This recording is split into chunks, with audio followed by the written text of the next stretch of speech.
What's up, Brawlhalla? How's it going? Welcome to the esports show.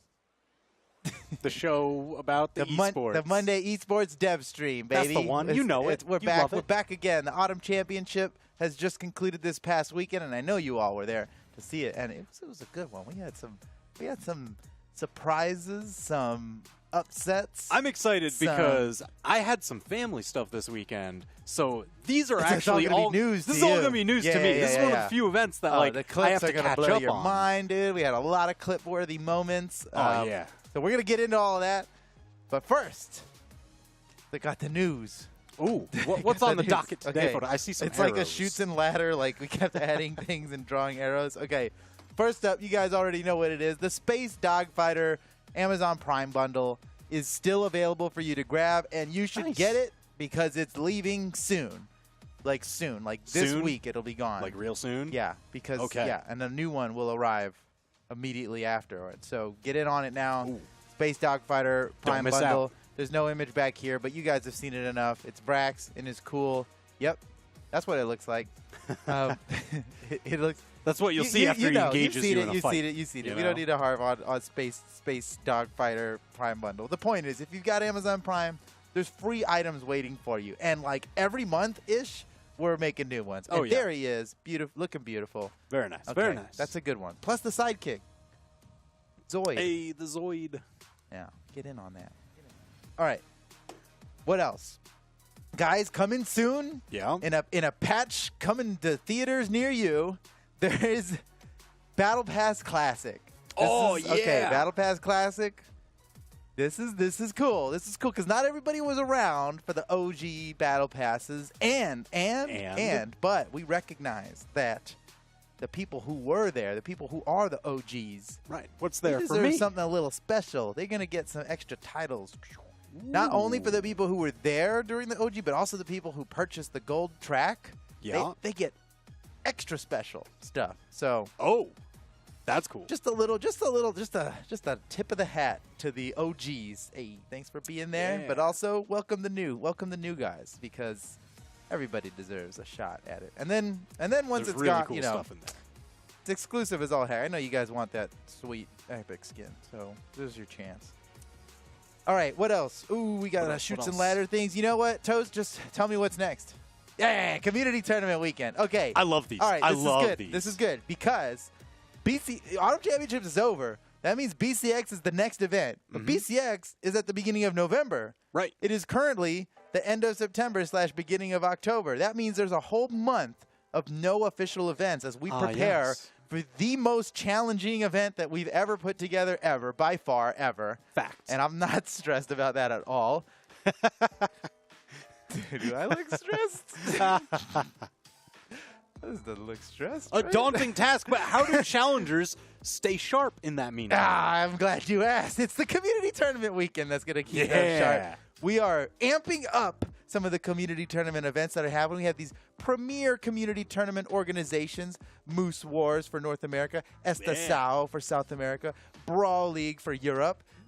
So we're putting in $30,000 of prize pool combined between the three of these guys, $10,000 for each of these regions. And I hear you saying, what about Australia and Southeast Asia? What about Australia and Southeast Asia? We got something a little bit for them, too. We got something a little for them, too. So around the same time, not the same weekend, but within the month, there are some big Southeast Asian and Australian tournaments that are going to be happening as well. And those will have some upgraded prize pools as well. Ooh, $500 prize pools for each of those regions.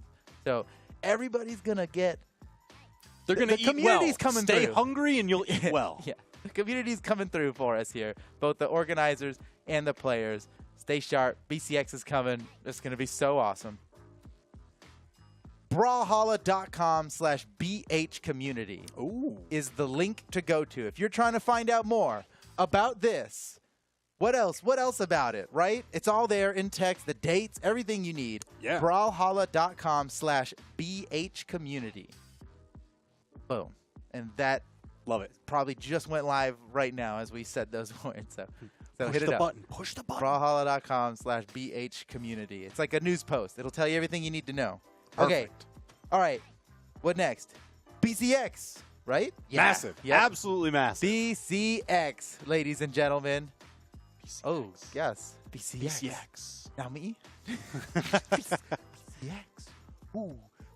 $500,000 prize pool. $500,000 up there? The largest tournament prize pool for any fighting game ever so far. Who knows? Maybe we're going to inspire some other fighting games to go hard.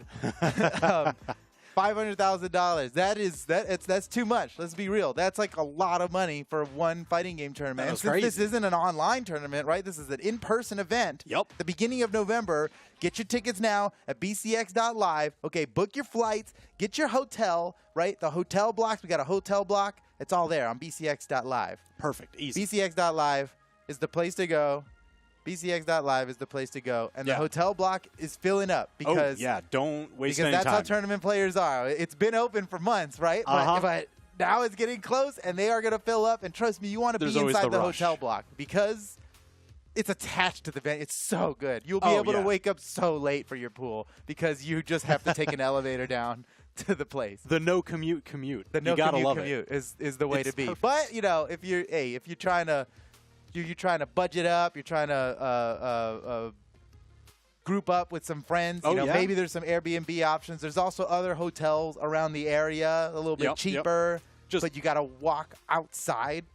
We're gamers. We're gamers. Anyway, it's coming. BCX.live. Get ready. BCX is going to be amazing. Can't wait to see you guys there. We're going to meet. It's like a whole new community. Okay, now behind me you can see that there's more information here. Quick. The Autumn Championship has concluded, and therefore it's time for power rankings. But as you guys know, it takes us a little bit to have the total finalized, published on the rankings website, full-on breakdowns and everything published for power rankings. But we've got a preview for you right here, ladies and gentlemen. It's all there for you. And you know what? Godly's still on top in Europe. He did not win. Spoilers, TWK. Godly did not win. I saw Twitter enough to know that happened. So you know, Godly did not win, but he only lost to Acno. And I'll tell you the gap between Godly and Acno, and this is information you can see on the power rankings breakdowns that we publish every time we publish. And Godly was pretty far away from second, third, and fourth. So it's no surprise that even though he didn't win this one, because he came in second, not a big loss, he's still power ranked number one. Gap didn't close that much. So congratulations to everybody who's seeing their name on here or seeing your friend's name on here. You should probably tweet at your friend if you're proud of them for making it on this list, And luckily we full screened it for you here, so now's a good time to full screen and grab your screenshots. Get your screenshots in. Definitely don't edit clip those it little because you don't want our highlights voices in the background or anything. No. Get the highlighter circle, the red arrow. Like, this is what you need to look at. There you go. Zoom in on it. Congratulations to everybody on this list. It's huge. So this is just the preview. This is not the finalized power rankings results. It's just we're very confident in these here for 1v1. Now let's take a look over at 2v2. Ooh, the double space. Yep. And Pugsy and Luna, obviously. Hey. I mean, they won yet again. So, but Pugsy's name is first. What are you going to do about that? What is that? How does that? It's not alphabetical. I noticed. It's a race condition, and Pugsy keeps winning the race. Oh, jeez. Like, how does he keep getting away with it? I saw him talking to each other on Twitter about that. Pugsy's like, "Hey, what are you gonna do?" He's like, "Well, if you go by like database age, like Pugsy's been here since the beginning." So maybe that's what it is. That's the tiebreaker. Hey, Pugsy's been here longer. He's got seniority. That's how it is. Even though Luna won 1v1, it doesn't matter. We know it's Pugsy holding the team up. Okay, that's also so we listed it accordingly with the Blaze and Acno. I mean, that's very clearly not alphabetical. It's a race condition, and Pugsy and Blaze keep winning the race. What can I say? But Sire on number one in Southeast Asia is a happy surprise. I guess not that surprising, but that's cool. He's still up there. Himwee up there on 1v1 now and 2v2. Yeah. All right, so there you go. 2v2 power rankings preview. We will be publishing them fully, hopefully by this time next week. They'll be on the website, and there'll be a news post where you can find the breakdowns and you can see all the math and all the full spreadsheet, all the data that gets scraped from StartGG. You'll be able to see all of that hopefully by this time next week. I think. I always love that we'll that's available for that. Show the numbers. I'm just a big numbers guy, you know. Yeah, and math is not for chumps. No, it's not. Not anymore. Not anymore. No, ever sinth math messed me up, I realized you need to be friends with math. Last weekend, previous one, yeah. That was rough. Math. Math is cool. Math is cool. Oh, math.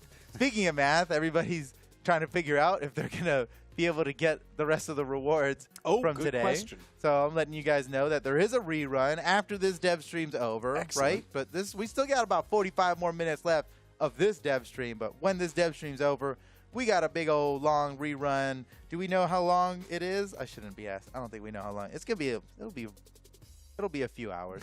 There's time. There's a lot of time. Yeah. All right. Cool. I'm thinking like it's at least 3 hours. That's a safe number. At least 3. Usually, we're not getting any help from production for that many tournaments. Look, it's at least 3, and I'm saying that to be safe. It's probably more than that, but I don't know. Rerun happening. Okay, is that it? That's it. No, one more thing. One more thing. You autumn champions out there, everybody who earned prize pool this weekend, I apologize ahead of time here, but payouts for this event are going to take a little bit longer than events from the past. We've got fun PayPal issues to deal with. So there's just some stuff happening there. We're talking to support. It's all happening, but cool. You know, we're just a PayPal account like you guys are too. So all right, soon. I will give you guys an update as soon as I have it. But just give us a little bit, a week or two of leeway on this, and I'll give you guys an update. Okay. All right. Done. We're done with this. Nice. Good job. Time for autumn results, and they're already here in front of us right now. Australia has not a new champion. It still seems new, Asmodee, but Asmodee, as you'll recall, also won the Summer Championship. So it's like this year. Not even a surprise, but still a surprise to me. Somehow I'm just looking through nostalgia glasses, and Asmodee is not usually on the top of this list, even though they were last time. So. Yeah. But anyway, major congratulations to Asmodee. Just crushing it. Just coming in here and crushing it. Defeating Doggo in the lower bracket. Doggo defeating Kyler Alice. And if you'll recall, I don't know, maybe you've seen it on Twitter. Maybe you heard the casters talking about it. But Kyler Alice had a bounty out. He put a bounty on himself. Oh. He put a hit out on himself. He was like, if anybody beats me in bracket, whoever knocks me out of the bracket will get my flight to BCX. Oh, wow. Or get, because in 2020, there were flight rewards, and then, a time skip happened, and there wasn't a BCX, and so we're still honoring those 2020 victories. So Kyler Alice had a couple of flight rewards that he's got to use at BCX, but he's only one flight, so he was ready to hook up someone from the Australian community to go with him. He put the bounty out. Whoever knocks me out of the bracket is going to get it. And it was Doggo in the elimination finals. So shout out to Doggo there. We'll see him at BCX. And shout outs to Kyler Alice, who not only dominates, but is also generous. Very cool of you, Kyler Alice. Very and I did see a recent tweet video from Kyler. That he's going to be spending some time in North America leading up to BCX. Oh yeah, he's going to be boot camping. Yeah. Oh, we better watch out, North America. We better watch. We got to spy be in the queues in the North American community tournaments. Yeah, just grinding it out. That's very cool. Okay, so sorry to everybody else in Australia that we didn't read the names out. No, we got it. We're going to this in 4th. Okay, Elsem and Hivka in 5th place. Congratulations, tied for 5th. And then tied in 7th place is Dublicek and Rogue. Legendary. Very nice. Good job. Good job, guys. Now, Southeast Asia. Okay, yeah. First place, Himwe. What? Yeah. That's new. That's definitely new. That's definitely new. Taking it over Tiger in the grand finals there. Tiger rounded out that 2nd place. Amazing. And then we've got Dot in 3rd. Department of Transportation. That's what I see every time. Me too. Like the DOT is taking you for a ride. Guitars, dunk, straight to the bottom. 4th place, we've got Sire on that Rayman. Everybody loves the a good legend. Rayman. Yep. The legend. Fifth place, there's the tie between Reaper and Keith the Poo Poo. No strangers to top 8s. Yep. And seventh place, rounding out that top 8, the tie between Sphinx and Jerry K. Congratulations to everybody here on this list, making it in the money for the Autumn Championship singles bracket of Southeast Asia. Okay, then we all went to sleep on Friday night, and we came back Saturday morning for the European Autumn Championship How'd that shake singles out, Frodo? bracket. Well, let me tell you, ACNO won. ACNO won! But it was really, dude, it was awesome. Return. First of all, ACNO playing Kaya the whole bracket was super, super cool. Unique.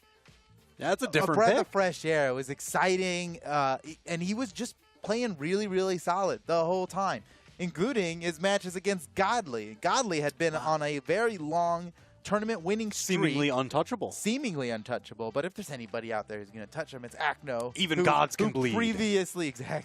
Who previously held this huge record of a tournament streak. Yep. Now it's a bit of a trade here between ACNO and Godly. But you know what? But I think, okay, blessing in disguise, honestly. I think a little bit of a blessing in disguise for Godly. Because Godly, he started winning too much, okay? Oh, I see. And there's a certain level of pressure, a certain level of expectations that comes from the audience when you're winning everything. Yeah. Okay, and he would have gone to BCX with everybody being like, Godly should win. He's supposed to win this, right? And I know from experience that that's not fun. That's not...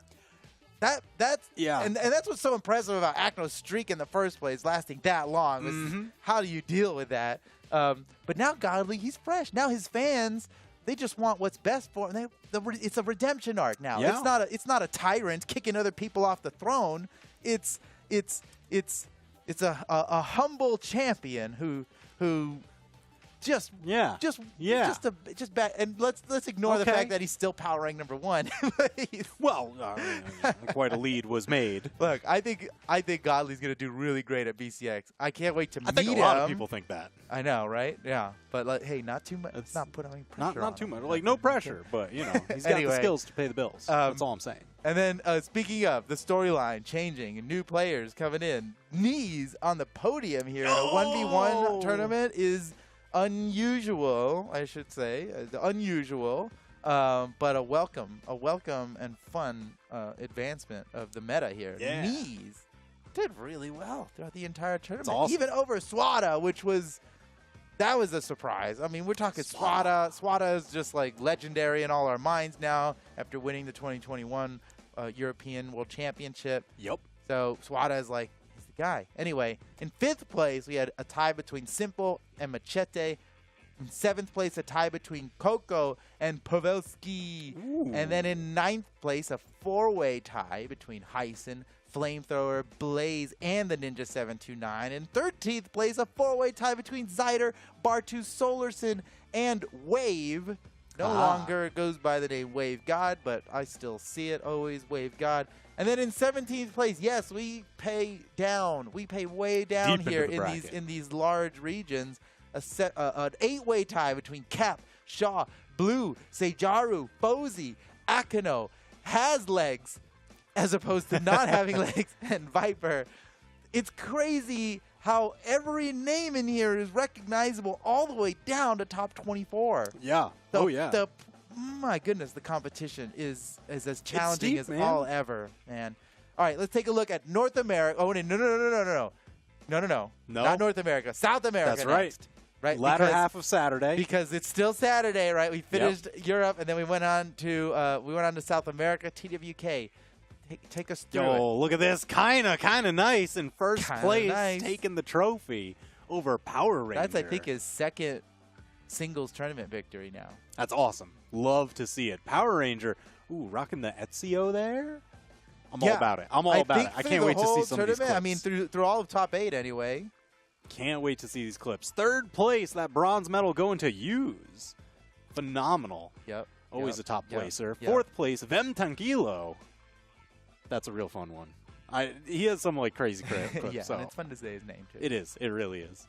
5th place tie, we've got Lores and Wes. Wouldn't you know it? Still inside top 8. Wes.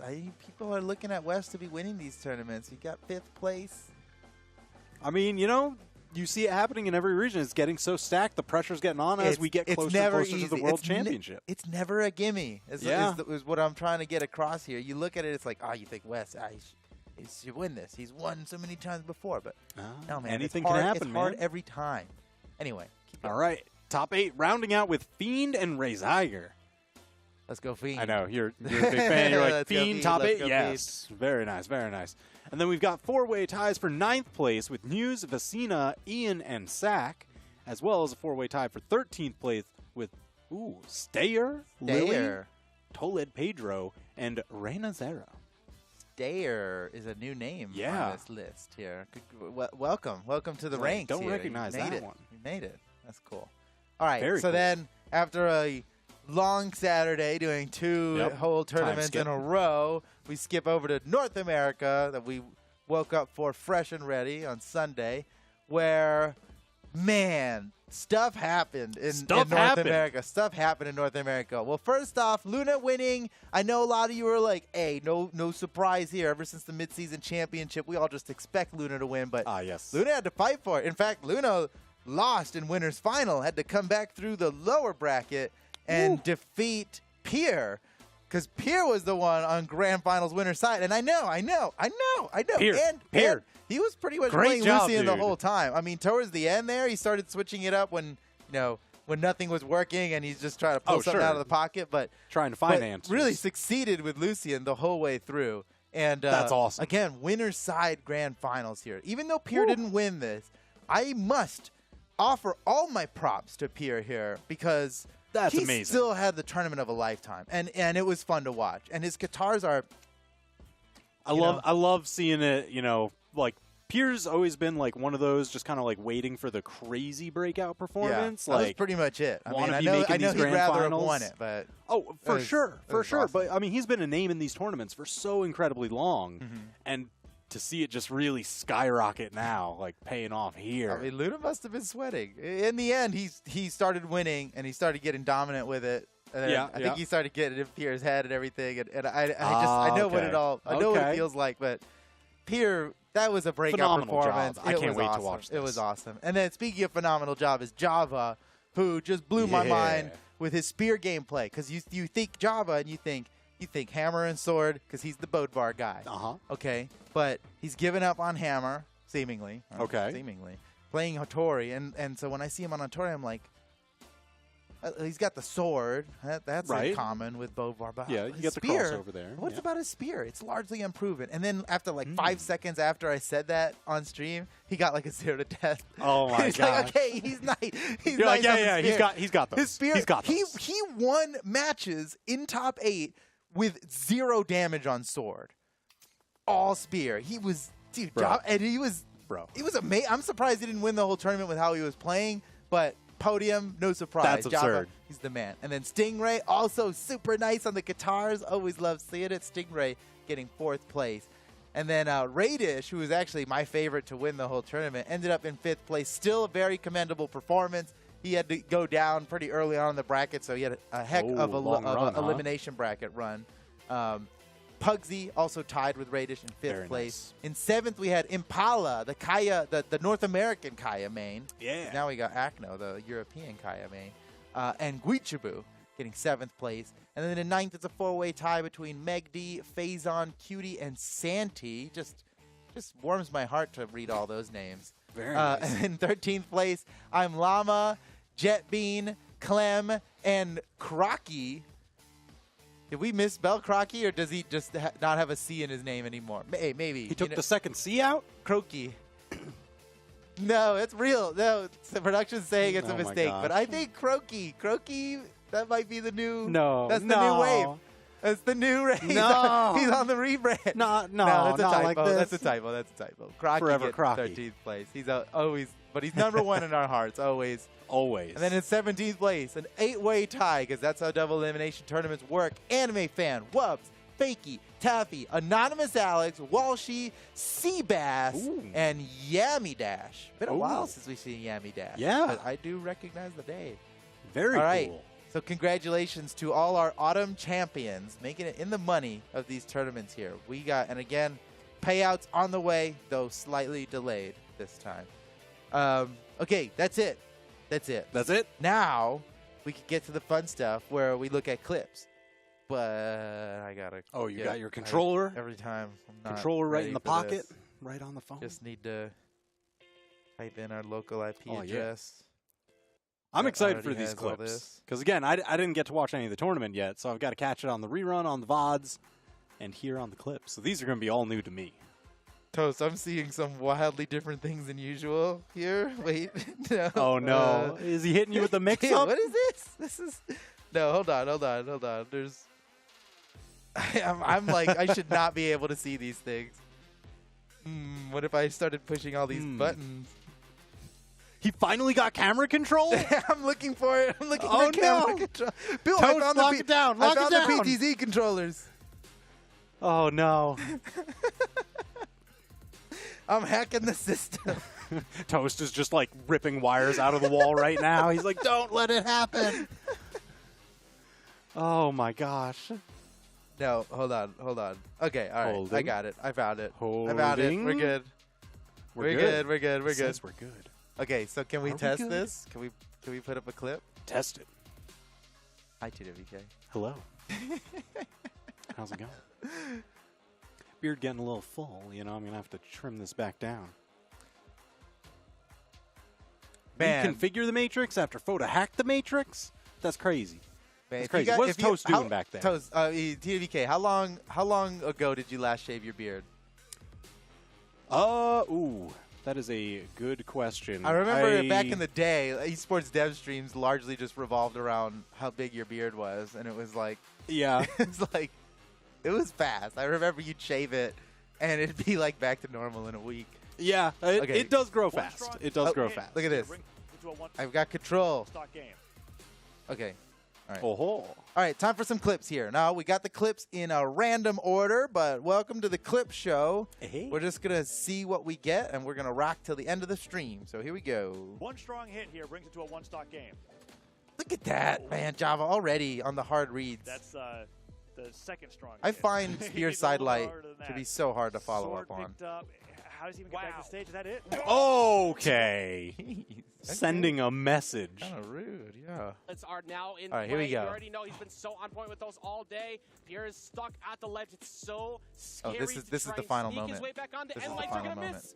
And then it's a neutral light. Haymaker, not the biggest punish, but the Oh, end caught the light. landing. I remember that. Luna I remember is the that. autumn champion for North America.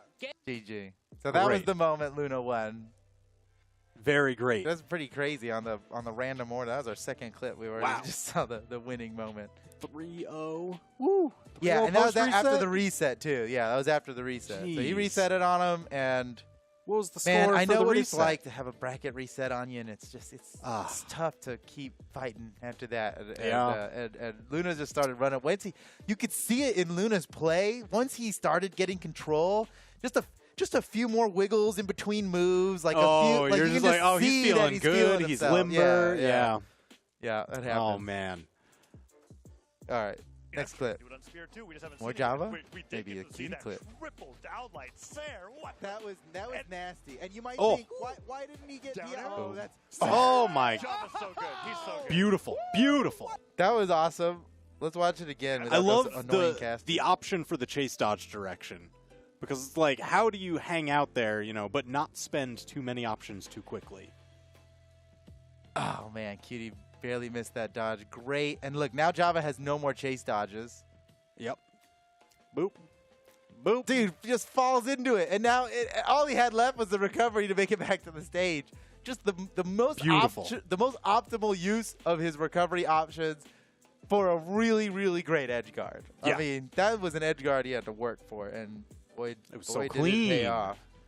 All right, so we got Seikjaru versus the Ninja 729 in the European bracket here. Yeah, another cannon picked up.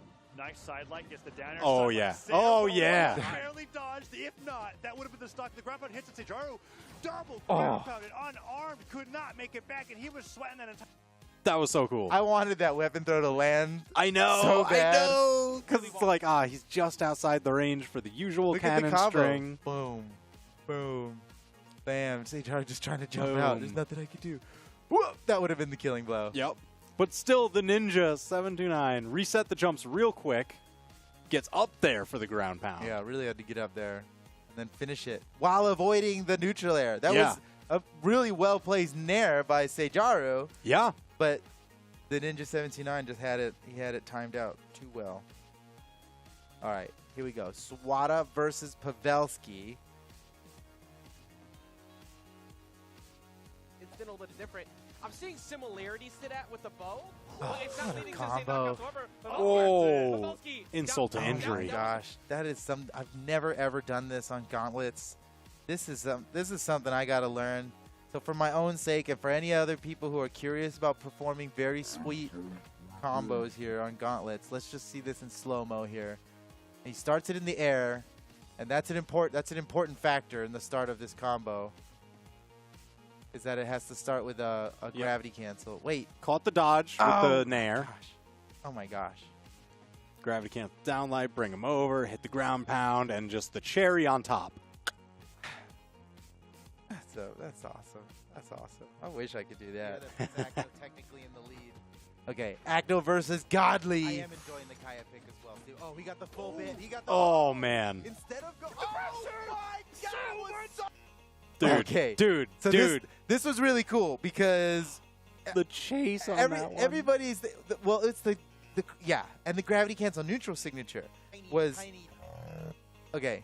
All right, okay, because check this out. Check this out. Yep. He catches Godly's dodge. Look at that. Godly. Ooh, nice dodge. Okay, hold on. Yep. I may have started the slow-mo a little too early. Hold on. That's okay. That's okay. We're getting there. Let's Acno's going to go grab go this a little bit spear. faster. All right. Ooh, Oh, caught his dodge. no. Caught his dodge. So now it's open season, right? 3 And- seconds. And now usually this About. is double down light side air, right? That's usually the combo we see when the you cut their universal dodge. one. Every spear character can do it. Because whatever. down light into gravity cancel down light is not a true combo, Right. but the gap is small enough in that if they don't have dodge, it becomes get a out. true combo Yeah. for the brief period of time that they don't have a dodge. But Acno was thinking farther ahead than just maximizing the damage on this, right? Instead of a second down light, he gravity cancels the neutral signature, which is also a true combo when there's no dodge happening. Yep. That sends him up higher, but it's And not a enough lot to of knock out. damage. And then, like you were saying, the chase here is what is the real cherry on Chase top. up, jump one. And he catches Oh, Godly. yeah. Oh, he catches him. So Godly knew he was in trouble. He tried jumping even higher to get away from the recovery. Acno's just like, nah, this helicopter's coming to find you. That was great. That was Oh, great. so good. That was great when it The happened. Kaya. Okay, here we go. Pierre versus Impala. Ooh. This was a great set, man. Pierre versus Impala was one of my favorite sets in the entire tournament. Oh, man. Between all the regions, they were both just. It was real back and forth. It was a real scrappy fight, man. They were just like They were putting on a show. It All was right. very, very good. Okay, let's see what this clip is, though. Yeah. In really unique ways because it can hit in any direction. You guys, recovery. Yeah, and another thing is that. Whoa.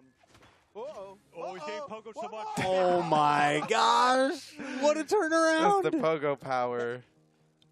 I thought this was going to be a Pier clip after Me the too. second with the stuffed recovery, that down signature.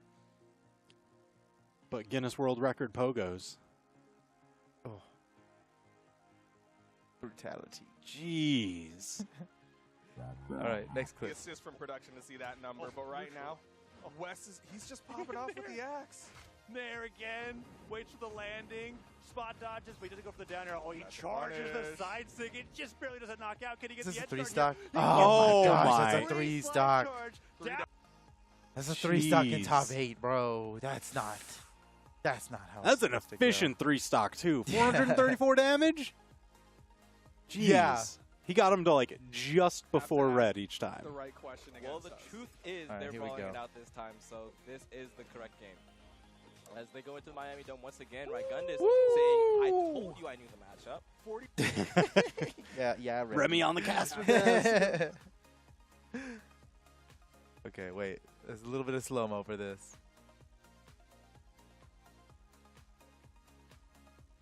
Yep. Yep, knock then- him off. Ooh, Now he ground knows pound he has lined no up. dodge. Okay, that was an awesome chase dodge weapon throw. Mm-hmm. That was very cool. That's right. That's just our screen. Yeah, Their screens. We don't need a screen behind us. All right, here we go. You saw Swada just a little while ago on one. Yeah. So what? Oh my love to gosh. see it. Oh man, I don't even want to see the rest of this without getting into slow-mo immediately. Oh yeah. Okay, look at this. He was like, Oh. you're gonna go up? Oh, Me that's too. nasty. Me too. Okay. That's nasty. That's big What a brain. call That's out. big brain to just do another jump after you land a down air, and your next option is jump and see what happens. Yeah. He was in what a Loris' call head out. there. God. One more time. Because I normally love you're that. like, I hit the down air. Which way are they going to try and get out? I'm going to neutral light that way or Oh, he something. read that jump so Like, hard, and then he catches his dodge too. Unfortunately, he gets his dodge back super fast because that's how it works. But Yeah. Qatar players, we get other benefits, so we can't complain. But man, He almost got his dodge again. That would have been sick. Watch this turn out to be a Lores clip. I don't remember how this ends, but no way. Not It after all this. It can't possibly. There's no way. Like- This is just pure domination. That is a nice Asuri clip here, and I feel like we can see that one more time. You got to watch that at normal speed. Oh, I was gonna say at extra fast speed. Oh, I mean, that too, yeah. Because it's kind of just giving a tour of the map, combos. really. Oh, dang! Jeez. Love it, love it. Wow. Everyone loves seeing that. Anyways, Okay, and here we Use go. gets Power the Ranger satellite, gets versus the Use. well, so he gets 3 hits on the axe. That's their launch as Power Ranger. Not quite enough to KO, despite this being Small Brawl Haven. This time, it's the farthest launch possible. Oh! That was Line cheeky. and Use take I've never thought to do that. That was so that's cool. Never been an option that crossed my mind. He went way out there, gravity canceled down light for the finisher. I know a lot of people, they would gravity cancel like the neutral light, or a signature, just because they're like, let Yeah. me try and cover this space. But that does cover if they try to go high above you as well. That was so cool. Yo, I see Nandu ZX in chat asking about, does BCX already have a J? You bet it does. Oh, yeah. First of all, go to bcx.live to get all the information, all right? If you have any questions about BCX, bcx.live. But it's the first weekend in November 4 through 6. It's happening. Perfect. All right. Next clip. And he's really having a lot of success with it, being here in this top 8 in the Autumn Championship, last official tournament for BCX, and they're going into Brawl Haven for game number 1 with Radish on that Petra, which we all know and love. Yeah, right. It's already starting off. Okay, the weapon toss would have been clean, but it doesn't matter. He still cleans Talk it about up. clean. Yeah, okay. Most That's excellent. Radish. Barely avoiding Okay, it, oh, another stands Pier by that, versus and now Impala pick up clip. guitars, This goes to this double the match left was side light. full of Oh, surprises. The box dash. The box dash. Oh, with the back end of the nair, too? Oh, my.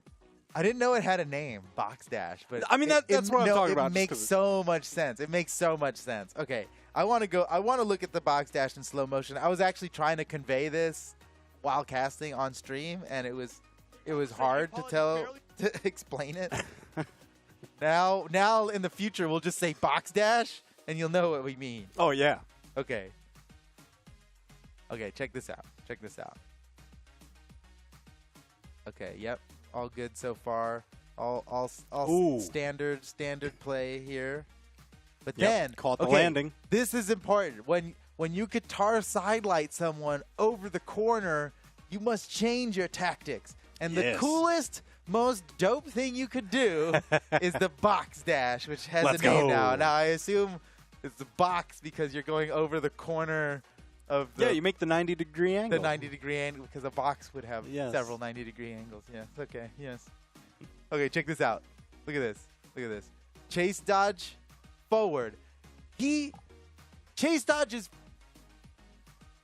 Dude, just enough over the Just corner. enough. Just enough over the corner for the down air Oh, to not be a down light. And you see how he's got downward momentum too. You see how far down. Mhm. That's because he chase dodged Down. down. But he chase dodged forward and down, and I Yep. swear, even at this speed, I can't see the chase dodge down. So, but yeah. he must have, because he wouldn't have dipped down like this. right. So that's had the he thing. not. Like, they flash like that whitish color Mm-hmm. at the beginning of the chase dodge, but then, like, the speed tunnel effect appears like on frame 3. Right. So you're able to cancel it after those 2 frames. So if you cancel it as soon as possible, you don't get the speed tunnel effects. Right. And that's how you know, hey, I did it as fast as possible. So look But at this. he gets the momentum He from it. chase dodges Forward for Okay. just enough to get over the speed corner. tunnel He effects. chase dodges Make sure he gets over the corner. down. This is a chase dodge down. You can't, he must have only pressed it for like 1 frame Yep. and then did the down air because Yep. he gets all this downward momentum from the down air comes because he chase dodged down. Look at how far he fell. Let's go. It wouldn't have landed if he didn't do that. Nope. The button presses, that is seriously, that was like 6 button presses in like 10 frames. Yeah. Like, Yeah. wow, dude. Oh, yeah. He was moving. He was moving. That is so sick. Love it. Love That's it. so sick, dude. And I know I give a lot of extra attention to like guitar stuff. It's just because that's what I understand the most. Uh-huh. That is impressive. By the best so guitar cool. player standards, that is extremely impressive. It's so cool. It looks cool. It's highly effective. Like, We could just watch how effective it was. woo. Right into the slap. Dude. And he still makes it back? Oh, my gosh. Oh, and then he spikes him with the neutral air. Yeah. That was so That cool. was awesome. I'll just see it in full speed. Boyd's getting scatted by that, and now pickup guitars goes to the double D light, side light, down air, Slayer. Pierre, is that it? That's it. Oh, you'll love to see it. I just love that he did it with, like, the back end of the Nair, too. Yeah. It's like That he was just awesome. detached off the wall and, like, moonwalk free fell into him. That was awesome. Man, nicely done, Pierre. Okay, here we go. Acno versus God. Punish, good. Oh, this is Acno looking for victory here. Mm. This is the final. The dribble in. GG! Acno wins! Acno is the European Summer Champ. I said summer. Oh, wishful thinking, man. What a- It's starting to get chilly outside. What a noob caster. Oh my gosh. Saying summer. Summer champion. Auto championship photo. Come on Woo. now. It does take a while for the leaves to turn here, so I understand. You'll get you're just like greenery, okay. It was like it feels a little summery, you know. Oh no, not like this. Yeah, frowning's tough. Frowning's Okay, tough. Yeah, I messed that up. Oh my gosh, Yeah, it's hard to frown without making a smile. Anybody else? that just describes you to a T. But no, I totally borked that up. That's Autumn Championship. It's okay. It's okay. Acno These is the things Autumn happen. Here's my asterisk. Acno is the Autumn Champion. Hey, we got it. Good job, Acno. I mean, as far as like those ending blurbs go, with how many tournaments over the lifetime of Brawlhalla here, you've got like a 99% accuracy. I feel like there's a clip of me saying Acno is the summer champion or is the autumn champion somewhere, right? Oh, so we could just like copy paste that like, one we in. can copy that. Yeah. Yeah, Like, that's true. He had such a like that dominant run for exact- so long. Yeah, he definitely won an autumn championship. Oh. Yeah, it feels summery, guys, right? It still feels summery. All right, here we go. Wait, did I skip? I did. Okay, Guichaboo. A Guichaboo Keep clip. going. That's the thing. Luna. Oh, my God, Luna. Still He's going to touches? get the wall touch. He's going to get back on. Sight has come back out. I think Sight is your main win I don't con right remember now, how this because clip Gauntlets ended. is starting to get Is figured it out pretty Guichaboo? heavy. Yeah, I Gucci mean, Boo? Luna's gotten so much damage Oh. right Oh. now. Oh. Nair not going to launch, but the recovery will. Let's go. Guichaboo's up Let's there. go. That's Let's a nice. go. That's a nice guitar clip. And as with any Keep going. guitar That's clip, the thing. we Luna- should watch it again. We should watch it one more time. When it's right, you know, and that was right. Foda, I do wonder, it's not quite apparent. What's your favorite weapon in the game? Oh, it's funny that you should. Oh, it's such a hard dodge read, dude.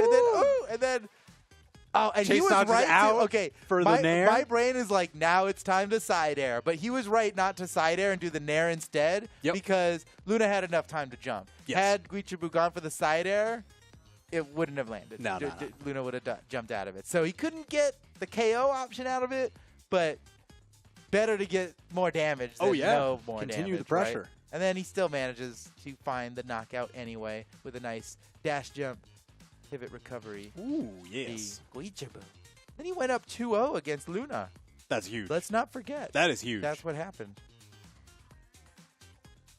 All right, Java Stingray. But the axe covers so much range This was a here, good match. and it's easy to dip away from side lights that Spear's trying to combo into. Stingray. Oh, my gosh, that's the so- reach. Get over here. That's such an early knockout. That's 2 stocks. Stingray took 2 stocks from Java in 1 minute. Jeez. You see the timer up there, 6:57, 1 minute.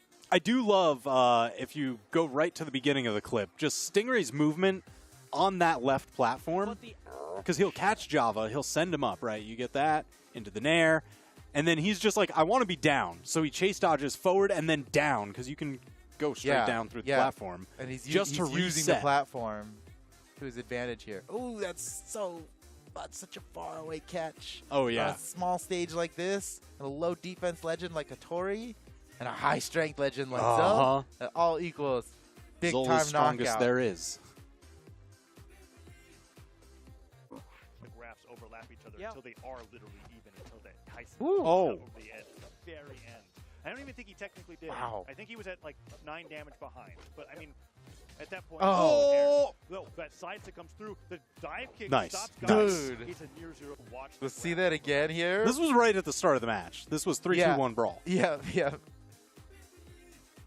I love how Heisen's just kind of on a tear, right? But then watch him not even burn a dodge to avoid Godly here. Whoop, little quick little. Just the bunny he hop. jumps over him and then blasts him down. Come on. Oh, that's good. Jeez, so clean. 15 seconds. Swata Pavelski. And All right, here we not go. to mention, Swata Pavelski. Swata is, I believe, I want to say the 10th seed of the bracket compared to Swata. Oh, he being did it again. right- Oh my gosh, he did it again. That's like, is that Dude, the that is Pavelski just like special? that is so And, practiced not for to him. mention, You know, he just hits it Swata so is, often. I believe I want to say the 10th seed. Just Okay, yeah, you're starts gonna with a dodge sidelight. over here. Starts with a side light. I'm gonna catch an air. Catches his dodge, so he it's on now. He Oh, caught yeah. his dodge, It is game and an time. air is great because it bounces him off the floor, into the gravity cancel down light. Chase dodge. Now a lot of times you'd see a chase dodge forward into a nair, but because Pavelski's already got Swata over the corner, instead of chase dodging forward into a nair that would throw him down, how about you spike him down with the ground pound? That's only going to work if his dodge is down, Right. and we know that his dodge is down. So Pavelski chase dodges up diagonal into the ground pound, Boom. and then, just really finished the job. He got there before the weapon throw could even get out. Great. Swata might have been able to protect himself from the weapon with his weapon throw, Yeah. but that's why Pavelski went down there so fast. He was like, "I'm not giving you a there's nothing moment." you can do. Yeah, that's good. That is good. So Pavelski, good. man. Still has to All right, respect here we the fact go. that Ooh, Guichibu Guichibu Guitars versus has been Luna covering the again. ground really well. Ah yes, ah yes. Oh no, scythe mode. Another Guichibu clip? Well, I- he still can't I don't know how to the break ground this to you, Guichibu. Foda, but It's not a Guichibu. Guichibu, please, Find please, the ground. please. Or is it? Whoa! He got it out of Luna, still Oh! keeping it going. It is a Oh my Guichibu gosh! clip! It is! Ah! That was a real roller coaster, Holy man. moly, dude!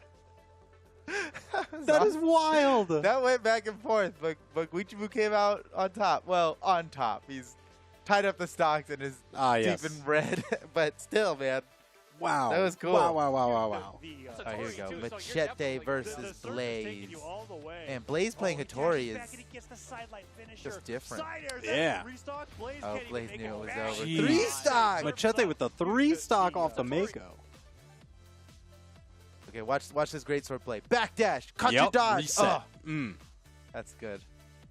That's good. Dash And then jumps out still there. finish Get the that job. side air. Oh. And Blaze just knows. Can't make it back. GG.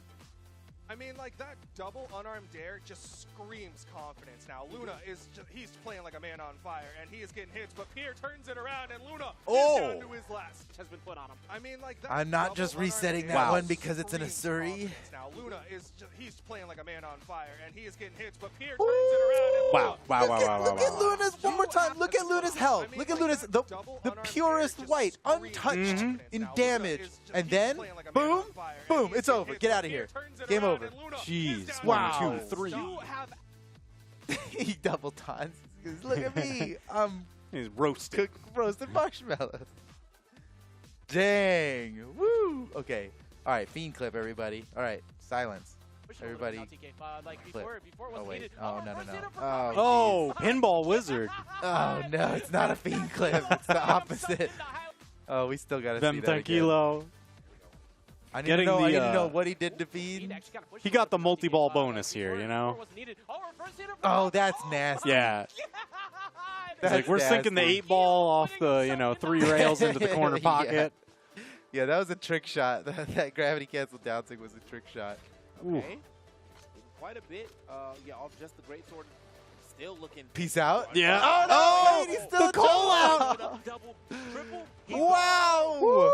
Okay, The edge that was a guards good from play by Acno Machete. do Still, program. that was smart to just keep going with that Yeah. side signature. Oh, yeah. But Acno could not have punished it any better. That was great. I thought that was great. I'm like, oh, Because, yeah, Machete, you're just like, you all right, missed. yeah. Good, Okay, hold you it, can't get out of catch there. me. And then Acno's just like, yeah, Double you were ground going to hold pound, it, weren't you? Slide kick, ground pound. Oh. Dang. And we talk about it a lot that, look at Machete's health, right? The bow ground pound, of all the ground pounds in the game, we've said it before, we'll say it again, bow ground pound has the most fixed force. Very dangerous. That means, variable force changes based on how much damage they have, but fixed force will happen no matter what their damage is, Yep. right? And Acno landed it twice. Oh. Way off the side, which is like so GG. It's like, I don't care if you've got no damage on you. That is sending you far down. He's in orange now, and then that'll finish him off. Woo. It's surprising that he had enough. His head bumped against the ceiling there to get that unarmed ground I pound for know. the finish. Woo, man, what a play! 50 for Orb and 50 for Gauntlet. That's just how he's been favoring things. Paul, Uh-oh. can you Wall make slip that- activated. remember this. He's not going to get his jumps back. There's nothing he can do. There's nothing he can do. He's got to find a way. Raiders is just waiting for the killing blow. Yeah. What's he gonna do? He's like, I've got the You advantage gotta come up fully here. here. Oh, my gosh, dude. That's yeah. funny. That's funny. Yeah. Well played by Raiders. He's like, checkmate, dude. Like, Oh, yeah. you gotta He was like, game state is mine to control. You fooled around and found out.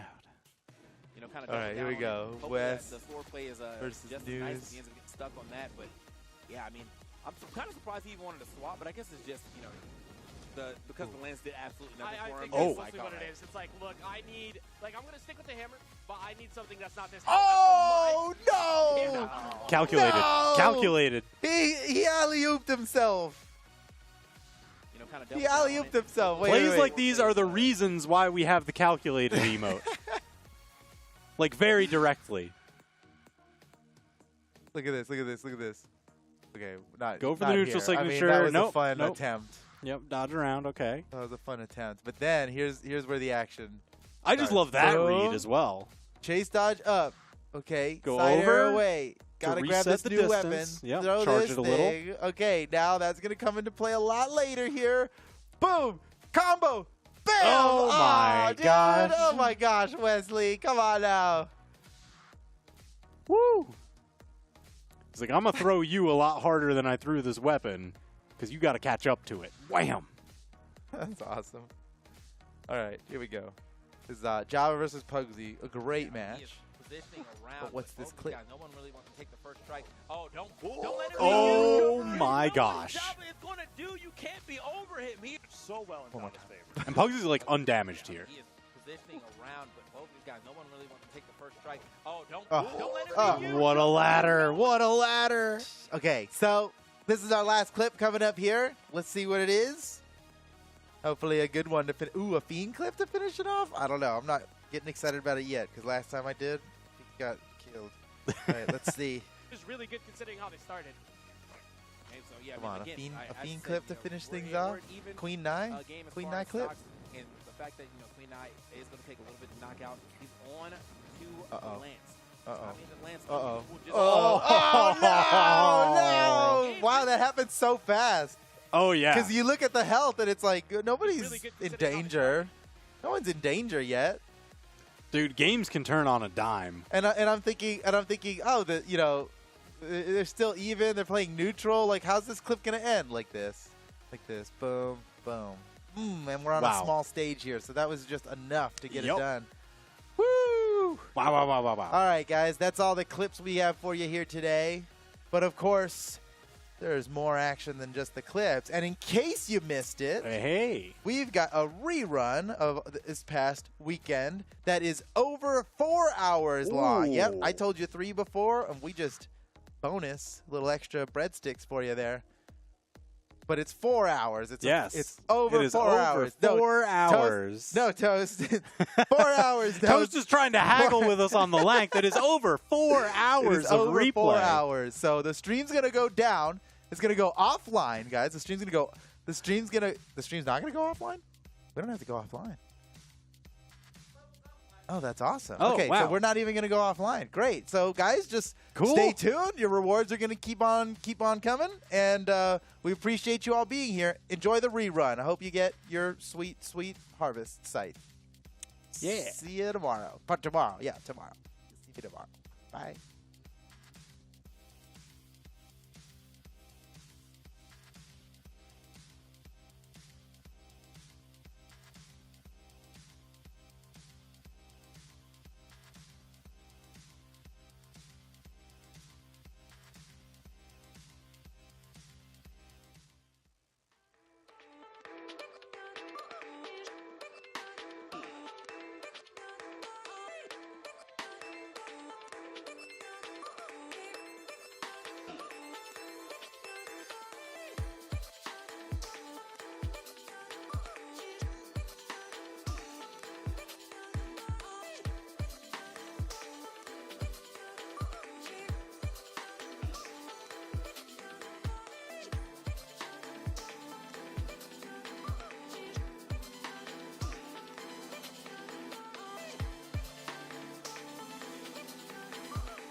What's up, Brawlhalla, and welcome back to the European Autumn Championship. I'm here with Steven, and Steven, we're about to be getting into top 4. The cream of the crop. The best part. Yes. Yeah, lucky for us, we get to come in at the best part. Why here. don't we start at the top 4? Now that you bring it up, We should do the whole tournament that in would reverse. make it go by a lot quicker. Just saying, next time. For Just next kidding. time. We've got Godly and Acno in the winners final. They're the only 2 players left in this tournament who haven't lost a match yet. And no one is surprised. Well, maybe a couple people are surprised, but Yeah. Godly and Acno, that's what the stats would say, right? Right. If you're a statistician, you're like, yep, Godly and Acno, the numbers, the math adds up. And, math is not for chumps. I know this now. I've learned this. And then on the lower side, the elimination bracket, we've got Knees and Swada. Those are the only 2 players, aside from Godly and Acno, who are in this tournament at all, because we're in top 4. Oh, look at the power ranks. 1, 2, 3, 18? 18? There's so many people. Yeah, Knees is one of these is not like the other. Knees is like an imposter out here in this. If you love sports movies, okay, and you love an underdog story, you're all in on Knees right now. Knees is the okay? one to be cheering for. The rest of them were expected to be here. Knees, a little bit of a surprise. We'll be excited to see how that develops. We'll see. But- We will find out. Yeah. Here. Now. Well, soon. Because first, we've got Godly versus Acno. Now, Steven. Yeah. What do you think's gonna happen?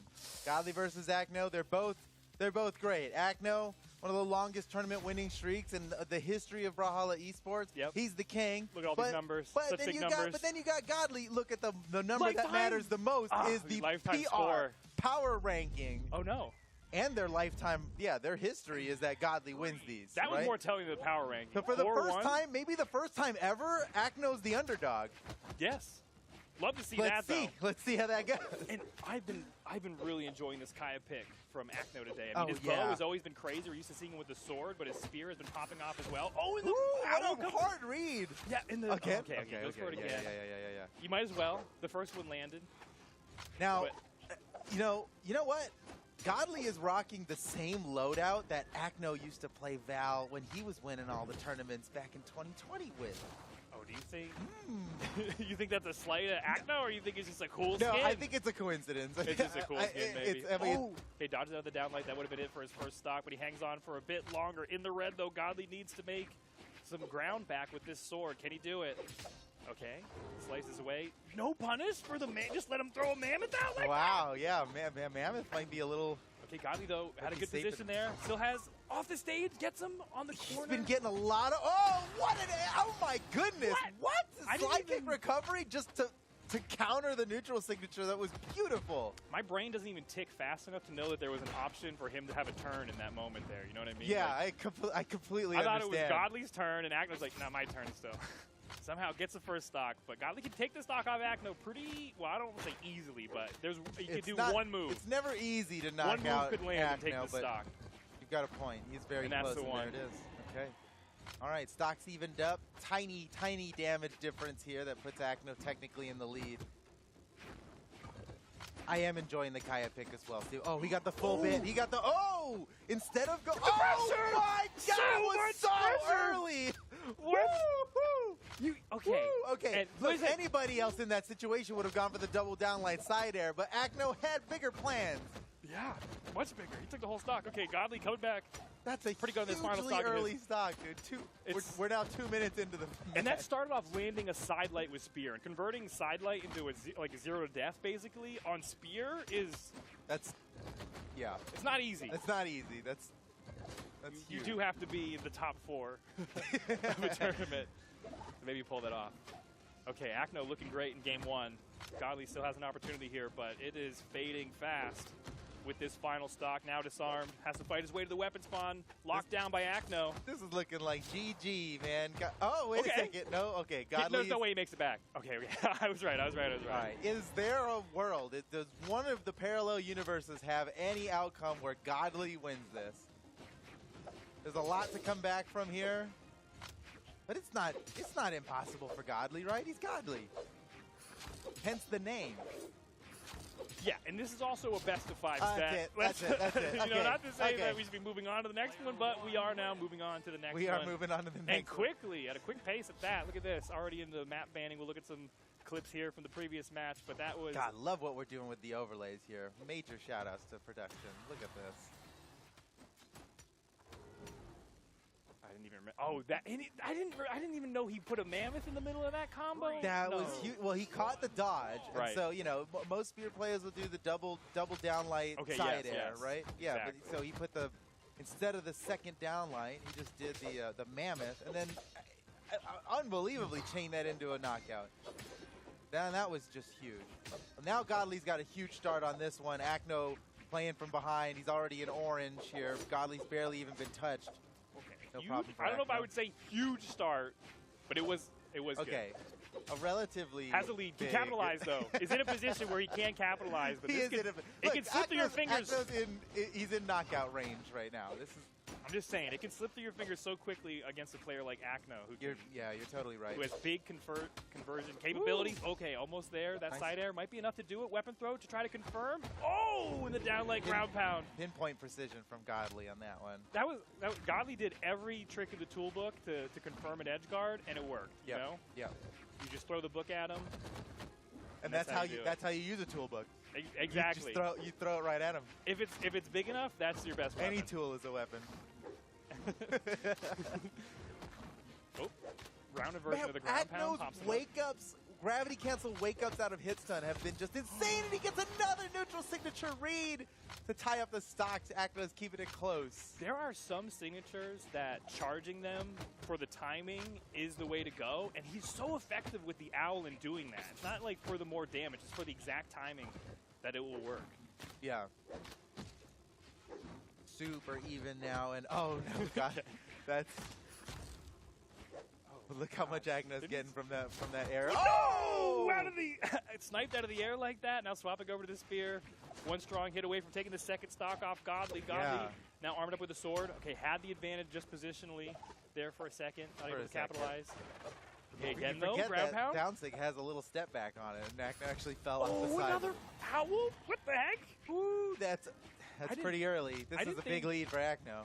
I didn't think owls traveled in flocks like that. Is that, don't they, are there any, what are they called? Ornithologists? What are the bird people? Or it's something with an O. Who knows? This stock might be over before we know. Agno, take a lot of damage. Chat for that one. Take a lot of damage to the second stock. Yeah. Godly could tie this up. Exactly. Yeah, Godly has barely taken any damage in this comeback here. Uh-oh. The edge guard. Can he catch Agno? Ooh, totally read him. Okay. Agno did not touch the floor. Yes. And he jumped off the side because he knew it was over. He did not. He actually, Godly got, you know that sword downlight grazes the floor, and somehow he caught Agno with it before Agno touched the floor. I mean, the timing is impeccable for something like that. Agno knew it was over, so he just went off to the side. And here we are, down to the final stock here. Again, Agno's spear wake-ups, he's done that gravity cancel sidelight off the rip, off wake-up so many times it keeps working. Yeah, and the last stock was a good way, Godly finally punishing these gravity cancels from Agno, because Agno is famous for using these in neutral and all kinds of crazy situations. Just a gravity cancel removes your dodge for 3 whole seconds. That's an eternity for these pros.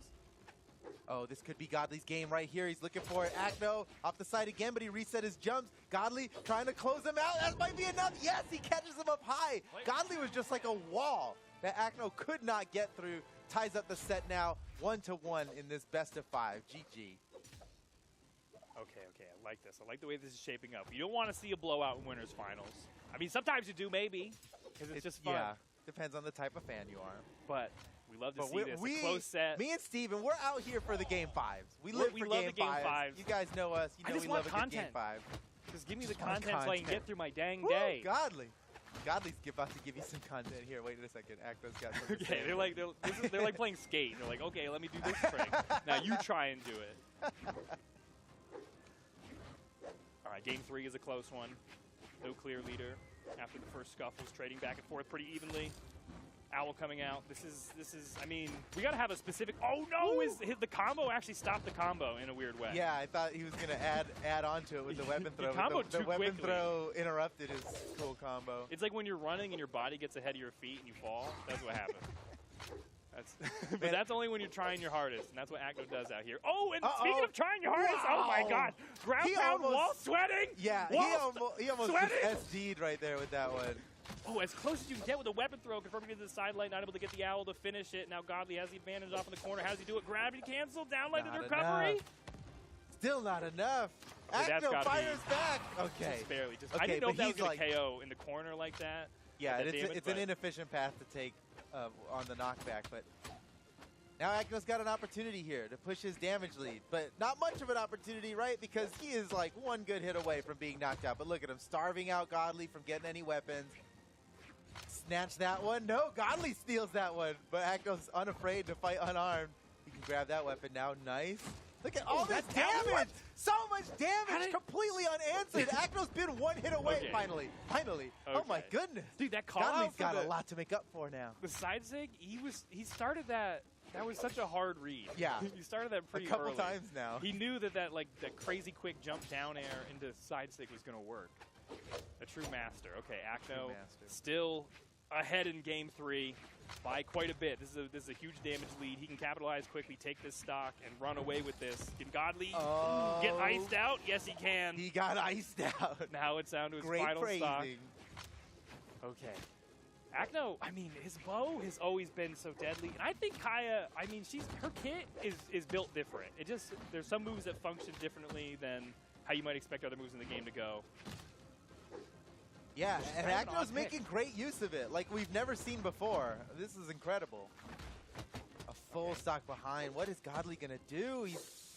He's over a lap behind now. Yeah. The damage is now in Akno's favor, and he's a stock up now with his spear, and we've seen him be so devastating with his spear. Okay, I like the way he's using the weapon throws just to set up opportunities for himself, but he threw maybe one too many times. One now too he loses many. out. All right, all right. Okay, quickly. Blessed with a spear again. Yeah, Odin really was looking out for Akno on that one.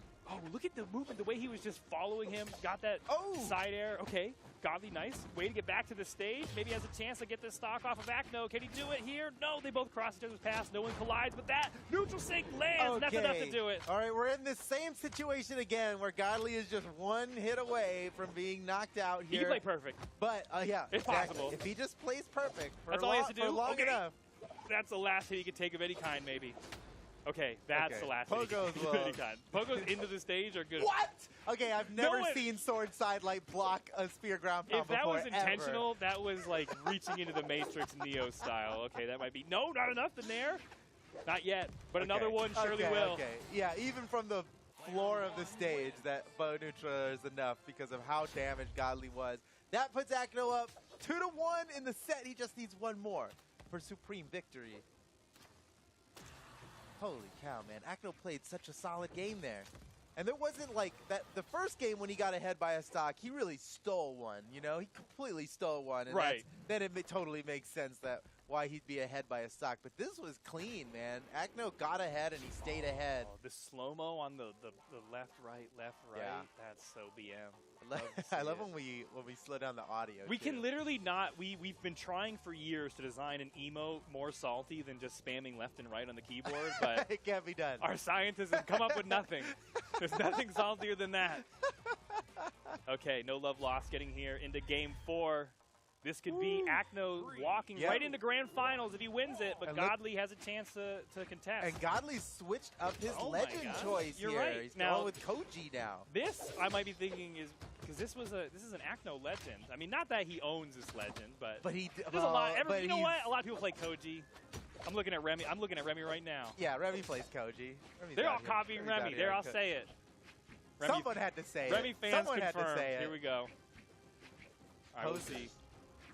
They have to be careful in this game 4 because it's everything for Godly. You want to make it into grand finals on the top side. He's got an opportunity here. He's got the damage advantage. Oh! No! Akno, sometimes you just run right towards the danger. Akno did that, and he pushed in close enough to get on stage for that ground pound to bounce him off the ground. Yeah, that was a pixel away. Yeah, it was. One pixel was Oh, the and that that's- surely would have knocked out if the ground pound could have hit over the ledge there.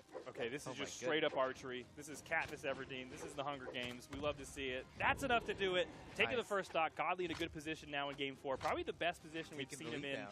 I get this set. I get the feeling Godly saw what Akno was doing with the bow, and he was like, "That would be You nice. think? Yeah. That's cool." So you got to fight fire with fire and arrows with arrows. Arrows with arrows. And swords with swords and, rockets with rockets. and here, welcome to Brawlhalla. You just have That ties up the stocks now completely even, damage and all.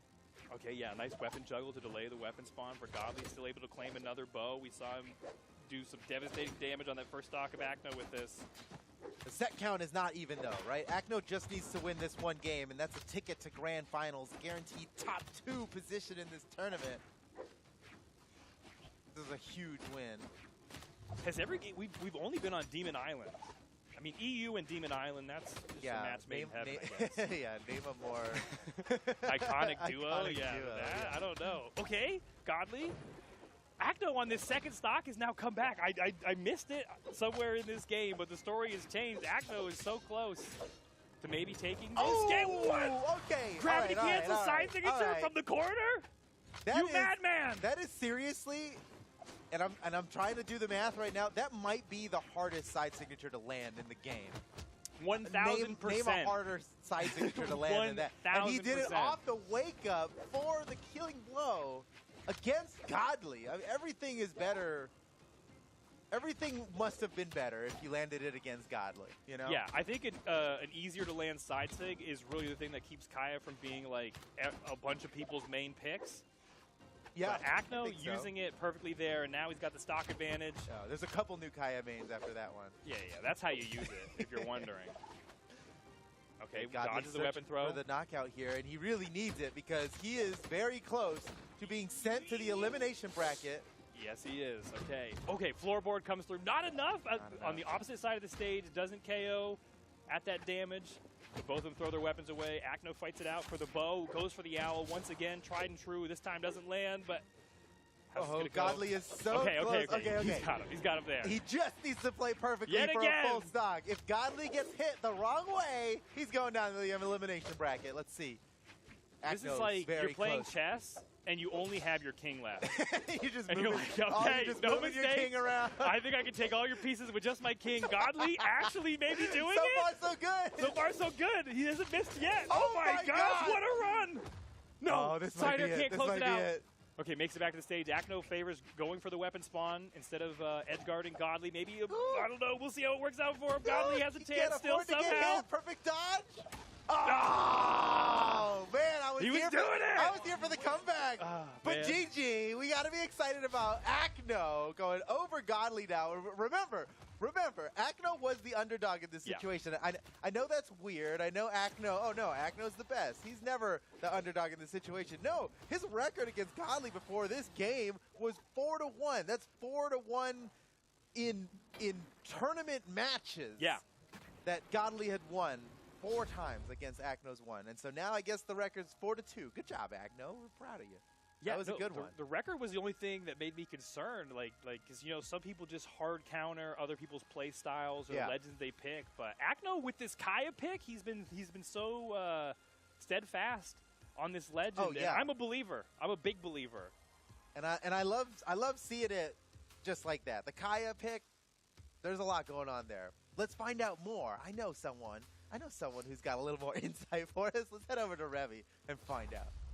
Not lie to you, I do have some insight for you guys. Acno doing Acno things to the maximum there. We're seeing a lot of GCs, a lot of wake-ups, but he seems to have found a new friend in the Kaya because he's mixing all of that Acno nonsense that we love so much with the Kaya signature kit, and I really want to show it to you here. We're going to start off with this first clip on Demon Island.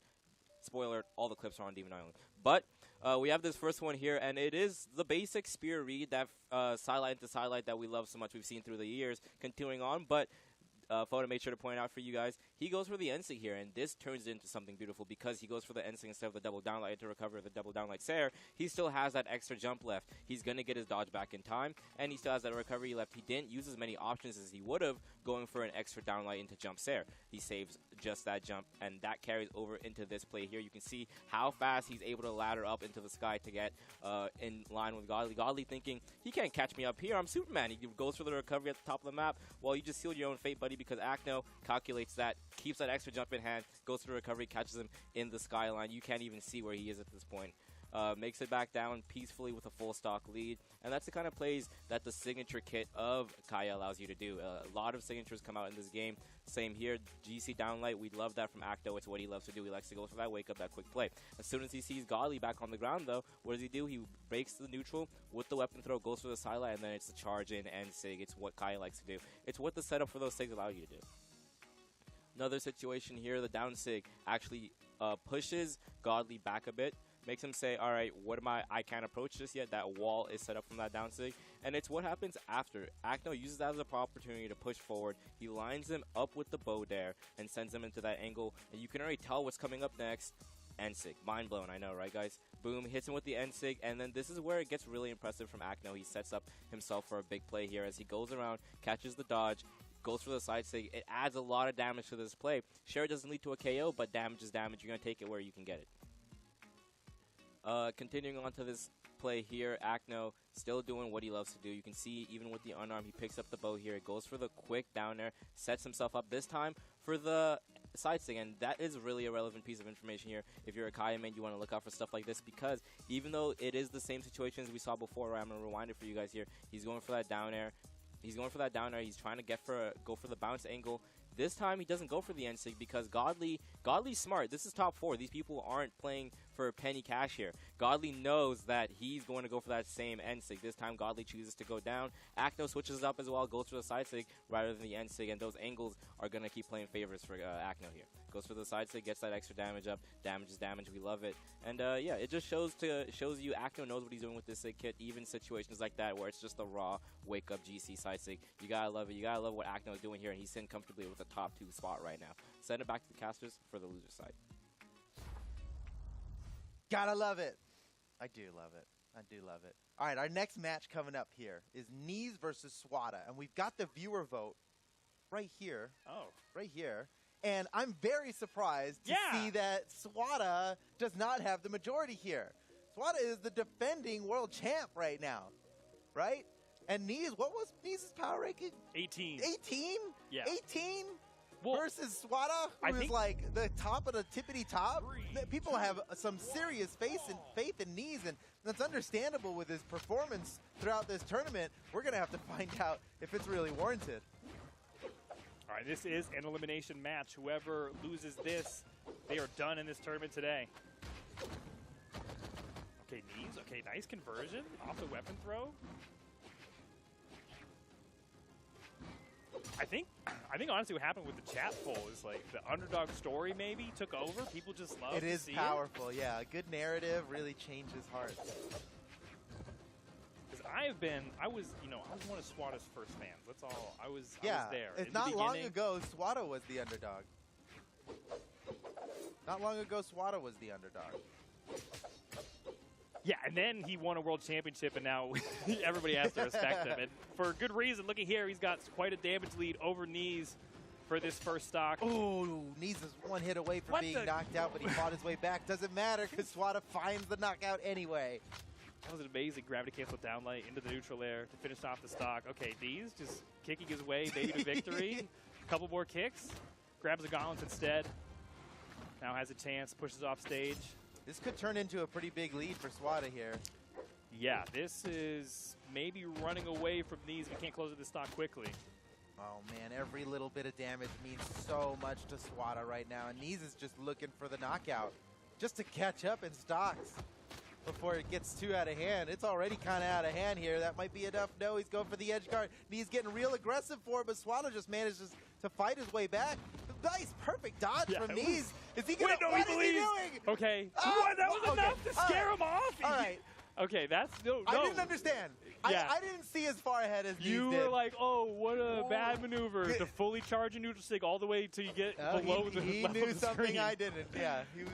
And that's why they're the pros. He distracted Swada. He made him, misuse his options and didn't allow him to get back to the stage. Yeah.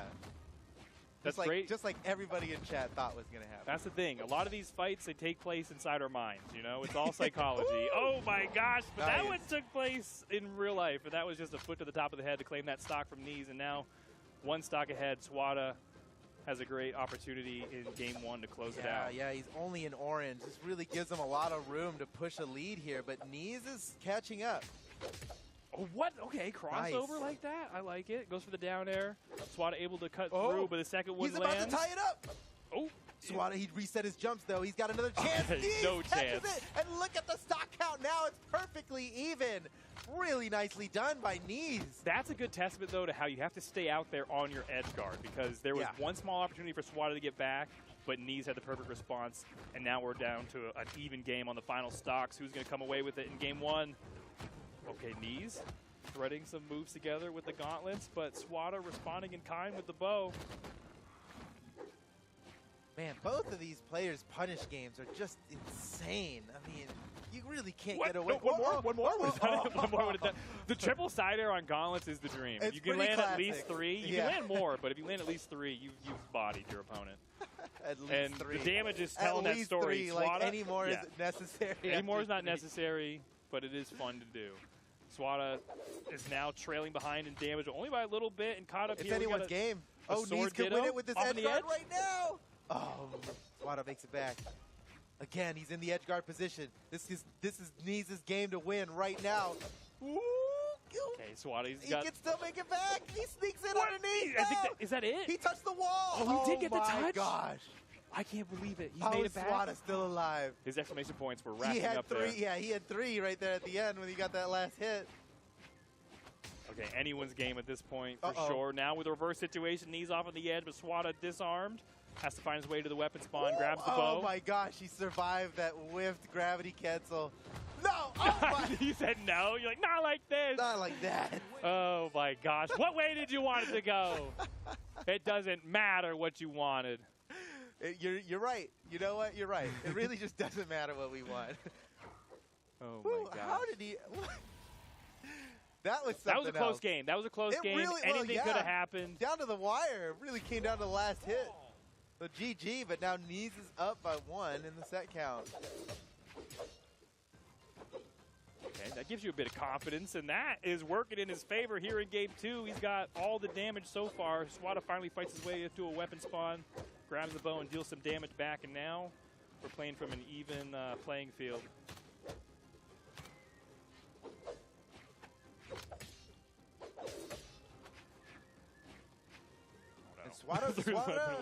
Swada makes the bow look really good. You know, not that bow doesn't look good, Yeah. but Swada's really, you know, I still see Swada as like the premier Bodvar of Europe. I know, yeah. And he's turned his back on his Bodvar kind, but he retains the sword, which is evident. I can see the sword. I remember what happened in 2021 with Swada. What a dodge! What a spot dodge. You know, you play enough Brawlhalla, you can see that floorboard coming sometimes. And that's what happened there. Nice. And Knees comes away with the first stock. Now he doesn't have to win this from playing from behind. Now he's in the lead early on. Can he capitalize? Okay, but Swada grabs the sword back.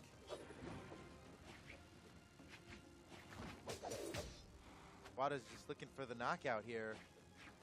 Knees is more than enough damage. That should do it. Okay, Swada brings it back. Barely any damage taken on him. It's pretty much totally even game here.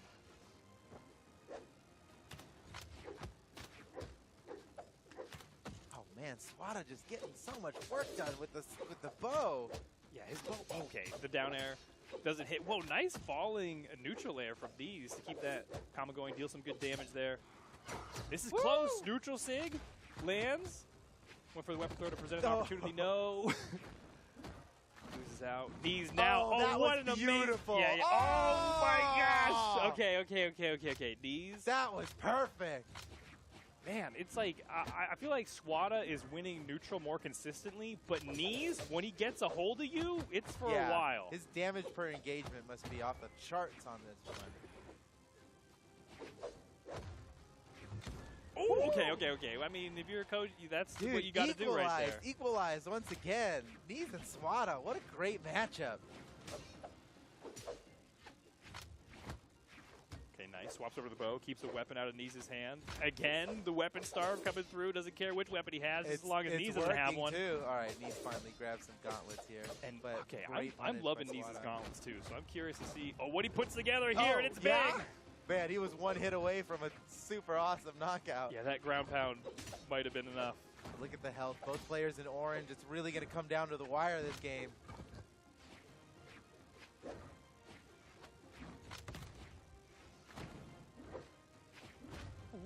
Oh, man. The gauntlet sidelight, it's such a good example of, like, you must follow up. And a follow-up is tough on the gauntlet sidelight. Yeah, in 2022, any follow-up is a read. Yeah, exactly. Okay, you're right, especially in 2022. In this metagame with these players who have, oh, Knees again! Oh my gosh! He steals it away from Swada once again, down to the final stock, down to arguably the final hit. Both players were one good hit away from being knocked out there, but for the second time in a row, Knees comes out on top. That makes the set count 2-0 in Knees' favor, and that's an upset. I mean, by the numbers, that is a huge upset. Oh! Ooh, the sound effect in slow-mo, too. The sword sounds in slow-mo sound really cool. They sound like heavy iron getting banged around.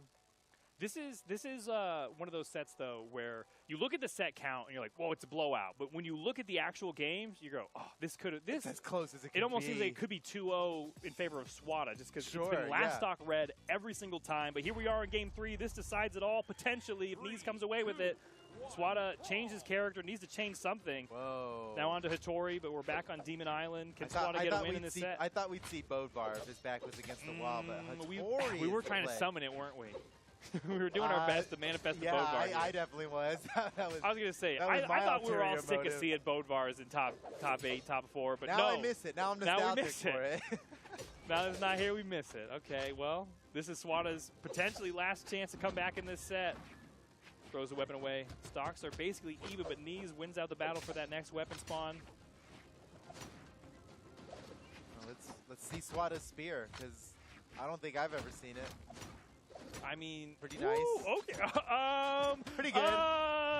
Well, That's you it. know, I cannot believe what just happened after you said that. Let's see Swada's spear. Did he hear that? There's got to be a delay. He didn't hear that. He couldn't have. His spear completely popped off all the way into claiming the first stock. That was an incredible flurry of hits from Swada. Let's see if he can keep it going. He's got the advantage yet again. Oh my gosh, everything's landing. Perfect regrab on the weapon throw. You need to know the max range of your weapon throw regrabs. The down air. No, wait. Egg drop? Nice. I don't know. Uh-oh. Okay. Look at him Maybe stuck. hanging out underneath the platform to avoid the edge guards.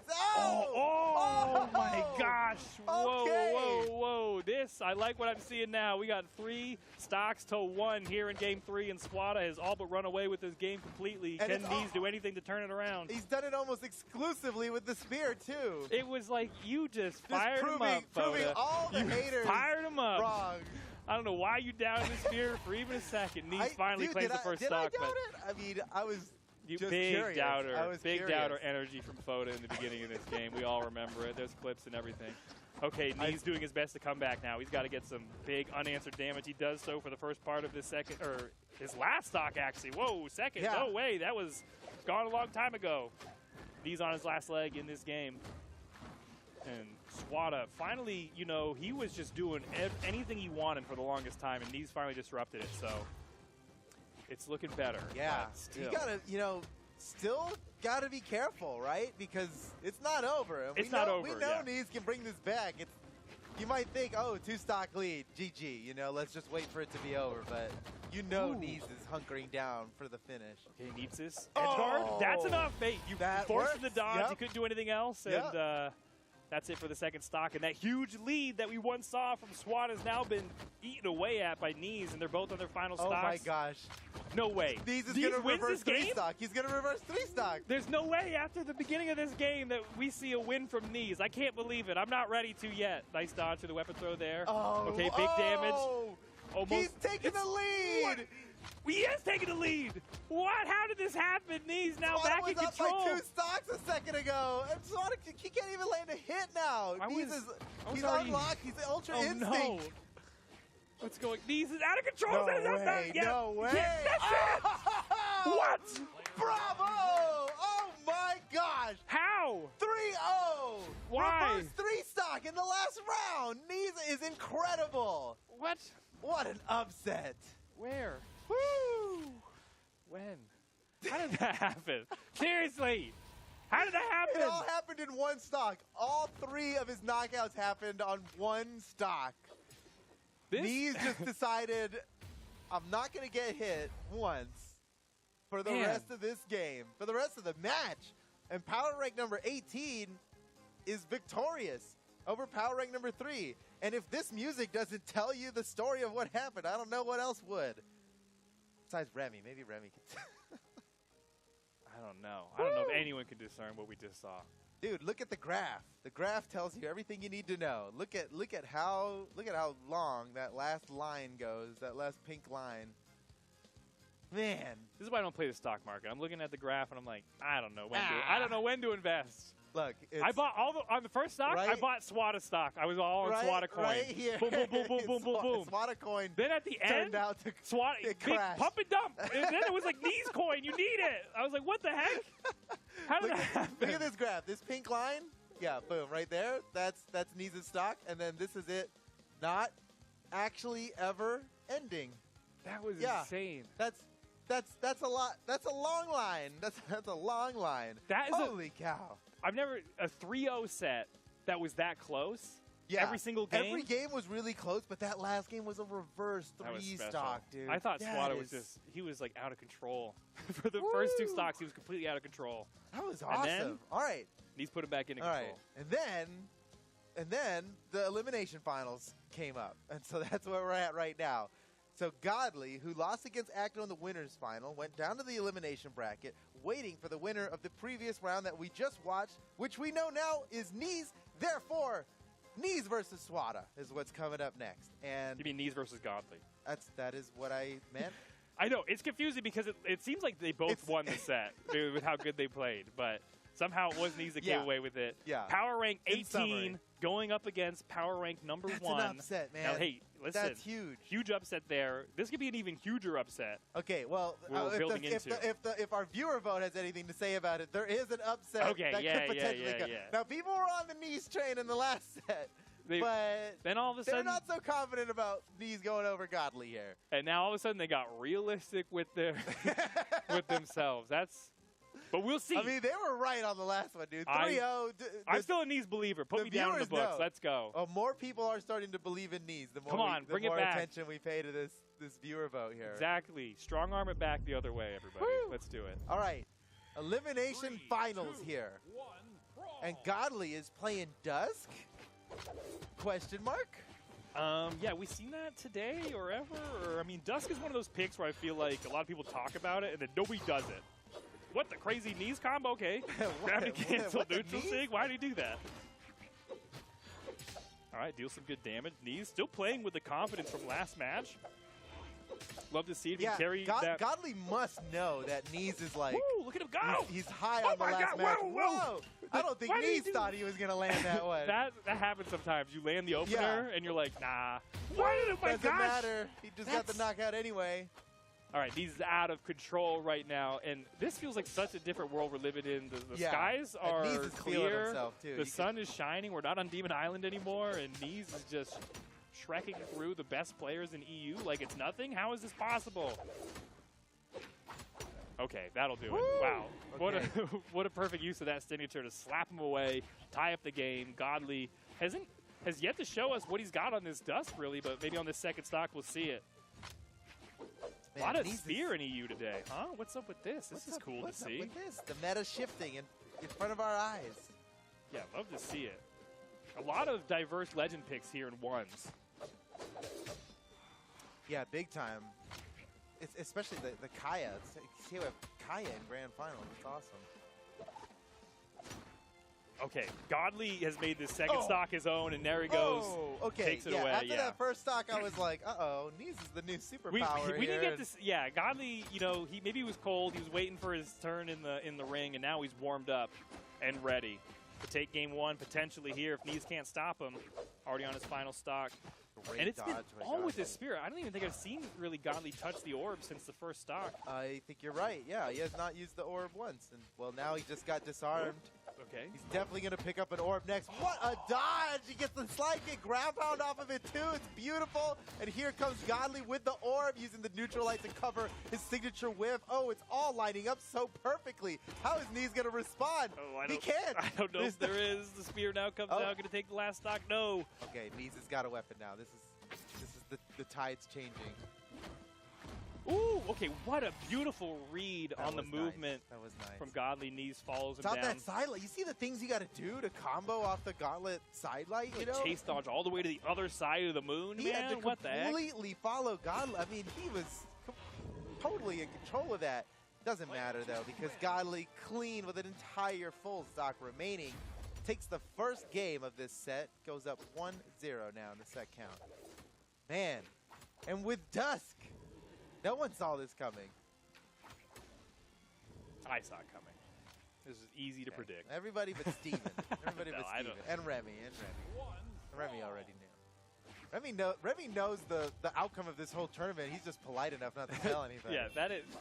He could spoil it, and yet he doesn't. No, but he's cool like that. He's not ruining it for Okay, we see a everybody. character swap from Knees. No stranger This to the is- scythe. We've seen him play Yeah. before. This is a real final boss kind of pick from Knees. I think he was waiting for grand finals to bust this out, and now, but his hand has been forced.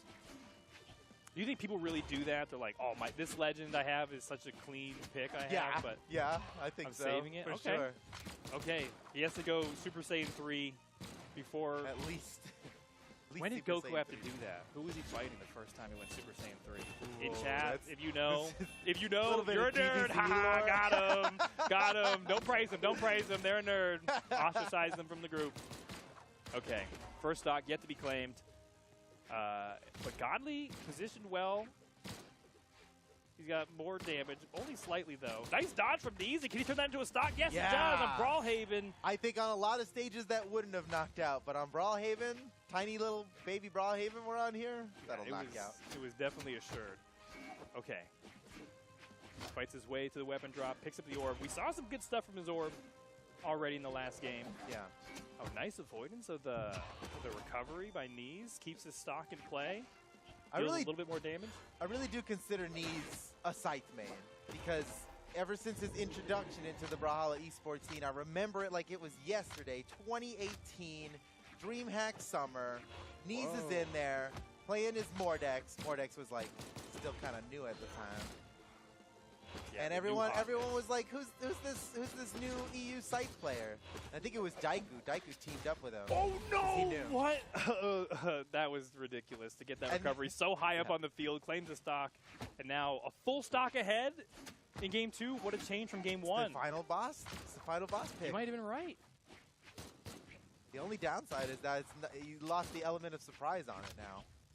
Akno's watching this match like, okay, downloading. I think it was Majin Buu.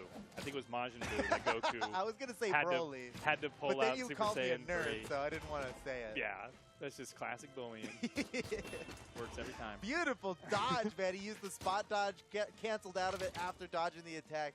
Godly, perfect execution there, but he is falling behind in damage, to say the least, man. It's starting to get out of hand. Okay, that not enough to do it. Disarms Knees. The weapon throw Wow, dodged. perfect dodge from Knees. No way. And he gets the weapon, and he maintains stage control, but Godly just bites his way back. For a second. Ooh, Yeah, I thought Knees it's was gonna going be to. tough for Godly. I thought Knees was going to finish this game without even losing that second stock. But now with a slight opportunity, a small one, has to play pretty much perfectly from here on out. Godly has a chance. Offside of stage, the recovery's going to close it out. And now we got a tied set. Yep. 1-1. This is what we wanted to see. And this is what we were expecting after the powerful performance Knees has been putting on today. We don't look at the power rank anymore. He defines the power rank on the day. You know what I mean? And that's the great thing in this region we've seen, especially over this last year, is that the talent pool is so high that it really just comes down to the day of, you know? Like, who's going to have the edge on the day? Yeah, totally. And that always makes esports more exciting, when you just know that victory is not guaranteed for anybody, and there's plenty Wait, more look at than- this. Maybe a whole stock taken. Reverse. Did he Godly, go can too far? No, he's fine. Okay, He's he did, fine. yeah, we thought maybe he pushed it too far and God was going to punish him for it, but no.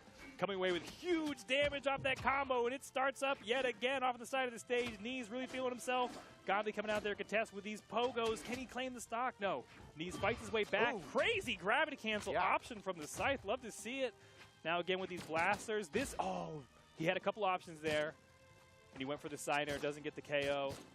I think he was too far away to land the recovery. Yeah, He'd definitely, the recovery certainly would have knocked out, but Knees had the situational awareness to know that that wasn't going to land.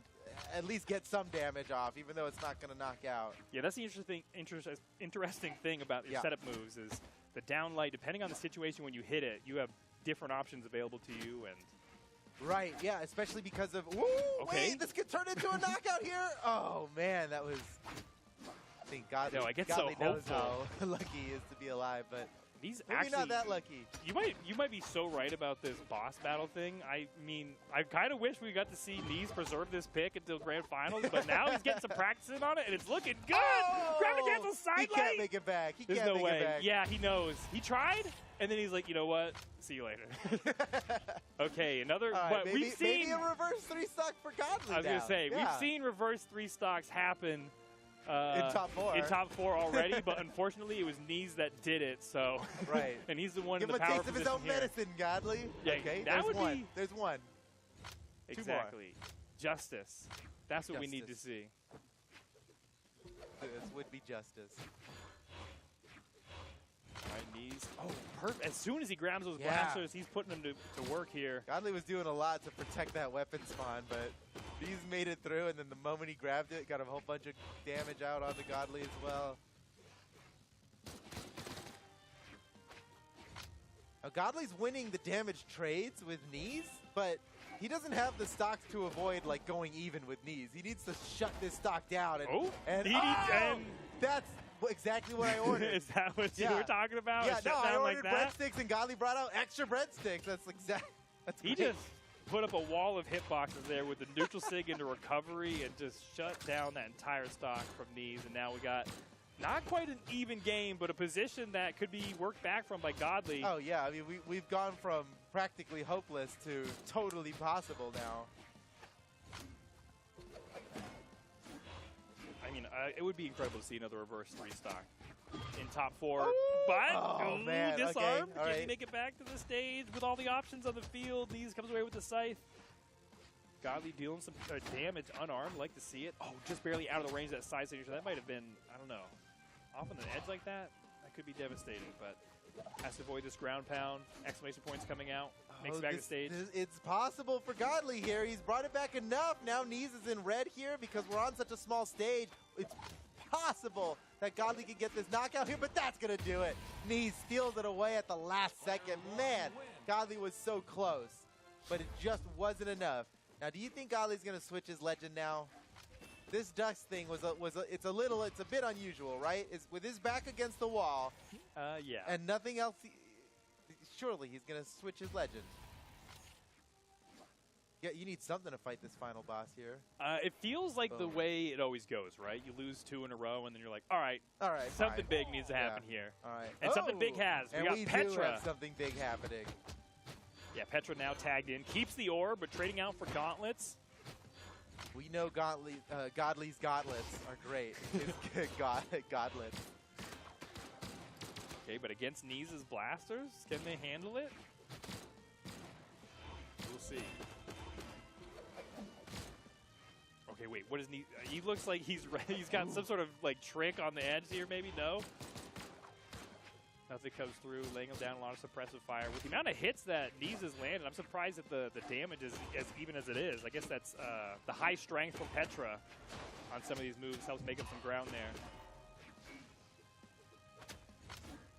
Okay, weapon throw, just stop him. Don't touch me. Get out of here. Okay, who's going to come away with this first stock? In that last game against Nees, Godly was succeeding a lot more with the orb than he was with the spear. So, and it looks like this weapons he's favoring here. Maybe the signatures from Petra are what he prefers. Okay. Oh, disarms Nees. Not enough to claim the stock yet, but getting close. Wow. Wow. Just a slide Nees kick definitely away wasn't expecting that to land. That should do it. Okay. Godly takes the lead. A very small lead. As far as stock leads go, this is about as small as it could get. He's a breath away from being knocked out. Oh, and what? All right. A breath was a bit of an overstatement. Okay, not that one, though. All right, and almost no, I mean, I think maybe Godly may have breathed on Nees in that last interaction. Yeah, there was a breath. But now Nees again back ahead of this game, and if he wins this, he's going on to grand finals. That's what this is about right here. But Godly, big play off on the side, maybe reversed by Nees. Who's gonna? Oh my gosh, I don't know who has the advantage off in the end. So far, Nees' scythe has been looking very clean. Oh, but I think it really can go both ways, man. They're both so great off the edge, and that's it. Gauntlets. Nope. Gauntlets and scythe, just both such powerful weapons off the side. They're both capable of a lot. But Godly takes the lead here, and he needs this. He's got to bring it to a Game 5 right now, or he's going to be knocked out of the tournament.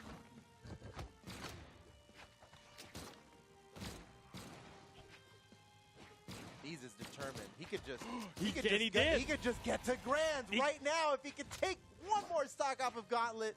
Godly, man, second time. Okay, there's the gauntlets you were looking for. Yeah. That was. Wait, did you see the ending of this tournament already? You're just like mixing up your predictions? I see. Okay, well, we're close. Even match on this final stop. But Godly needs this to tie up the set. It'd be our first Game 5 in top 4. We would love to see it, but Nees does not want that to happen. He wants to waltz right into grand finals, get another shot at the title. I think Gauntly is a cool nickname for Godly. Is it? Gauntly. Because he's good at Gauntlet. Get it? It's tough to say. Gauntly. Yeah. Gauntly here. It rolls right off the tongue. Oh my gosh, he does it! He's done it! We're going to Game 5, ladies and gentlemen. We are going to Game 5. Oh, man. Okay, this set is definitely living up to the hype. In Game 5, who's going to come away with it? Every game on Brawlhaven, too. This is, dude, I appreciate a small Brawlhaven match more than a Demon Island match, I think. This is cool. Okay. More A intense. weird false dichotomy just to make. Sure. Brawlhaven greater than Demon Island. Yes, I'll say it. I don't care what kind of controversy that stirs up. But you talked about Neeza's Mordex earlier, and we're seeing it now, doing some work on this first stock of Godly. This is the real final boss. You're right, Yeah. you're right. You play through Pokemon and you think the Elite Four is the final boss, but then you gotta fight your rival at the end. Yeah, and what's that's- his, Gary? That's really what it What was his name? Yep. I'm not. Old Gary. Oh my gosh! Huge okay, read! okay. Huge read on that recovery. Chase dodge over to the side. Keep up with Godly. And that's a big lead for Knees here, man. Man, look at that. Look at that Autumn Championship Scythe Knees is rocking. Pretty good looking Scythe. I wonder where you can get one of those. It does look good, especially this color swap. Oh my gosh, Godly just Wow. would not be denied this second stock. That's exactly what he needed, too, because he was pretty far behind on the stock. Yeah, Now, evening it up, that's huge. He basically never got hit. Just got all the damage he needed, claimed that stock, and now back to an even game. In game 5, this is exactly what we wanted. Oh, yeah. This is esports, man. This is what it's all about.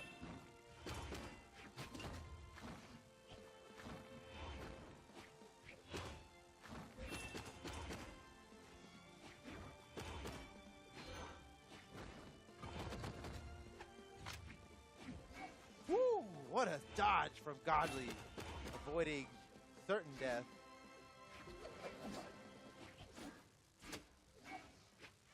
They're both going for a bunch of knockout blows here.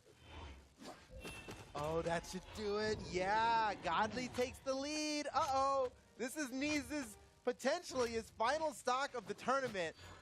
He's got to get this right now. Knees and Grand Finals, that's news, man. That's the Knees news.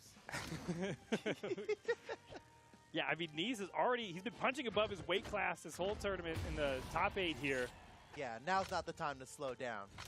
And he Here claims we that go. stock. Here it Game is. 5, down to the last stock. Ladies and gentlemen, this is it. What's it going to be? I like that. Given the option there, when he had the stage to himself, he decides to come over with the scythe. This is what he's betting on now. Yeah, it makes sense to me, man. He's been the scythe master for a long time. Looking for these down lights off of the edge. Get a conversion. Godly makes it through. Swaps off for the gauntlets now. Oh, man, the damage is perfectly even here as this battle continues. The final stock of this set, no matter what, it is going to end right here. Oh, Godly's starting to take a lead. A few unanswered hits in a row. Knees now in red health on a stage as small as this. He's in knockout range. Oh, Whoa, yeah, he goes really for it committed again. to that ground pound there, but Godly managed to avoid it. Off the side. Oh no, that was enough! That's it! That is it! Oh my god, I didn't think that recovery was going to be enough. I know you're surprised by it. I wasn't emotionally prepared for the game to end that abruptly. Me either. Just like that, it's over. And Knees' incredible tournament run, defying the odds for so long, has now come to an end here as Godly defeats him in Game 5. Last hit. Look at their health. Oh, man. Woo! Man, but what an amazing performance by Knees. I know. mean, You've got to give Knees props, man.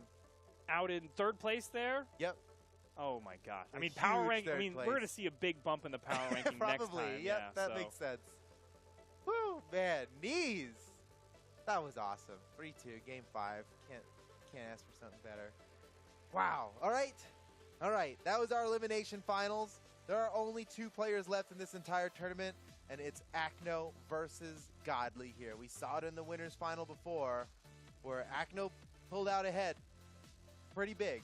Yeah. Pretty big. That one did not come down to Game 5 last stock. But there's still more about this last match that I need to dissect. Like, how? And, like, why? And Yeah, we've got a lot of questions. and we need some help. I feel like we need some help. But Well, who can help us? who could possibly help us through this? And is he ready to talk yet? Okay, he's ready. He's ready. Let's go talk.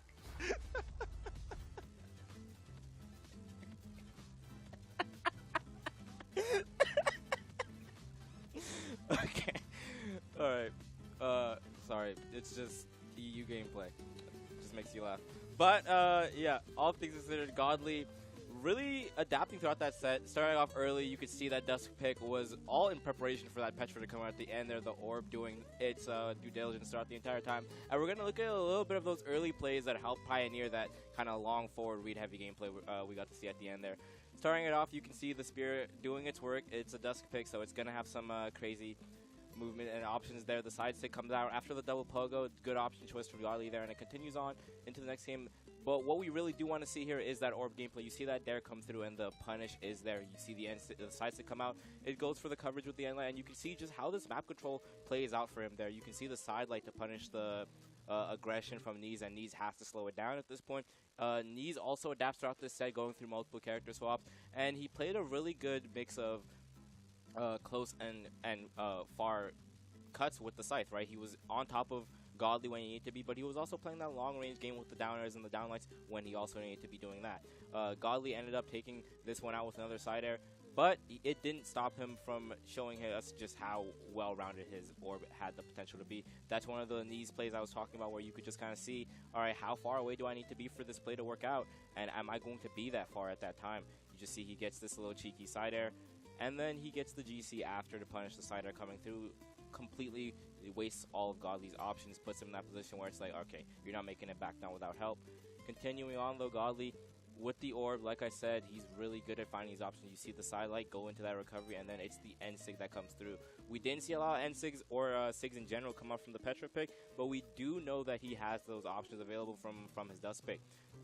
That gradual adaptation and stuff like that recovery, you could see carried on to that last game where he got that Petra recovery. Every little bit helps. Starting off with the Dust pick, keeping that Orb in hand, pulling up to the Petra with the gauntlets that we know he loves. You saw Photo calling them Gauntly. It's true. So when you bring all of that together into that next pick, that adaptation only helps you, and we're going to see how hard it helps him in the grand finals. And back to the casters. Dude, our transition game is on point We're really today. good at this. As a group, all of us, we are so good at this. This is a well-oiled machine. Welcome to Brawlhalla. So Gauntly, right? Yeah, everybody, round of applause, everybody. In the production room. Can I hear it? Yeah, all right. They're clapping, Whoa. they're clapping. Can the audience hear that? That's good, that's good. All right, we're on to something here. Let's keep doing this esports thing, huh? Grand finals, baby. Check out the viewer count, the viewer vote. Godly. Big time. Even though they just watch Acno defeat Godly, the viewers still think They're biased. Godly's got what it takes to bring it back from the They have lower an bracket. internal recency bias. They're like, we just watched Godly win. He can't be beaten.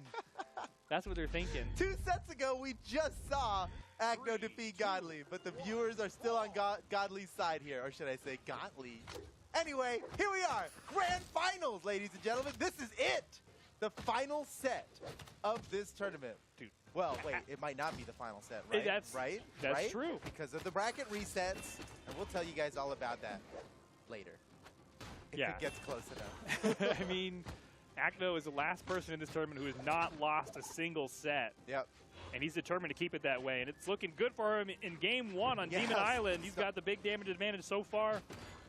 He's starting off really strong here. Ooh, is that enough? No, because he was all the way on the other side of the platform. Oh, okay, we've seen that exact kind of maneuver work out for him. Yeah. Coverage with the down signature. Woo. Dude, man, Acno's looking really good. His movement bow is like so pristine. His bow is like an impenetrable fortress. I don't even know how you try to enter in his defenses here. It's almost impossible. And there it is. The amount of damage racked up on that stock for a neutral light. Just a little flick of the wrist, and that's rude. it. That's rude. That's a power display, I think. Okay, we've seen Godly really hungry for these stocks as soon as he comes back, and he's been effective in getting them, but can Acno hold his position? Acno seems to be using that aggression to his advantage here. He's letting him fall into his trap. Uh-oh. Oh, nice. That weapon throw is actually At the only the thing that last saved second. him. Yeah, he had nothing else. The sidelight Sayer would have been it for his stock, but the weapon throw saves him there. But wait, maybe not enough. Can he make it back? He has the dodge, down air to just put out. Uh-oh. Okay, whoa. Okay, I think Godly knows how He got a dangerous bite, and that he was. tried to swallow the whole sandwich. That was insane. Makes it back, holds on to this first stock. Can he keep it going? Even a neutral light from Gauntlets in the center of the stage is almost enough to knock out Acno. He can't survive much longer. What's it going to be from Godly? Oh my gosh, he can't find an opening! These crazy dive kicks coming through.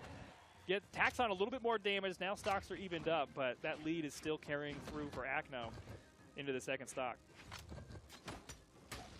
Oh man, Acno's getting pretty close to a knockout here on Godly. Godly falling so far behind. He's got to make up for it all on this stock right now without getting hit. Oh, that's a great, oh my goodness, what a huge combo. Oh, he hasn't gotten hit in so long. Godly needs a big play off on the edge, maybe. No, not like this. I was saying that. The ice landed for like a couple of frames. It was still out there, but the hitboxes are active for a few frames. So even though like the impact happened, Godly came up and still got hit by the spikes. Yeah, it's tough I mean, this comes down to the stage, right? The momentum he had on the wall slid him up into the ice, but he's in another bad situation already. Potentially going to lose his last stock, and we're still talking about the second one. Can he turn this around? Okay, nice gravity canceled side light. Finishes it with a recovery. Has Acno in knockout range, but he really needs to get that stock. No, that was a nice down light. Try to start it off, but that's it for game one. Beautiful. You saw how he gravity canceled that one just above the floor, high enough so that he'd still catch people grounded, but in case Godly jumped, he'd catch that as well. It worked out perfectly. Yeah, that is showing his skill with this legend, that he knows all these options, and he's doing them as fast as he can. You know, he jump, gravity cancel right here, perfect. And he knows that this is like the perfect coverage for the situation he's put his opponent in. And he's doing all that against the best opponent he could possibly have, right? Yeah, the best #1 ranked player in Europe. It is actually power rank #1 that he's landing these moves against. But man, this would be an amazing chance for Acno to, like, his return to form. What? Here right before BCX. This would be incredible. Yeah, this is big. As it relates to BCX, this is the last chance players have to affect their power ranking. Now both these players, as 1 and 2 power ranking, they could have slept in today. Let's just say, as far as I suppose they could have, yeah. But that's not the way they play. Except for the $100,000 at stake. Maybe okay, right. A little bit of motivation. I didn't realize.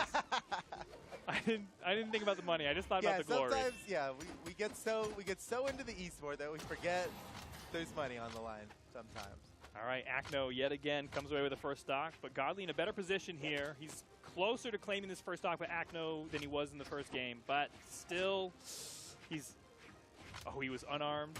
Now he has the advantage with the spear. Acno. Oh no! Whoa! Acno. What? Oh, you know. Goodness.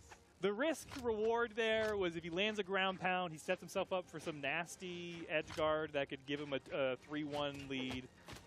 But instead, he ground pounded into oblivion and didn't make it back to the stage. Was he actually done? I feel like he could have still made it back to the wall. I'm not sure. It is Acno. I think if he could, he would have. Knew what he was doing. That's what I'll say. I trust him. If he could have, he would have. Yeah, it's Acno after all. He probably knew what he was doing. Yeah, he couldn't. So we didn't. But now he's still in the lead here on the second stock. He's got Godly into the red now. One strong signature, even a side air close to the side. No, not enough to do it yet. The weapon throw follow-up just barely dive kicks his way to the bottom of the wall. Gets underneath that owl to come back to the stage. Acno locking down this weapon drop. Comes away with the spear. Ground pound to the ground. Signature usage is great. You rarely see signatures being used like this, especially in grand finals. You know, usually a signature is like too risky. And you know what? That's the scary thing about seeing somebody come into this tournament and being so steadfast on their character pick. You're like, okay, he's been training up this Kaya pick.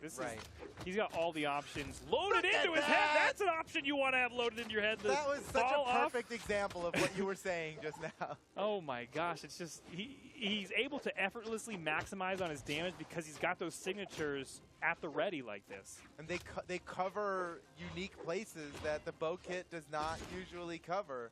Yeah, they're just outside like the close range of like the neutral air and all that. And even more so, I don't know how many times Godly's fought a Kaya in a ranked match lately, but oh my gosh! And this is the owl just to show off a little bit at the end.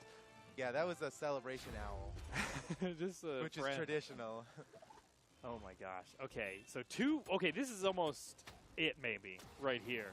We're 2-0 Yeah. This in grand it finals. could be just one more game and this tournament's over. Acno on winner's side And up by 2. and up by 2. Whoa! Okay, they can't see this yet, so I won't get too excited. But Oh, we'll look at some stats. We'll look at some numbers. I mean, what do you think? Back against the wall, you got to change something up, and it's a legend swap. And There we're you seeing go. Ezio Yep. coming out. I love this pick. This is Okay. one of my mains. Yeah, let's see. Let's see this work, maybe. Obviously, the newest legend in Brawlhalla, so we haven't seen very much play just in general, but in tournaments, especially in grand finals, this might be the first. This is certainly the first. Oh boy, we gotta make it look good though, man. We gotta have him do some work here. You're really worried about Godly not doing well on it. No. I'm not worried. I mean, we're putting a lot of respect on Kaya right now, which is Yeah, been yeah. needed for a yeah. long time anyways. If Ezio loses, it was Kaya's fault, not Ezio. But I'd love to see this legend change work out for Godly. He's got the sword. He's done some You just know good damage. You just know he's looking for the down sig, right? Like in course. all of Godly's movement, I'm like, my gosh. where is he? How is he trying to calculate this down? You'll start to see him salivating. It should be like an animation in the game when you get close to red and you see like you just I just want to. Instead of sweat drops, it's Yeah. saliva. If an Ezio is standing near the corner Drooling. with sword, he's just drooling. That's the way I play. But it's not enough to save him against a player like Acno, still coming away ahead with that first stock. In Game 3, this could be it. No reset needed to decide the fate of this tournament if Acno keeps going just like he is. Godly can bring it back. I've got faith. Chat certainly has faith. Ooh, okay, there we go. Stops the bleed quickly there with the recovery. And now potentially back in this game.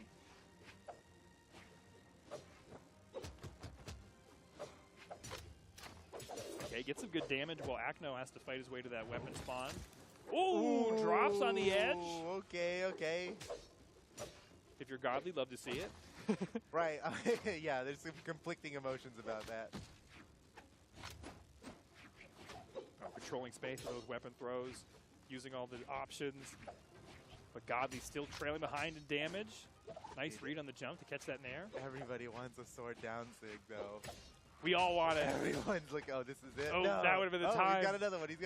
Dash pivot. Neutral sig. Actually, we forgot about the neutral sig. Here it goes, dude. Acno super knows it's coming, Yeah. and he's just making himself unavailable. That can be sometimes a trouble when you're playing such a dunk-tastic character. People are so ready for the dunk, you know? Oh, yeah. For You sure. know this as For an Asuri main. Yeah. After a while, everybody's They're looking suddenly for it. not coming up over the corner Almost anymore. enough to turn it around. What? No way! That oh was my so gosh. perfect! I don't even want the Twitter post, the Reddit post about this one. It's going to be insane. The bird around the corner, they can fly. Okay, but speaking of flying, Nice Acno's weapon wings throw. have been clipped there. Wait a second. This could be Okay, Godly needs his final Ezio's stock. first win in grand finals. Let's see it. Potentially. He's on. You see him on the corner? You can see the salivation animation was almost playing. The closer you get to the corner, the more he's just drooling. I need to hit this down signature. Yeah, right here. Oh, okay. Goes to the neutral light. That's okay. That's okay. I got a little ahead of myself. I don't know. That was the moment. That was the moment. Just, you know, I'm too much inside my own head right now. It's too risky to use now. Oh my goodness. Oh, no. Acno might be This could be about it. to win this tournament. He's one good hit away from winning the tournament. Is this it? Is this the moment? Or will Godly fight back? Ooh, Okay, Yep. punish, We good. take those. No way! Oh! The dribble GG! Acno wins! Acno is the European Summer Champion! Woo, man. 3-0 over Godly. Come on. Autumn champion. Acno, yep. He's the new number one power rank. Oh, I can't believe that word. Man. 'Cause Wait, it that looked- looked clean. Never mind. No, it no was- need to. it was clean, but I mean, I was in the same headspace as Godly, like, oh, here comes a punish. Perfect opportunity to dash, jump, ground pound, and like, nope, it was actually a counter for that exact option. Like, Acno can just see into the future. Well, man, congratulations, Acno, on the huge Autumn Championship victory. Holy cow, man, with Kaya. Yeah. Practically the whole way. Did he switch at all in the tournament? Maybe somewhere. I'm not sure. In top 4, Woo. Well, we know these last two we know for sets. sure in top 4 it was all we know Kaya how all we the finished way. it, and that's all that matters, really. Yeah, shout outs to all the Kaya mains out there. You've been validated. This is it. Yeah, this is a good pick. You can win you were you can win right. big tournaments Yep. with this pick. Just keep practicing. But I mean, the difference maker is Acno, and showing his Seriously. return to form Right before after BCX too. Right before It's BCX. perfect. You know, his kind of most troubled year in the region, just as far as, you know, Well, he wasn't ranked It's hard one, to which is compare his 2020, 2021 run to anything else. Yeah. Because it was as dominating as it could be. it's unprecedented. Unprecedented. So after losing that, you think, oh, that's hard to bounce back from, right? You were the king at one point, and then this godly guy comes in and starts shutting you down in these tournaments. It must have felt so sweet for Acno to come out on top in this one, and I'm here for it, man. That was awesome, and we're gonna see how else this develops here, not just in Europe anymore, right? Because BCX, the World Championships coming up, where there's gonna be international competition. So how's Acno gonna stand up against the likes of the best in North America, South America, Australia, Southeast Asia? Well, we'll find out in November, but there's still more Autumn Championship to come. So we're going to take a super quick break here, and we'll be right back with the South American Autumn Championship. Don't go anywhere. We'll see you soon. Boom! Dia. That's how you say good day, I think, in Portuguese. But we are getting into the top 6 of the Autumn Championship for the South American region. And I got to say, predictions are blown for a lot of people. Yeah, everybody that had a top 3, basically, that predicted anything is now just out of the water, right? Yuzukina doing so well in this tournament. And now I'm already looking at the matchup that's going to be coming up next, right, with Wes there in the elimination bracket. A little early, right? Yeah. So things are looking scary for a lot of people that are confident in their predictions going into this championship.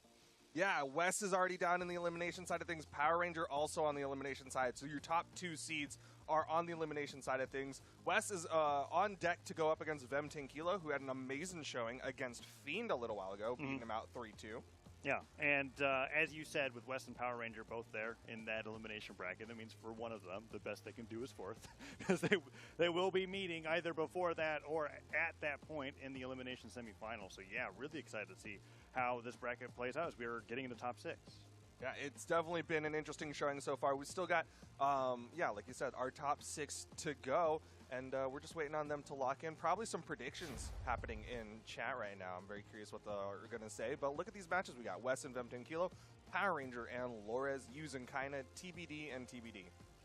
TBD and TBD does stand for to be decided. I think TBD is going to win that one. Yeah, well, there's a strong argument for TBD, definitely. Just okay, I'm not going to do this bit.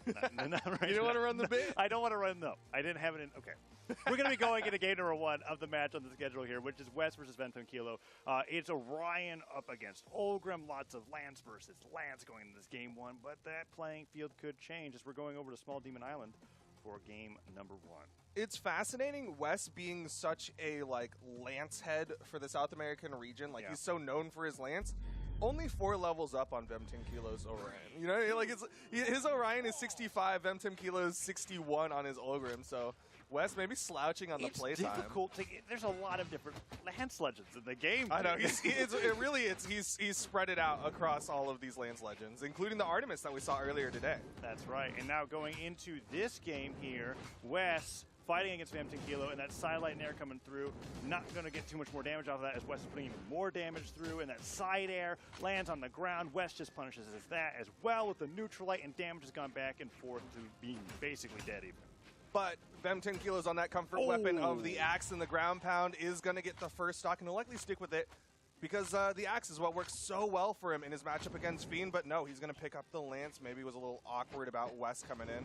Yeah, when it comes to weapon matchups in Brawlhalla, there's a few matchups that I still stand by having a pretty good time against other weapons, and that's axe versus lance. I really feel like, Vem Tenkilo. Nice. Sides that comes through. Nice punish from West, but keep in mind that he was ahead of stock while going for that. But yeah, we saw him take that stock off a little bit earlier on. Axe is just so good at being able to stop Lance while it's moving in the air with attack, especially the Axe neutral light, which we see Vem trying to space with right there. Going back to stage, gets that side air to punish West's side air, and that dash jump there came close to hitting him as well.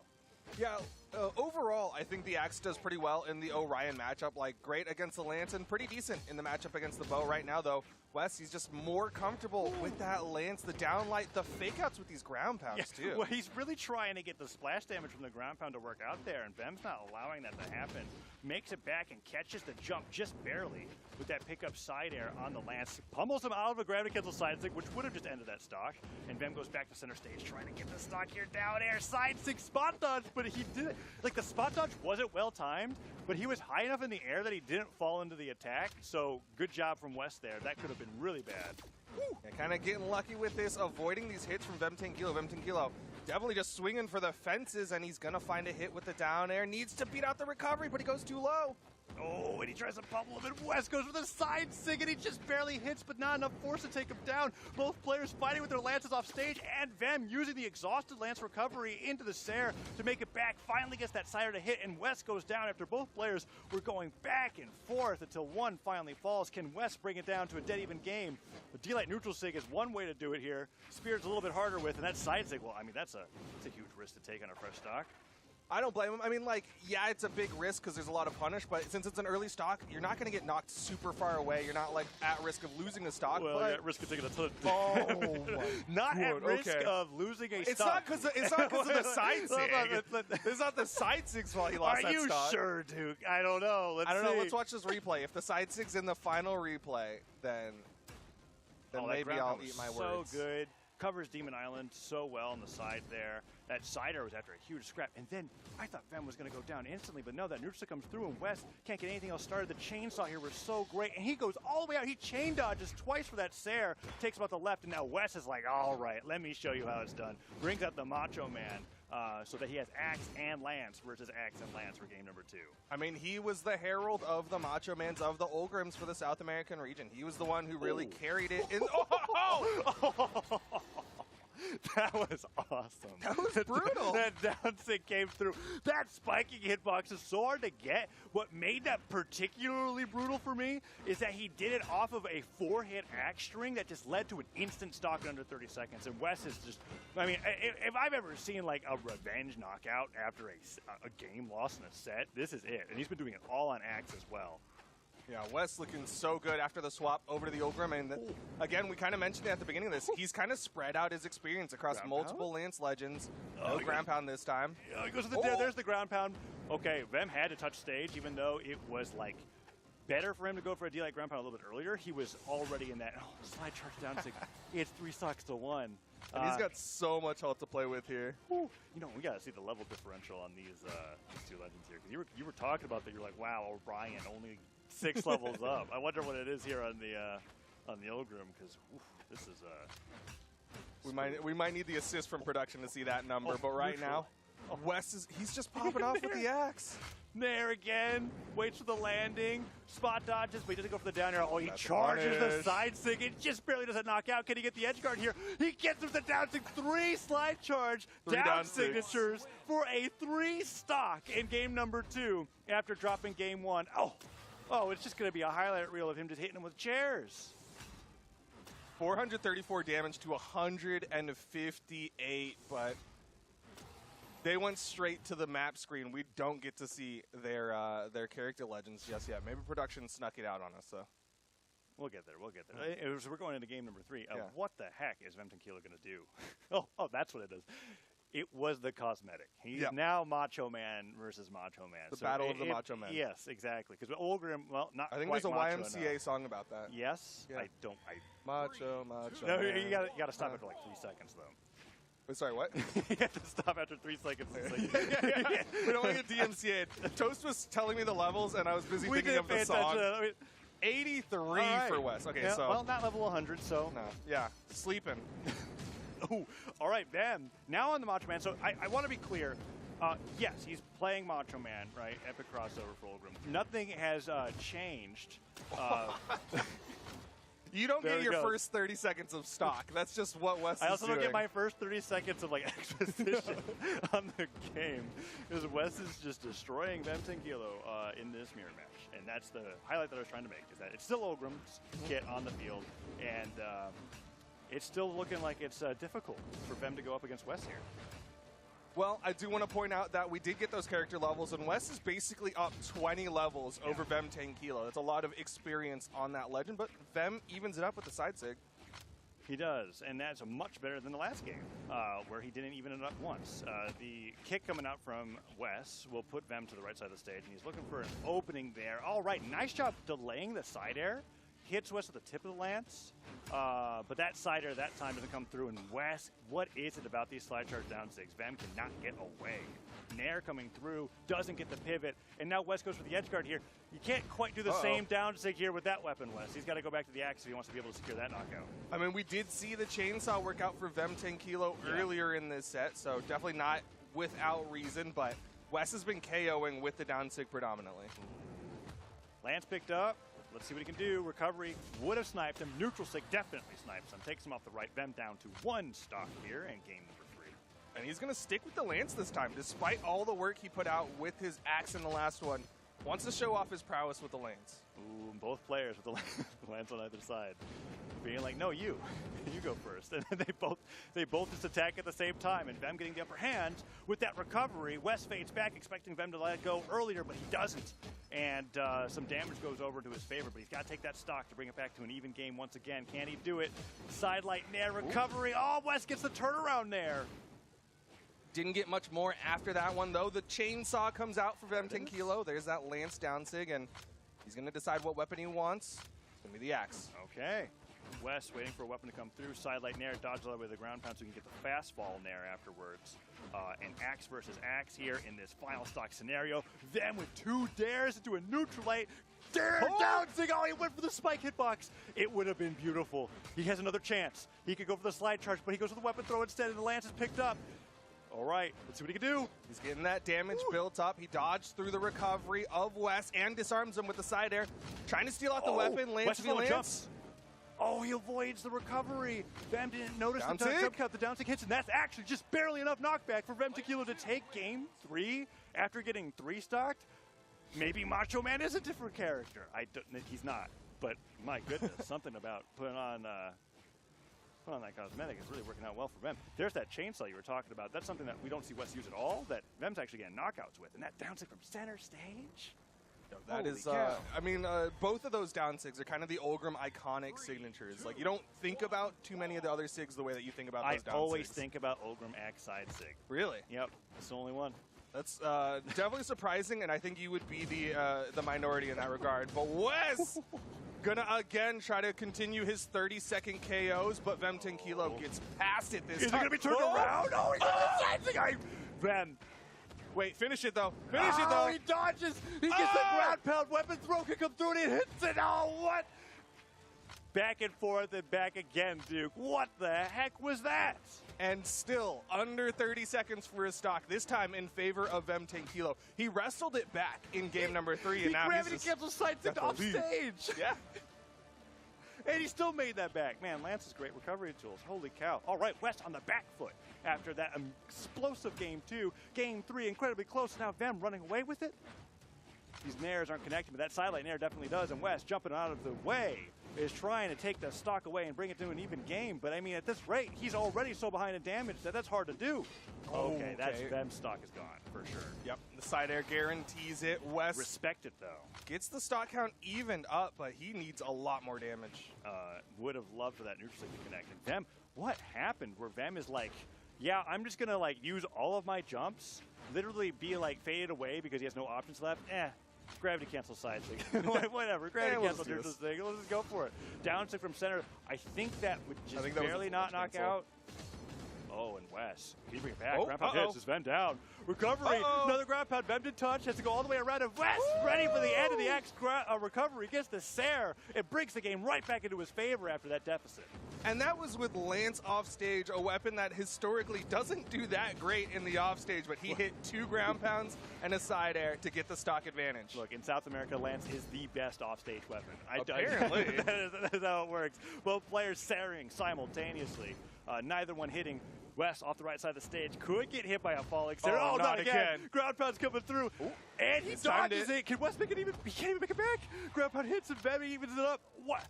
Okay, they're keeping it. They're keeping it close. I don't know what's going to happen, Duke. This is like there's no like trail of momentum. It's kind of just explosions everywhere. Somebody forgot to turn gadgets off in this ranked match. There's just explosions all over the screen, and somebody ends up losing a stock. But right now, the damage is it's pretty much even. Ooh, double dare comes through. Wes goes in for the side light, burns him on the way through. Nice. Nair on the back ends. Can't get that second Nair, and Vem's looking for that falling dare, but Wes keeps hitting him out on the down thing. I mean, we've seen spikes him into the stage against the knockout anyways. Wes, so good with that move. We have seen 4 different ways to knock out with down sig on Ogrim's Axe, and that is my favorite one so far. I thought you only thought about Axe side sig. I thought, yeah, well, it's because it's not a very good move. Okay? Well, you know what's fun about it is when you're like trying to get back to the stage and you're like, my opponent won't get this one, and you gravity cancel side sig, and it looks like you're walking with the axe back to stage. Okay. That's what I think about. It's like got 1 case use out of like 999 cases. Anyways, Wes. It was looking really good for him, and then it was looking really bad for him, and then it was looking really good for him again, because that's how this matchup is going, I guess. It's really hard to tell. Like, we're in game 5 of a set where West 3-stocked this guy and then came back and started losing to him. Like, this matchup's insane. It is insane. And, in particular, again, the Lance offstage. You looked at the numbers, 400-plus damage put out from Lance, from Wes. On the other side, Vem Team Kilo leans a little bit more towards the Axe. Kind of see that difference in their playstyles where Vem was putting out 200-plus on the Axe versus Wes's 400 on the Lance. Okay, and then they do the exact same start. They did the same thing 3 times! That really hurt my brain. Luckily, they didn't pick up the same weapons. Okay, the down tick comes through. The neutral gets the spike. Is what's going to get the down. Sidelight slider, he dodges through. That was so crazy to go for, and Wes was really hoping to catch him off guard, but Vem somehow ready for what a wild option that was, and now he's trying to turn around. Just kidding. Axe side air comes through. There's 5 seconds left. The down air. They got to get that 30-second stock, Duke. There it is. No, Wes is the right way to throw the weapon. He didn't down. He survives the 30-second onslaught. Oh, but Vem gets hit by the weapon. He's gone. It's just it's a little bit of that South American delay. Instead of a 30-second stock, it's a 40-second stock in favor of Wes. What a shame. At least it was really fun while it happened there. That weapon throw catching Vem out of all things off guard. He spot dodged the neutral stick and down air for it. He went for the down stick, and he immediately buffered the ground pound, expecting to hit by the weapon throw. Okay, Vem, well played. I mean, that is something, right? Because he slide charges the down sig with the foresight of knowing that it's going to get hit by that weapon, and then buffers the ground pound anyways, gets the hit, gets a knockout. 2-2 now between these 2 players. And Sidelight pivot dare to interact with the fact that the Sidelight hit him in the wall. Sidelight Nair comes through again, double Nair, goes to the neutral sig. Oh, he's only got a recovery. Running out of moves, though, but he gets back up safely. Vem 10 Kilo taking so much damage, or putting so much damage out onto Wes. Whoa. Nice dodge, kicks him away. Another axe picked up. Wes has a lance primed, but does he want to go to it? I don't know. Vem's been getting the upper hand on the axe. Like you said, it's been the lance for Wes that has been getting the bulk of the damage, despite the down tick being the highlight. Okay, Vem, that was maybe going for like a dash jump, punish, read, whatever the case may be. It doesn't matter because that gravity cancel down tick gets punished, and Wes tried to get the turnaround. If the Stair hits, he gets the chase dodge, he lives. It missed, he goes down. Vem 10 Kilo takes the lead in game 5. But deep red might not be the worst thing in the world, but Wes has already taken chunks, 2 axe hits and a weapon toss. The Nair's not going to do much there. Ooh, Cider hits. Weapon throw comes forward. Dodges away. Vem trying to get as much extra credit as he can. Avoids one hit. Can he avoid the other? He can't. Nair comes through. Chase dodges all the way, but he stops the recovery, and Wes is now taking a lot of damage on this last stock. Oh, man, these falling Nairs. Recovery's going to whiff. Avoids the Nair. Vem 10 Kilo has gotten so much damage out on the West, who finally finishes the stock with the side air. Ooh, he's going to go. It's last stock situation, Duke, game number 5. And we both know either of these players' stocks could fly right now. West with the lance is a little bit more advanced than that. If he can get that dodge, he got the dodge. Neutral light goes to the ground pound to the weapon throw up into the pick of Nair. Goes for the double Nair, and he gets side aired. I think he's a recovery and a dodge, and that's it. Yep. Oh, but the falling Nair protects his landing, goes in, gets a down light. Vem still has that damage advantage. A good dodge through, though. Really crucial dodge. He goes all the way up with those Nairs, touches the ground, dash jump side air, takes Vem all the way up to the right, and the dare misses, and the side air connects. Max Vemtequilo takes out Wes and moves on in the Autumn Championship for South America. Upset after upset. That's PR number 7 who took out Fiend and has now taken out Wes. He is continuing on in the bracket. Wow, that's pretty surprising. I really felt like the script was, okay, Orion didn't work, bring out the Macho Man, and then 3-1 him with a series of 3 stocks after that game 2. And that's not what happened. Vemtequilo also brought up the Macho Man, and I guess that's the energy that he needed. He just needs to see that big old smile from Macho Man, and suddenly he's feeling good. And again, the damage reflected from Vemtequilo's axe, 286 put out on the axe, whereas the West was not able to put out the big numbers on his lance. It was kind of split across both weapons. Yeah, that last matchup was a bit of a struggle. We still got that really early stock going into that game 5. We have some time. I'd love to be able just to see like the first 40 seconds again, but like in a replay form. But we'll have to look at that another time because we've got more matches coming up. But before we get into those more matches, we're supposed to buy time for Remy. Oh yeah, that's right. How's it going, Duke? That was a really fun set. Toast goes in our ear and says, all right, buy time. And But you're like, you already gave it up, good. right? It's already known that we're doing that. So what are we supposed... Hey, Remy. Look what I have to work with. He's What are you not ready talking yet. about? He's not ready yet. We're supposed to buy. Okay. Reset. Toss. It's not that Are you okay? It's not that complicated. All right. You're the one that's making me overthink these things, okay? You have to He take says it's responsibility. okay. Remy, please save us. Wow. Wow. All right. Well, Taza is no Vemtequilo, I would tell you guys that much. Vemtequilo actually can tell what's going on. Vemtequilo, some really excellent lance gameplay going on in this entire set, even matching the Macho Man pick from West, who kind of revolutionized and brought that pick into the scene here in South America. But Vemtequilo just did it better. Even in slight plays like this where you can see the neutral game come out into the end light, forward into the ground pound, and something like that is going to be key throughout this set. It feels like Vemtequilo and West, I had a lot of clips for them both, but Vemtequilo ended up taking it over him.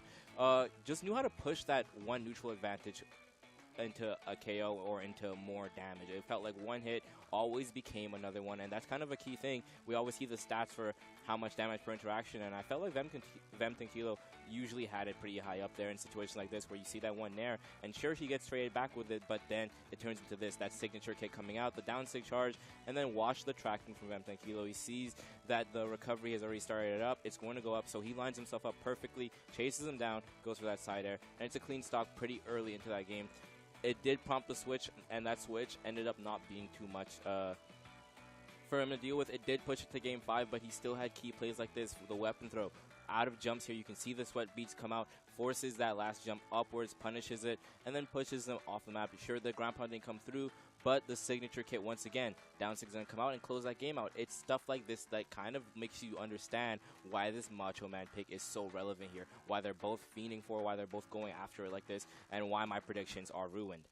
Continuing on, though, we do have another situation here where it's kind of like I've been saying, one hit becomes 2. You can see them going very far and deep for this KO. Doesn't end up working out, but something you should have taken note of there, West going for that ground pound. The same exact ground pound here, except this time it costs him his stock with the weapon throw to confirm it at the end there. And you can just kind of see how Vemtequilo plays off that momentum of that first hit, trying to combo it and string it into multiple thereafter. We have another situation here like this where... this one, actually, I'm pretty sure is the one that happens off stage. You have the first side air and a perfect spot dodge into punish for this down air. Wes is going to default to the other side just for the safety, just for the assurance, but Vemtequilo is there. He's still applying that pressure. He's still playing it slow and carefully. The weapon throw is going to try to buy Wes some space, but that space is immediately reacted out of with the ground pound into the recovery for closure. Vemtequilo, like I said, likes to play off that pressure very much, so it's kind of been his key thing here, and that pressure is allowing him to make these leads, bring back these games, all sort of situations where it's one hit turning into 3, and the casters are going to show you what's up with the next game. I so rudely interrupted you. I don't remember. It was you were segueing to the next match. Oh, yeah, the next match. That's right. Power Ranger versus Low Res. All right, we just had an awesome set between Axe and Lance, between both players representing that. And now we've got a Sword Ditto coming up here. As we got Power Ranger on the Ezio. Really excited to be seeing Ezio played here in the Autumn Championship by a player like Power Ranger, going up against Lorez on the Hattori. And when it comes to a matchup between these two players, I'm really excited to see how it gets into a situation where most of the time, one player has that advantage on Sword over the other, and that will force the other person to try to figure out how they can get that matchup to be balanced for them. I want to see if that's going to be the case here, or if it's really just going to be a complete brawl like we just saw in the set before this. I mean, it is Brawlhalla, but at the same time, they, of course, all have a secondary weapon, right? Power Ranger could be bringing out that orb, Lorez could be on the spear. But the thing of note with Power Ranger is, like, he's the only Ezio so far who's really stuck with it. We've seen a lot of people switch to the Ezio in competition, but Power Ranger so far, he's like, I want to play Ezio today. Ooh, yeah, although at this rate, he might switch to it after one game. He's got to stop this the damage coming in from Lorez's spear, because so far he's gotten 1 hit, 2 now with that side light. But it's going to take a lot more than that. And now he's starting to stabilize. 2 neutral lights, goes for the neutral signature. But Lorez avoids that, but the recovery comes through. And now we've got ourselves a much more even game. Orb picked up here for Power Ranger. And that side light cider will put him off stage with the down to come through. Oh, he holds it, but gets pogoed for it.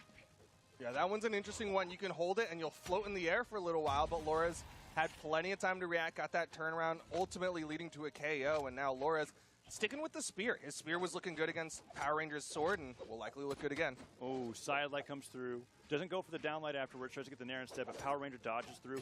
And that pogo really working well from Lorez. Just getting 1 hit there. Try to go for it again, but Power Ranger dash dances out of the way of it. Gets some good damage through, but still not the stock. Let's see if Lorez can get any more extra credit. Side light. No, he goes for that Nair read again, but that time it leads to a recovery Nair, so it works out. He's getting a lot of damage. Finally, Power Ranger going to get that KO, downlight recovery, and he's going to be sticking with the orb. The Sword, not looking that great right now.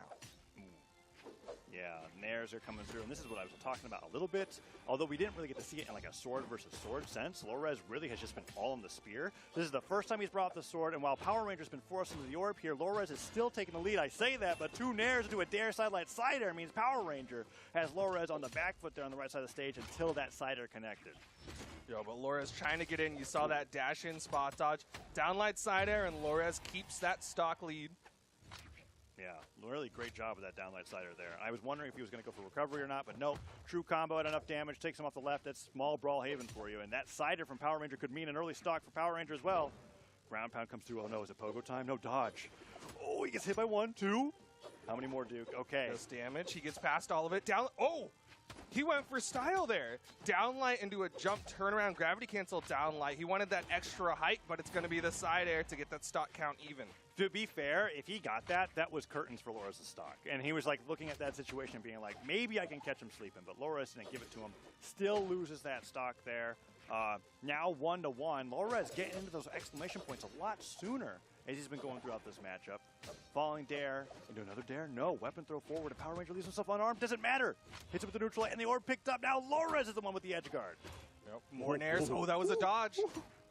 Lorez gets down thanks to the help of those pogos, and the side sig connects almost enough to get a stock. The side air gets it. Very Fiend-esque, that side air, right? They're seeing them go all the way out there, multiple jumps to the spear, trying to catch them before they can even get close to the stage. Power Ranger on the stats there, but Lorez with that game win as that side air hits him off the left side of the stage. We're looking through these replays.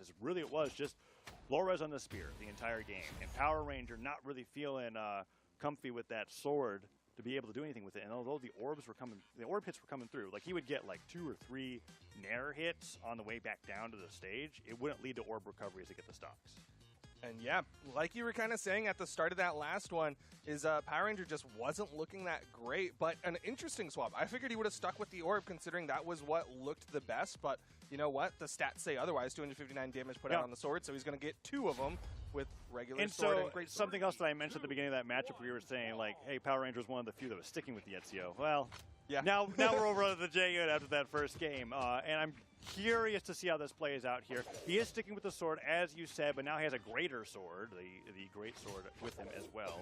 And he gets that pickup recovery as he's going to try to get these stocks really early on from Lorez. If he's able to get a dodge read, a sidelight, D-light bridge, sidelight finisher can take you out in orange.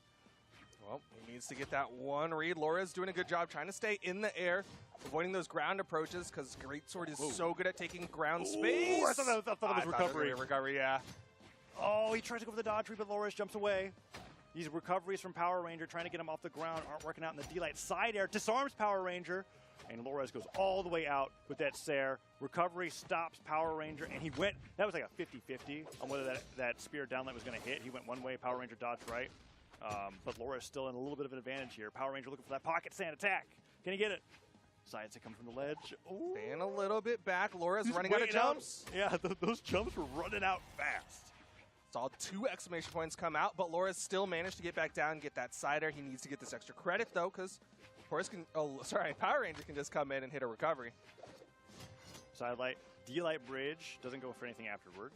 Good damage, recovery avoided. Nair knocks him off the top, and it's a dead even game, 2-2. No damage either side. Let's see what Lores picks up here. It's the spear, and he immediately opens up with a nice sidelight. Power Ranger adapting nicely, though. He's noticed that Lores favors the jumping Nair after a sidelight connects, irregardless of his option select. So he's starting to punish him with some jumping side airs after the move comes out. Sticking with the regular sword, though, Lores again chasing out there. Gets one pogo, couldn't get another. We have to distinguish between the swords. It's a regular sword and the great sword here. Oh, look at that neutral light come through. Recovery hits as well. And Lores gets hit by that side air. Great sword coming out now. Side sig does not connect, but he goes in for the Nair, and Lores stops it with the pogo. Pickup recovery doesn't hit. Tries to go for the Dare Nair combo. Mistimes it. Mistimes it again with that knockback, which is kind of weird. And now Power Ranger and Lores are both one hit away from going down to one stock. Oh, but Lores gets a hit. Wasn't the one to lead to the KO, though. That side air was not quite enough. The recovery from Power Ranger is, though. Yeah, he got deleted by that recovery. Lores heavily damaged. And now, while 1-0 in the set, is down a stock in the game. And Power Ranger's tacking on even more damage. Hits the tail end of the sword recovery, and that one just gets the full blunt of that attack. As he is going forward, and Lores can get this edge guard. Oh, the Sair. That's a really good Sair. Oh, a good punish from Lores. It's so interesting. Okay, normally with Jae-Yuns, I'm used to seeing them try to do Great Sword early on the stock and then Sword to KO. Power Ranger has very actively been picking the Sword to start off Lores' next stocks. Yeah. And at this point, he's got Great Sword favored in for finishing off the stock, maybe? Like you said, it's like the opposite playstyle that you're used to seeing. So let's see what happens here. He's really patient with Lores on the wall slip. But he has not been punishing Lores for when he gets into those exclamation points yet. Lores has just been getting back to the stage anyways. And now a lot of damage is coming in for Lores. Yeah, he's starting to find more connections. Oh, that's it.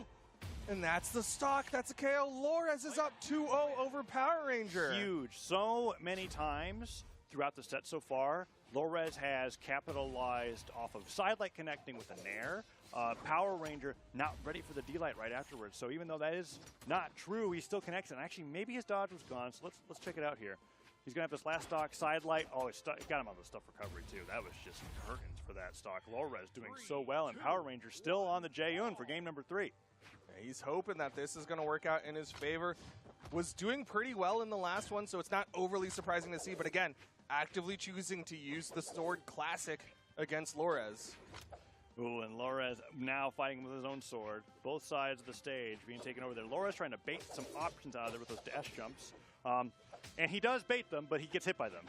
so it's like not ideal as the recovery comes through, and he still has yet to get anything started. Most likely looking for that spear afterwards because he tossed that sword away pretty quickly. And there it is. Picks up the spear, goes to the downlight, and now he has got his weapon of choice here in this match against Power Ranger. Yeah, I mean, his spear has just been looking so incredible throughout the entirety of the day. Not even just in this set against Power Ranger, but the wake up, not enough. Oh. The Nair will connect, and Power Ranger has a healthy lead. Yeah, Power Ranger really baiting out the jumps from Lores there. He went high, but he did not raise high with an attack. So he made sure he got the most out of each one of those jumps, and when Lores finally had to come back down to touch the stage, get his resources back, he couldn't make it because Power Ranger was there waiting for the Nair. And now Lores, with that spike, could even things up really quickly. Ground pound could come through. Oh no, Power Ranger does touch, and Lores, with an opportunity to bring it back, is now taking damage. Yeah, Power Ranger turns that situation around, switches over to the Great Sword, trying to catch the dodge from Lores, but the recoveries keep the juggle going, and he swaps weapons. Kicks him off. Can he get this stage? Oh. Oh, goes for the haymaker instead. Oh, Flores.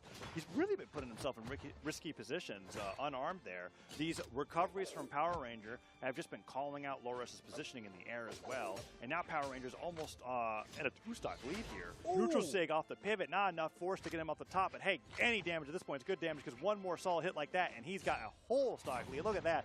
Recovery off the top of the stage. 3 stocks to 1. Power Ranger down 0-2, but still getting better and better against Flores every single minute he's in this set. And then that N-Sig was such a good call out from Power Ranger, recognizing Loris has been dodging in on his great sword, so he goes in, dash forward, turn around N-Sig to catch that dodge in. Yeah. And we'll see if Loris keeps that habit going against Power Ranger. Ooh, unarmed coming in strong here. And a lot of this set has been all great sword, as opposed to the previous game where you were talking about how it was interesting with the mix that Power Ranger was choosing with the sword. We have just been seeing total domination with that great sword damage. Nair comes through as well. Tries to get for a pickup recovery. Oh, he went for he needs to go for things like that. For sure. Had to bet on the double, maybe hoping Power Ranger wasn't ready for it, but he dodges out. Nice recovery. Power Ranger's gotten so many of those. And now the sword's coming through here. And if you get a neutral signature on the sword, that's going to be a 2-stock. D-Light recovery. Oh, he waits out the ground pound. I thought he was going to punish it. Low-res makes it down. Okay, edge guard here could be huge. Down air dodge out of the way, and low-res gets the D-Light side air for the stock. There's a chance, but this is looking very good for Power Ranger still. And he needs to stay in the set. Yeah, again, the top seed of the tournament down here in elimination bracket, currently down by 2 on his tournament stock here. Oh, no. Oh. Yeah. Okay, doesn't get the double. Goes to the double. There's the rising Dare Nair that Power Ranger was looking for a lot in the previous game. Didn't get it connected. In that game, he does. Love seeing that combo coming out from the Greatsword, and a great way to finish off a stock that's in high damage as Power Ranger keeps himself in the set. Yeah, that Dare Nair was like one of the early true combos that Greatsword players found out, and it was great for getting KOs.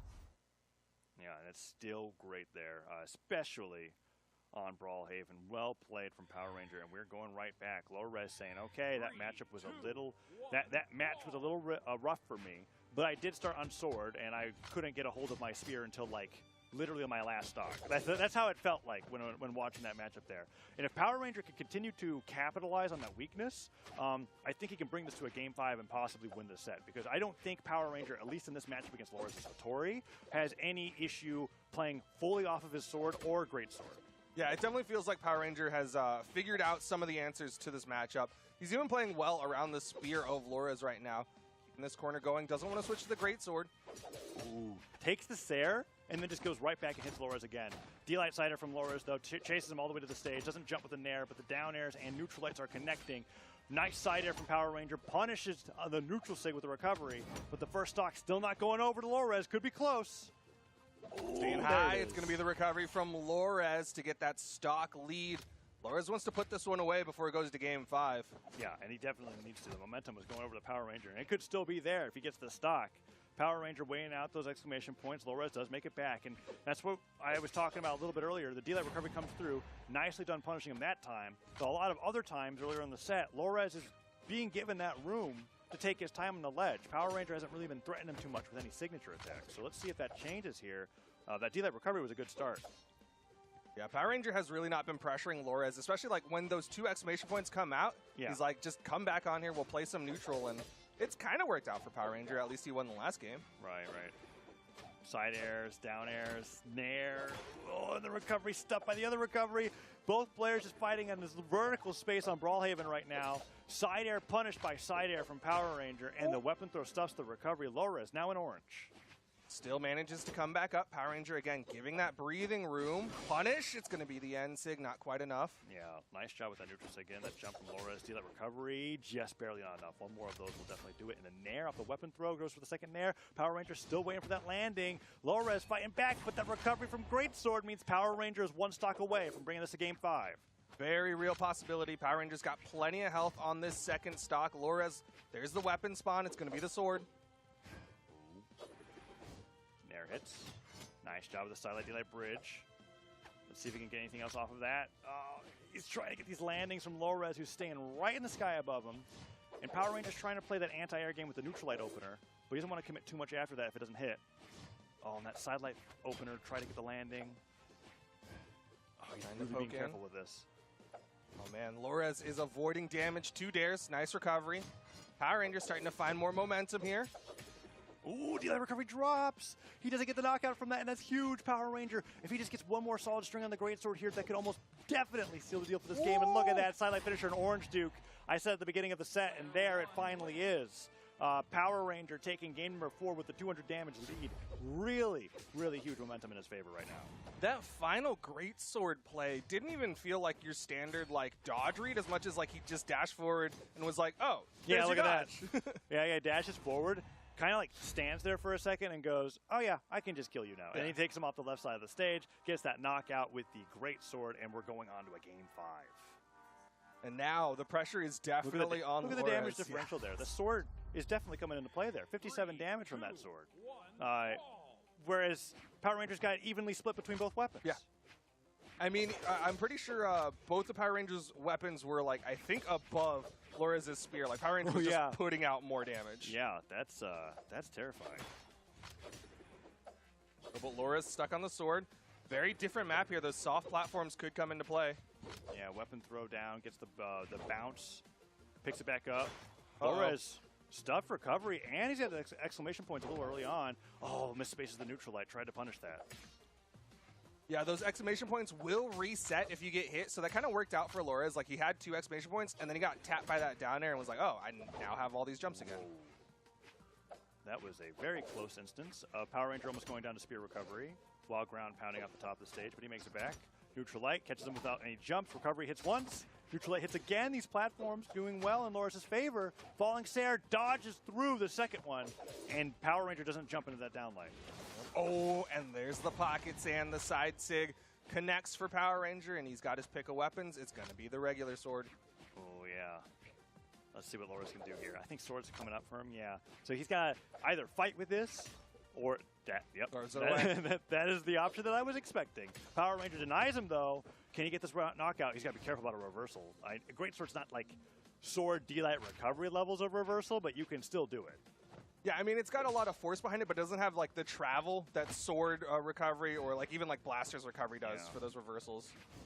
Power Ranger just covering his head with the nairs. Lores finally picks up the spear, and he puts up the down sig, and a Greatsword ground pound is the punish of choice here for Power Ranger. Dodges out of the way of that side sig, and there's that same sidelight style from Power Ranger with that finisher. It's that sidelight dash forward wait, then you get the full combo. And Lores goes down. That's 3 stocks to 1. And Power Ranger, yeah, he's down to 2 stocks now, but he is a stock away from reverse 3-0ing Lores and moving on in the elimination bracket. Swinging on to Lores. Power Ranger knows he has such a huge lead with a full stock advantage. He can kind of just go at it, and as long as he's trading against Lores, it'll work out in his favor. Nair's coming through. Falls to that side air. That connects. Power Ranger hits the Nair as well. Ooh, all right. He's got to get this damage through. What can Lores do to bring this back here on the spear? It feels like Power Ranger's been putting out so much pressure that Lores can't even land. Lores really not sure how to respond to this pressure of Power Ranger. Goes in, hits a Nair, but that's it. Side light. Goes to the gravity cancel down light. Trying to expect that upward movement from Power Ranger, a jump or a dodge up. Side, oh, that's the downlight opener there. Oh, goes a little bit too far with that, and the side air hits. Power Ranger low on jumps. Can he even make it back? He can't.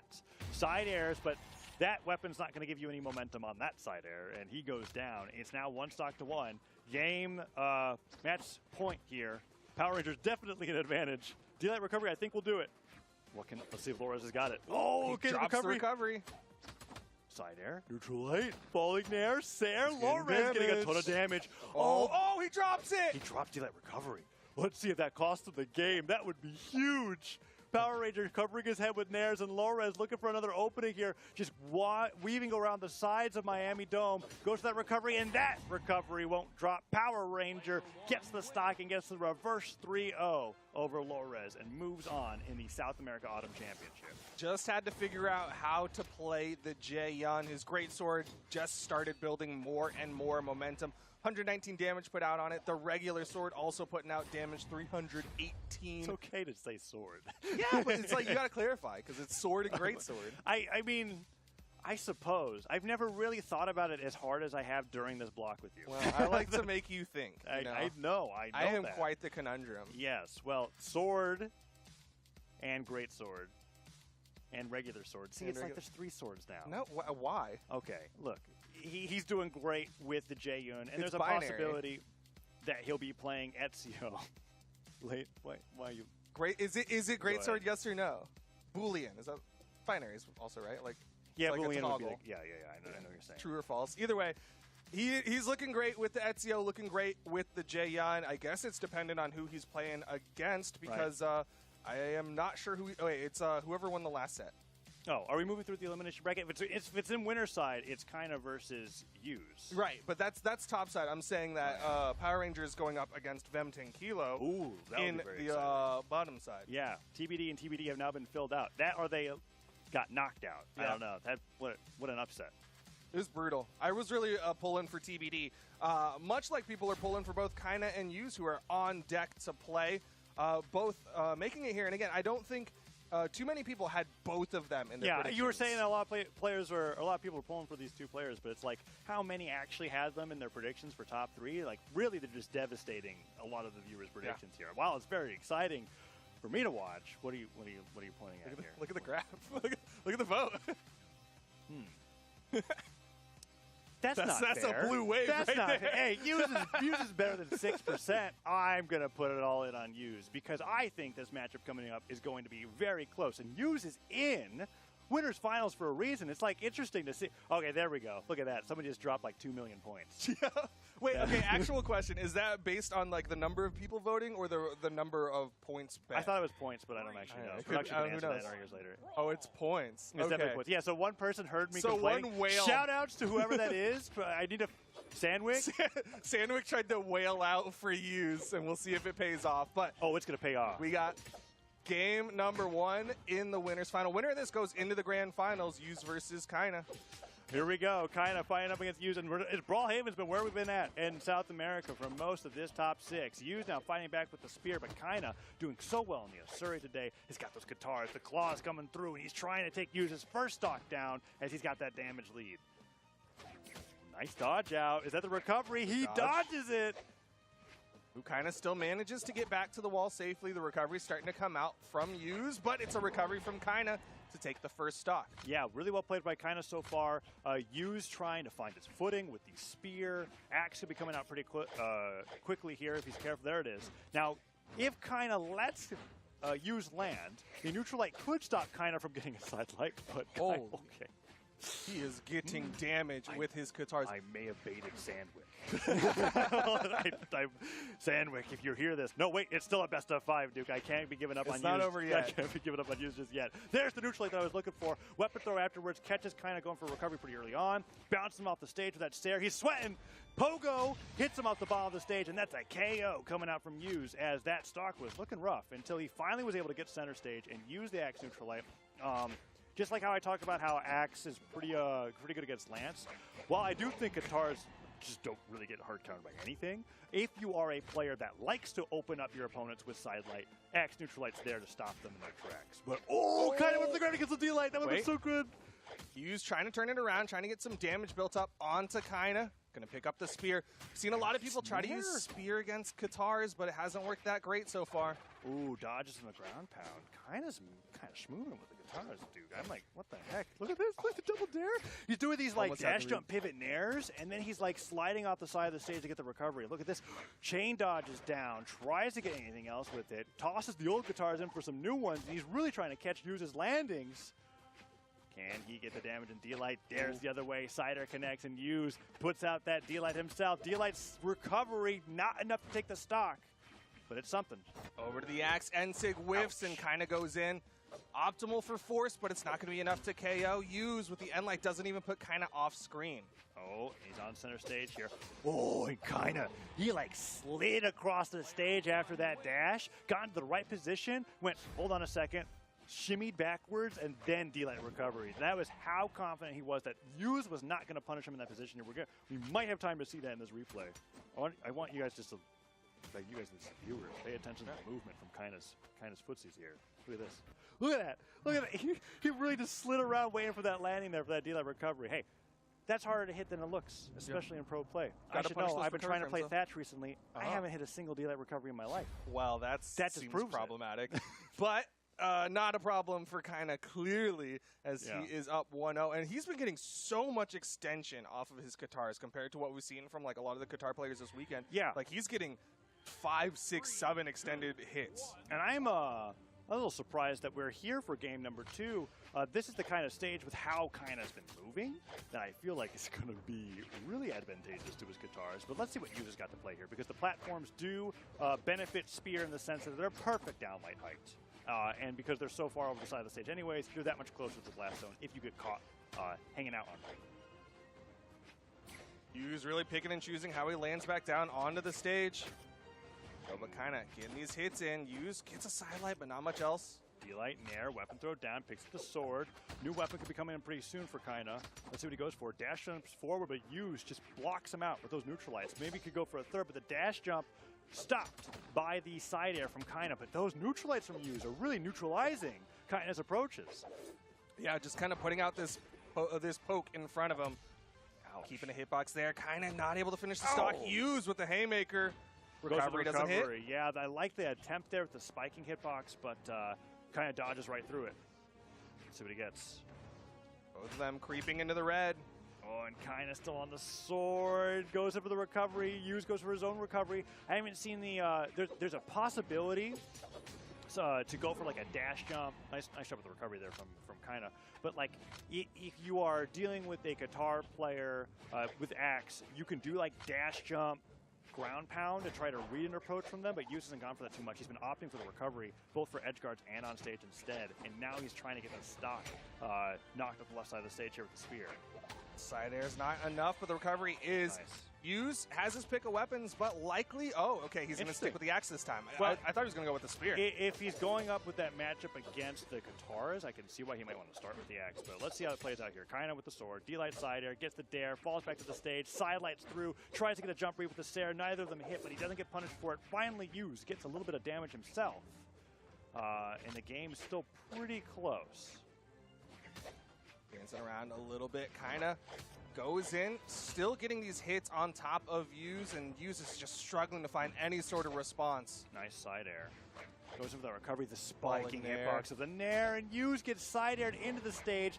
Weapon tossed out of his hands, and no chance to make it back as Kinda solidly takes the lead now. He's just piecing up Yus at every portion. There's the weapon spawn on the left side. Yus gets past, picks up the spear, and Kinda is just like, all right, let me find a spot to hit you again. Yus goes for the D-Light, Kinda ducks underneath him. Ground pound from Yus hits, and that sider was really well timed, just not spaced well enough to be able to hit Kinda on that edge guard. The neutral light comes through and Kinda jumps way out of the way of that side signature to get some more damage on the Yus' last stock. Jumping there, more nairs. Oh, the recovery beats out the ground He pound. went for another. Yo, that was so sick, going for the recovery. No fear on the ground pound. Hits the second recovery and try to continue the combo onto the platform with a dare. Yus jumps out of the way, but now both players are in orange, but Kinda's up a stock in the gravity cancel pivot. Neutral light into recovery. Double recovery, Kinda just deletes that stock in an instant. And 2 stocks Yus going into game 2. He's so good at changing up the pacing against Yus, right? Like he goes immediately for the double recovery, and then not even 30 seconds later, he goes for 1 recovery, waits a little bit, goes for the second recovery. He's keeping Yus on his toes, never can get a feel for how the rhythm of this fight's going to be. I love that combo, starting off there with the gravity cancel, pivot, neutral light, and the recovery towards the top of the stage. And we can just see in the graph there with the damage over time that Yus kept it very close, and then the second that he gave Kinda an inch, the stocks just flew, and that ends up being a 2-stock into a 2-0 lead for Kinda in this winner's final match. And we're going back to Brawlhaven here for game number 3. That graph was so interesting in that, like, you could see these chunks of time where Kinda is not getting hit. Just these flat lines where Kinda is like, all right, time for me to just hurt you. Ooh. And while the platforms did give Yus a little bit more room to play with, I don't really think they changed how Kinda's gameplay played out. In fact, I think it just gave him more cool combos to do with the guitars in general. So let's see how this plays out here. Kinda loves doing those pivot nairs on the guitars. Recovery comes through, Chase dodges up, tries to catch him, and Yus stops with the nair, but Yus low on jumps. He's got to be careful. Touched, but it's not enough. But the force was so much to that ground pound that surprisingly takes Yus down, and now it's 3 stocks to 2. Yeah, and Kinda, again, very healthy right now. He's just keeping this pressure on, denying this weapon for as long as he can, but Yus picks up the axe, but we saw earlier, Yus just struggled to find any hits with this axe against Kinda.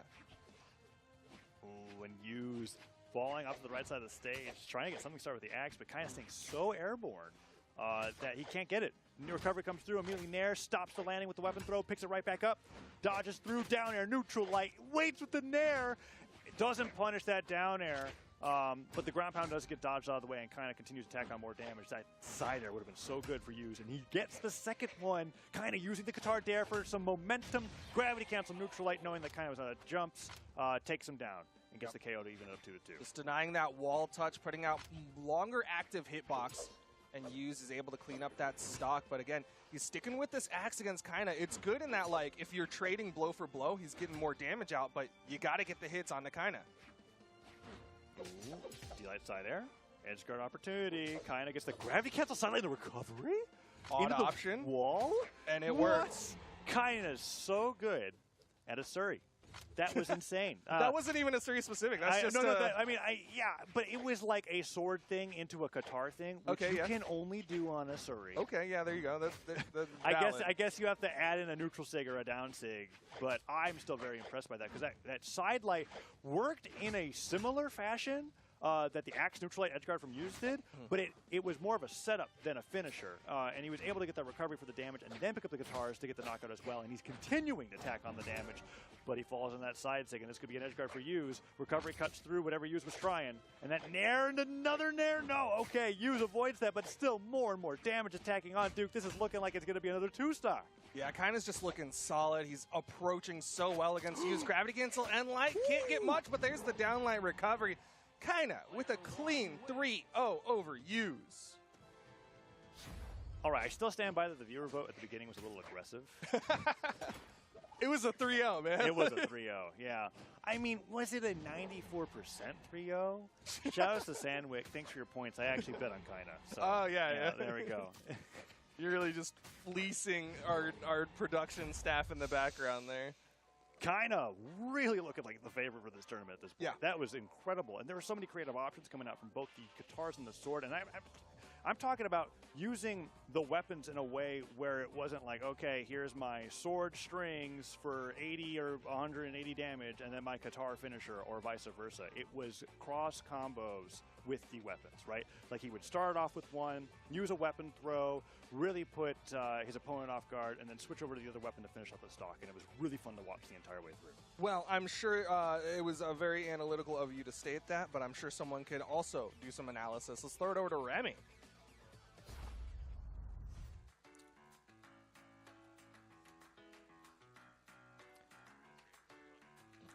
Well, today we've got Kaina and Hughes coming at us with some excellent Qatar gameplay. And I do want to take a second here to point out how Kaina is going for these heavy reads here. And it seems like some old school stuff, some back in the day wrenched gameplay, hard commitment stuff. A lot of the punishes are going just to the maximum here. We're seeing multiple hits go really just as far as possible. And I'm going to show you guys this clip here where it's like the very first one already is just getting the most damage possible, right? We see the very quick extra jump up to catch that dodge, get the dare down, and then it's just free reign on him. Gets the extra read, though. That's the thing. As soon as the situation stops, he restarts it. He goes for another read. He goes for the maximum damage he can get again with the downlight into the side air. Also sends him in a good angle to set up the edge guard here for himself. And he doesn't actually complete the edge guard. He does let the opponent get back to the stage, but it's all about that damage. Look at the extra credit he earned on that stock there because of that situation. The reads don't just stop there, though. He does use the maps to his advantage as well. As you can see here, the quick little 1-2. And I want to take a second to slow this down for all of your guys' eyes because I saw, but maybe you didn't, that little chase dodge. I mean, that little ledge pivot on the platform there to get that little slide extra dash, and then he jumps up and gets that extra recovery, just making the space and room needed. He's looking like a true North American prodigy there, but he is South American, so we're going to give him the credit where it's due in his own region. Really love the guitars coming out today. They look really clean. It's been a while since we saw some good Asuri gameplay, so all of it is just very much welcome here. Another beautiful read here. This time he goes for the ground pound, doesn't connect, but that's the thing about Kaina as well. He goes for these reads, and it's actually usually pretty safe. It's usually in a position where you're not going to be able to get that quick punish off. Yuz goes for it, and it actually turns back onto him as he's the one getting punished now. He's the one taking these extra hits, and this time the ground pound does connect on point, and it's not looking too hot here. This was another really clean play I liked. The downlights there, pretty common for a sword player, but what's uncommon is that follow-up, that kind of read we saw earlier from our EU games where I mentioned, oh, Godly knows what direction you're going and he's going to follow you off stage. He knows your crossover. This thing, the same thing here with Yuz. He knows that this left dodge is coming. He reads it, and it's very, very well placed. Goes into that recovery, and, well, Taza was lying to you guys saying this could only be done on Asuri, but, I mean, anyone can sidelight recovery on sword, right? It is the downlight recovery that he was talking about that adds on that extra oomph, that Asuri only special unless you're playing Switchcraft, which you guys should check out more often. That game looks funny. Again, here we have a little bit of interaction with the Katars there. You see the and this is what I'm talking about when I go, the situations kind of end up with a follow-up that's unpunishable, right? You see the end light come through. The down air is there to read the dodge in, but Yuz isn't in a position to do anything off the whiff. There's no hope for him there. He actually dodges back towards the map, and a downlight recovery is still going to catch him. Excellent play from Kaina, excellent spatial awareness, good knowledge of what his opponent has available to them, and yeah, Casper's going to show you what's up next.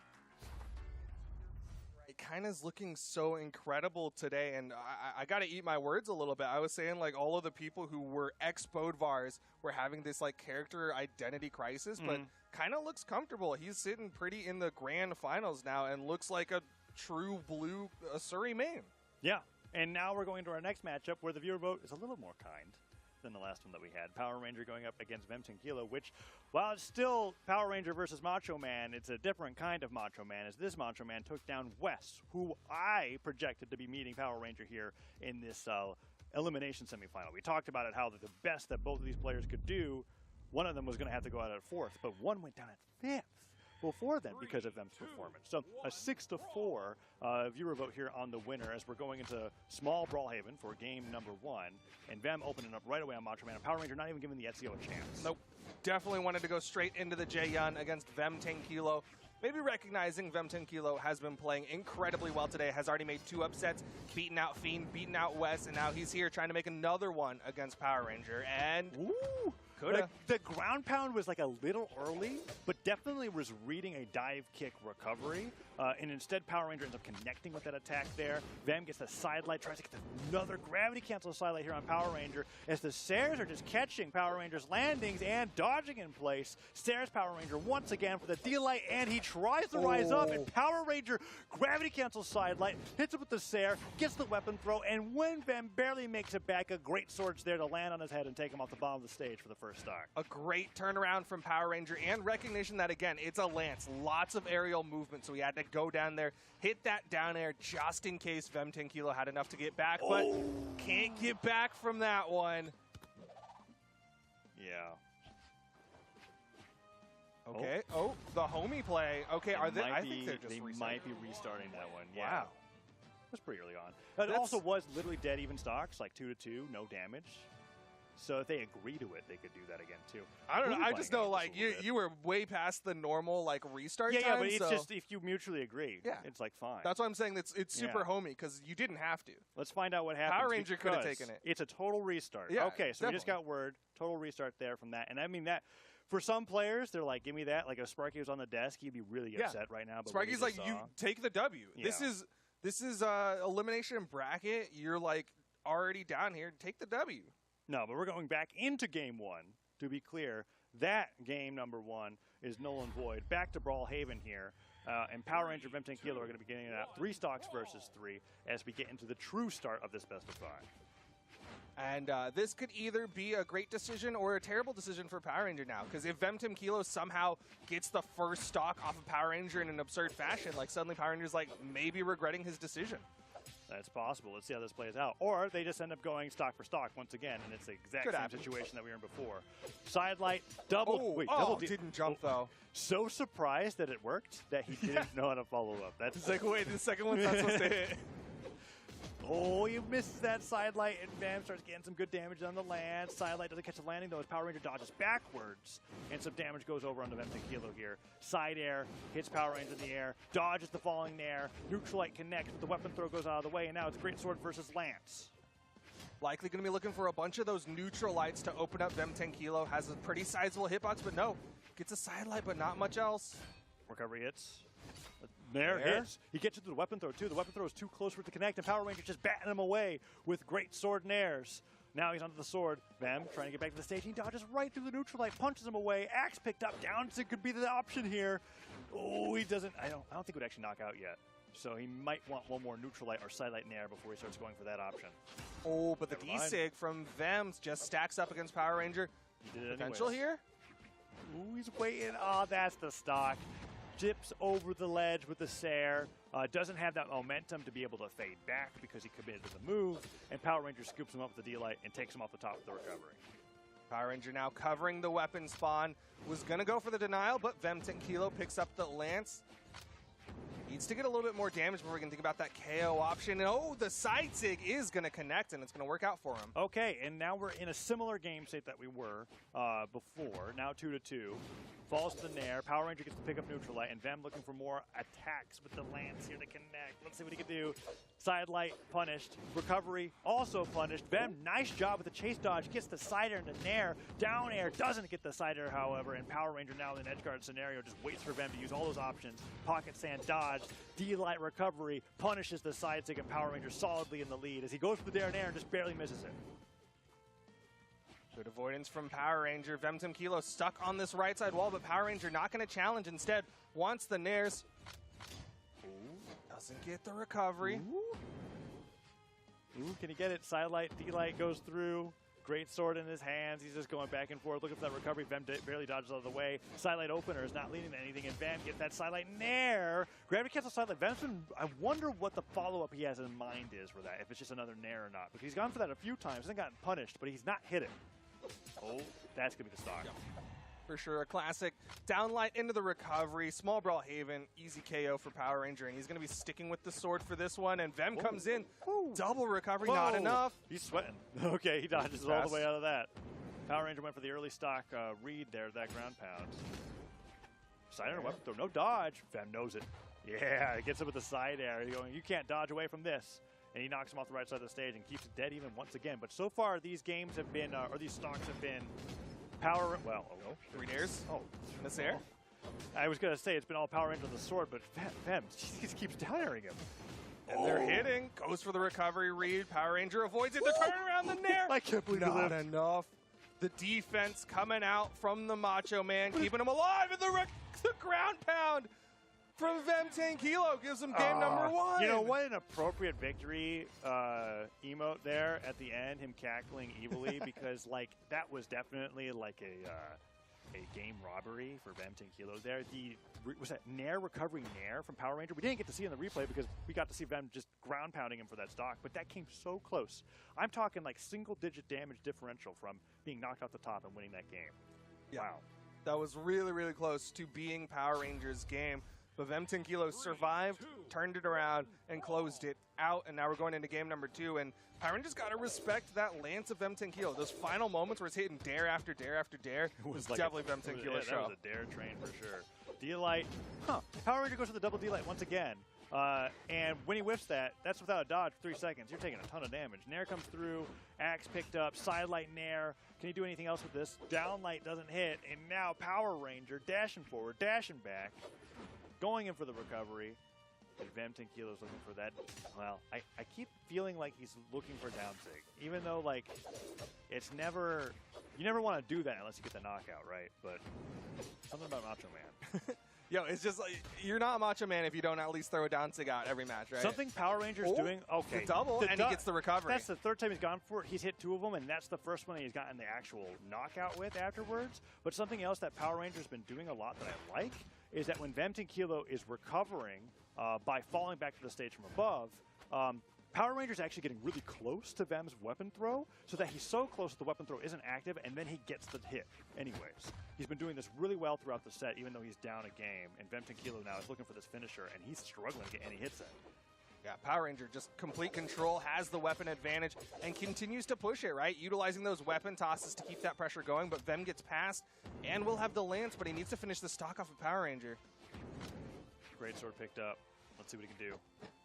Neutralites, What's the sig? recovery, sidelight, D-light bridge, punished by the Sair, but somehow he's living, and Vem goes all the way out there, and he can't get that unarmed nair. Power Ranger makes it back. Can he get another hit in? If he does, he's doing great. Down air, doesn't get the neutralite bridge afterwards. Sidelight opener into nair. Is this going to be a 2-stock lead for Power Ranger after losing game 1? He's definitely building quite the lead here in game number 2. Again, covering that corner, but not going off stage against Vem 10 Kilo. Yeah, that's missing the recoveries. I guess I thought it was a Laura specific thing, but it's definitely a Power Ranger specific thing. Where it's kind of like, I'm going to stay right outside of the zone that I know that you threaten. I'm going to wait for that wall slip to start activating, and then we're going to go back to fighting 1v1 center stage. And look at that, D-Light recovery takes him off the top, and this is a much harder comeback to make for Vem 10 Kilo compared to game 1. Yeah, this is a significant deficit for Vem 10 Kilo, but he's back on the lance. We'll see if he can hit those dares, but right now Power Ranger is hitting everything. Yeah, neutralites, so many, back to back to back. Vem goes in for that down air, Power Ranger recovers high. Vem not putting out a lot of the lance recovery, so he's not catching these jumps from Power Ranger. The neutral sigs aren't coming out from him either, so Power Ranger can just really recover into the skies. Cider comes through. Does he deal? Oh, Ooh. He gets a tail into the D-Light, and it ends up dropping in a weird way. Yeah, kind of bounced him off of the stage, so he didn't bounce Low on quite jumps. right, and the catches the down air. Vem running out of movement, can't get back. Power Ranger with a convincing 2-stock game number 2. If only that was gravity canceled down light. One of my favorite things about Great Swords Kit is that when you gravity cancel your light attacks, you go straight to the finisher. Yep. It's a little weaker, but you still get the force properties of that move. And if you use the down light, you do this like whirlwind that falls slightly, which right here we see the side light. He wanted to get that knockout to the right. No need to go for it, right? But the downlight would have definitely hit. Would have been super cool. We're going to game number 3. And Vem 10 Kilo has completely switched gears over to the Orion. Yeah, and he's even on the yellow color scheme on the Orion, really leaning into the yellow man bad. Is that? I was wondering why He's it was like extra yellow. He was like unusual to my eyes. I was like, this is default Orion, but something's yellow about him. All right, we're going to the Demon Island here, and Vem 10 Kilo using that yellow palette on Orion, going up against Power Ranger here as the set's even up 1-1. Definitely was looking to keep that lance from his last pick, but wants to bring out the spear this time. Great sword picked up. Sidelight, D-Light, goes to the sidelight opener again. Neutralite opener, dodged out of the way. Recovery's trying to scoop him up. And the sidelight, D-Light Sair will send Power Ranger up, force the dodge. Can he get the edge guard? He loves going for those unarmed Sair edge guards. Down sig, blasting the lasers, goes for the Sair on the jump read, and Power Ranger says, nah, gets the sidelight finisher afterwards. Can he get that knockout? No, weapon didn't spawn in a great place. Goes back for it and goes off the stage for it. Vem 10 Kilo takes the lead in game 3. Got his pick of weapons, going to be sticking with the lance. We'll see what he can do. Can he get the sidelight read that he's been looking for off of the nair? Power Ranger from below, hitting a lot of nairs. The recovery, and he's going to even it up immediately. Yeah, just a nair and a recovery to take him off the top of the stage. Vem 10 Kilo down to an even game here as he picks up the lance, takes some damage for it, though. Power Ranger really great on both sword and great sword on doing nair recoveries, getting the damage, getting the knockouts, and just tacking on more and more of a lead as these neutralites are catching these landings. And Vem, I want to see that down air train that he got Power Ranger with in game number 1 again. And it looks like he's trying to get it started, but Power Ranger's just taken to the skies, and it's been difficult for them to match it. So I wonder, Duke, if that is the choice behind the spear here, being like, okay, you're jumping over everything. I want to be able to have these vertical options here with the D-Light, the nairs, the recoveries. I want to be able to punish you for recovering high. Yeah, it definitely brings out quite a bit of anti-air toolage. Of course, he's got those downlights, and he's also got that end sig. The recovery not going to hit. Down sig, Nice. gonna launch, gonna KO. Vem 10 Kilo utilizing those Orion Added a signatures. little bit of charge to that one. Yeah. Was so confident in that dodge / dash through that he put some extra oomph on it, and he got the knockout, even though he was on the other side of the stage. Takes the lead once again, but he is a nair away. Oh, Chase went for another nair there instead of a recovery. I thought for sure. He could have been out of jumps. I wasn't really keeping a close track, but that recovery will do it again. And Power Ranger, just like the last stock, evens it up really quickly. But so far, Vem 10 Kilo has been taking the first stock in every single interaction. Oh, but the damage is still even. definitely not in Vem 10 Kilo's court just yet, and Power Ranger swinging, getting hits, disarms himself though on that weapon toss. Dodges in place, went for a weapon throw, and Power Ranger pummels him. Goes for that D-Light bridge. Vem tried to follow up with the Nair, and Power Ranger immediately wake up down airs. Lance now picked up, but this has been the weapon that he's been struggling with against Power Ranger. And the Lance has not been looking as good here on Demon Island against Power Ranger. Power Ranger was getting the tipper of the side airs, but wow, batted away with that neutral signature. Power Ranger just kept watching those side airs come through again and again, and he had enough. Throws out that first time, I think the first time he's used that signature in the set, and he goes down. We're going to be able to see that recovery, and here's that last moment where Vem is trying to space the Sair, and he spaces it a little too high, and he gets sent flying. Yeah, great reaction from Power Ranger there. He just kind of stood there and was like, oh, you're right above me? I have a perfect sig for that. Yeah, no panic jumps to be seen. Goes up 2-1 in the set, and we're going on into game number 4 here, back to Demon Island, as Power Ranger needs one more game to knock Vem out of the Autumn Championship and move on into top 3. Good spot dodge from Power Ranger for the wake-ups from Vem 10 Kilo. Maybe it's all about that spear nair game. You just want some big circles put out. Lance opening up so far. Hasn't been getting Power Ranger too easily with these attacks just yet. Nair comes through. Nope, Power Ranger wants something to do with it. And Vem's looking for another way in. Down air, lands on the ground, trying to get into a bridge after possibly if it connects. Vem has him in the skies, but Vem's playstyle just does not allude to using Lance recovery as an aggressive tool. And he goes down there to that spiking hitbox, the Greatsword down air. Yeah, and that's where you see like people talk about how Lance is not that great in the off stages. When you're stuck in that vertical situation, you don't have a lot to challenge above you. Yeah, and with the fact that every weapon in the game can be thrown, and you have a obvious trajectory of where you're going to go after you chart that Lance recovery, let's go Vem 10 Kilo. Nice job with the great gravity cancel neutral sig. Catches Power Ranger off guard. Still took a bunch of damage for it, but that was huge because Power Ranger was running away with that. And that's a thing that like just gives life to the Orions out there. Like Yes. suddenly they all woke up, even the ones who were asleep in their bed just popped up for a second and was like, all right, I respect it. Somewhere in some land, a neutral sig has connected and spiked an opponent. Can he do it again? Oh, that was crazy. I wanted that to hit just for the highlight, just to see what he was going to do with it. I mean, put out more moves like that. Let's go, Vem. Side stick can come through. Side air catches Power Ranger jumping. Now he's starting to throw in those recoveries to punish Power Ranger for going high. It didn't hit, but that threat is there now. I'm looking forward to seeing even more of those. Vem lets Power Ranger back to the stage. Side air stuffs the recovery, though, and he goes for low. Power Ranger recovers high. But Power Ranger is struggling to find a hit, and it's going to be the end sig for Vem 10 Kilo. Suddenly, the opportunity to take this to game number 5 appears. Yeah, neutral sigs, recoveries, nairs. Vem's starting to punish that air game coming out from Power Ranger, and he's taking he's giving him a lot of damage for it. Ooh, but Power Ranger catches the dodge, goes for the 3-piece to KO, and final stocks here, but this is Vem 10 Kilo's tournament stock.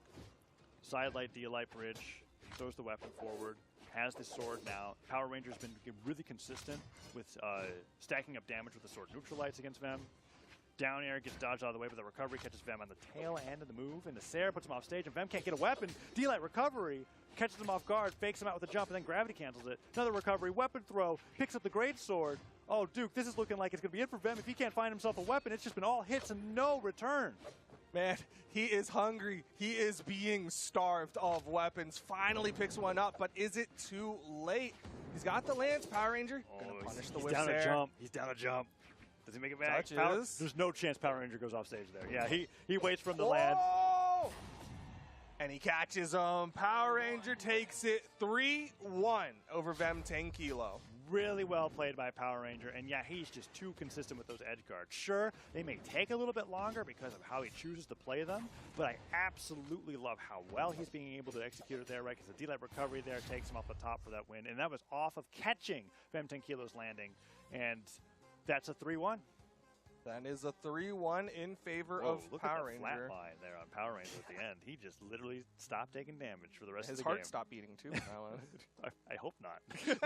that's terrifying to think He's in about. zombie mode. He still has to go to the top 3 here. I mean, the matchup that he's got coming up next is against Hughes. Yeah, and if I'm not mistaken, I think Hughes is the one who knocked Power Ranger down into the elimination side of things. So this is a real opportunity for Hughes to either get that double tap or Power Ranger can kind of get that upset where he's finally switching it up, right? He was on the Ezio earlier, and then Yuz beat him out, and now he's like, okay, well, I have the Jaeyun now. We'll see if that's the thing that works against Bryn. Yeah, the Jaeyun's been great, and he's been leading with it ever since that first game loss earlier on in the elimination bracket. Switch to the Jaeyun, hasn't looked back to the Orb, and the Greatsword has been doing more and more in every single game.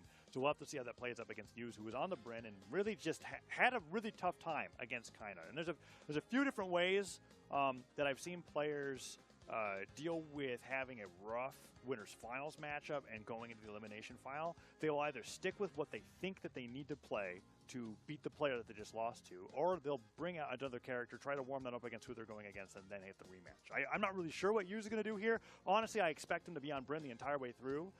Power Ranger's the real wild card here. Does he drop a game and go back to Ezio? We're going to find out.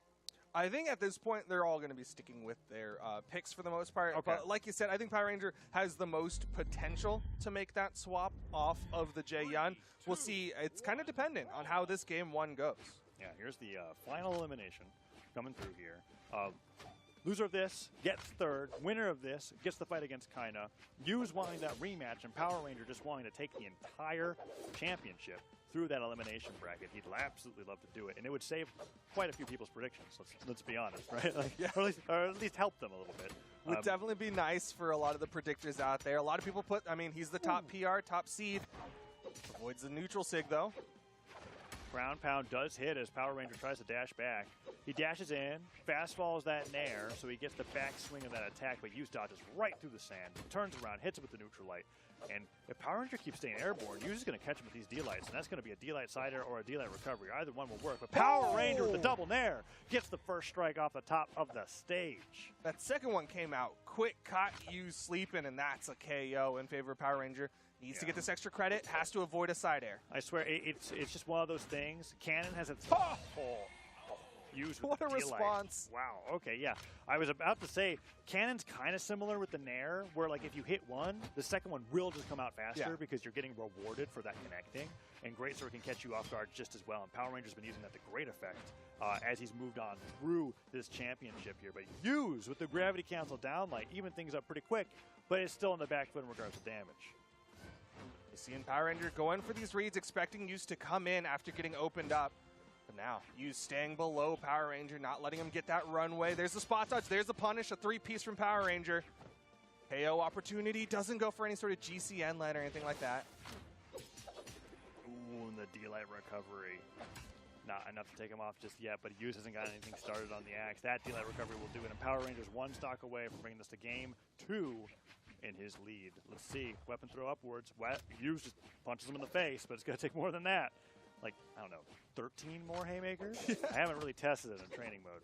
It's definitely going to be quite a few haymakers, and he's not even going to be able to do it with a spear in hand. But right now, Power Ranger, he's just adding up that extra credit.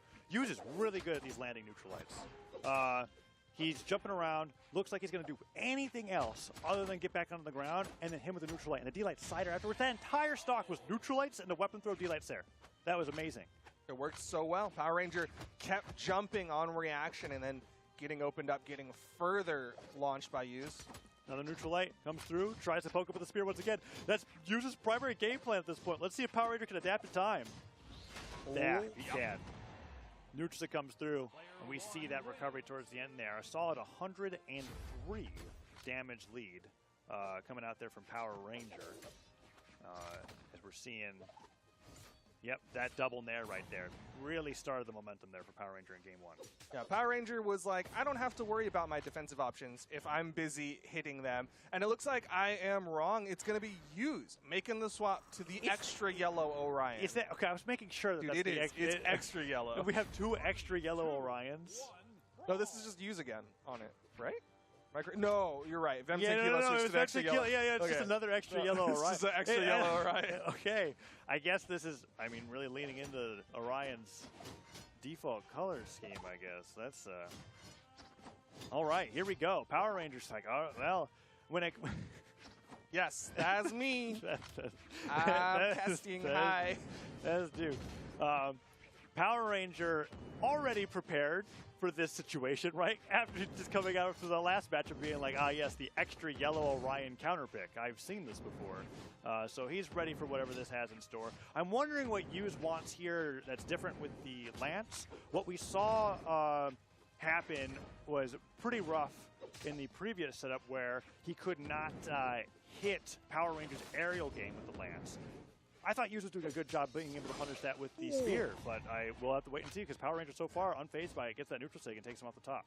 Yeah, he is looking so solid right now. And back on the great sword, but a nice recovery from Hughes keeps this one even. Hughes is so good at that. He did that in the last game too, where it's kind of like, wow, this is a really great, okay, recovery off the top, and now it's even. But last time when this happened, Power Ranger lost that stock, stabilized, and then never let Hughes get that comeback again. So let's see if that changes here in game 2. It was an aerial spot dodge thrown out from Power Ranger, but Hughes not able to punish it. Nice recovery off the neutral light. Catches Hughes going high. That nair from Hughes will come through, but he doesn't go for a recovery afterwards. Doesn't want to commit to it. And that weapon throw side air. Can he get another side here?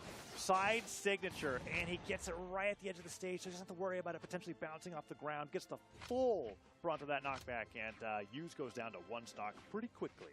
Yeah, looking like a repeat of the last one where Power Ranger just stabilizes after losing that first stock.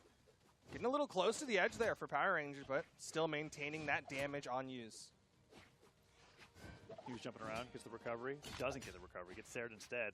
And that falling there from Power Ranger puts on even more damage. Hughes with the side light goes to the D-light. He gravity canceled that one, so Power Ranger could have gone out for more, but instead waits to get that punish on the ground. And look at that. Recovery, nair, neutral light. Power Ranger so good at these just guarding the edge. No. I can't believe he didn't punish that. That's as much time as you're ever going to get in Brawlhalla. The landing neutral sig. Okay, there. The user's like, hey, punish this. Get some practice in on these whiffed Let me ends. show you what the neutral sig looks like when it lands grounded. Spoiler, it's very punishable. It's one of the few things that keeps me from actually molding when I get hit by it. Because it's kind of like, well, if you don't hit it, you're kind of doomed. And we saw at that time, Power Ranger with no hesitation gets the D-light recovery off the top. And he's just running away with this set. I mean, what is more terrifying of a counter pick than the extra yellow Orion? It's back to the Bryn. Back to the Bryn. He needs the palette cleanser of the extra yellow Orion, but it's back to the Bryn for game number 3, hoping that this is going to be the thing to triage to finally set things right and win. But he has to win the next 3 in a row over Power Ranger. That he does. And in the game where he just got doubled in damage, that's going to be a tall order, but let's see what he can do here. He's back over to the Bryn for it. The Orion wasn't feeling good, and I like the spear from Hughes on the Bryn. The axe he's been having some trouble with, but let's just see. Power Ranger is looking tough to beat. Neutralite thrown out from Hughes.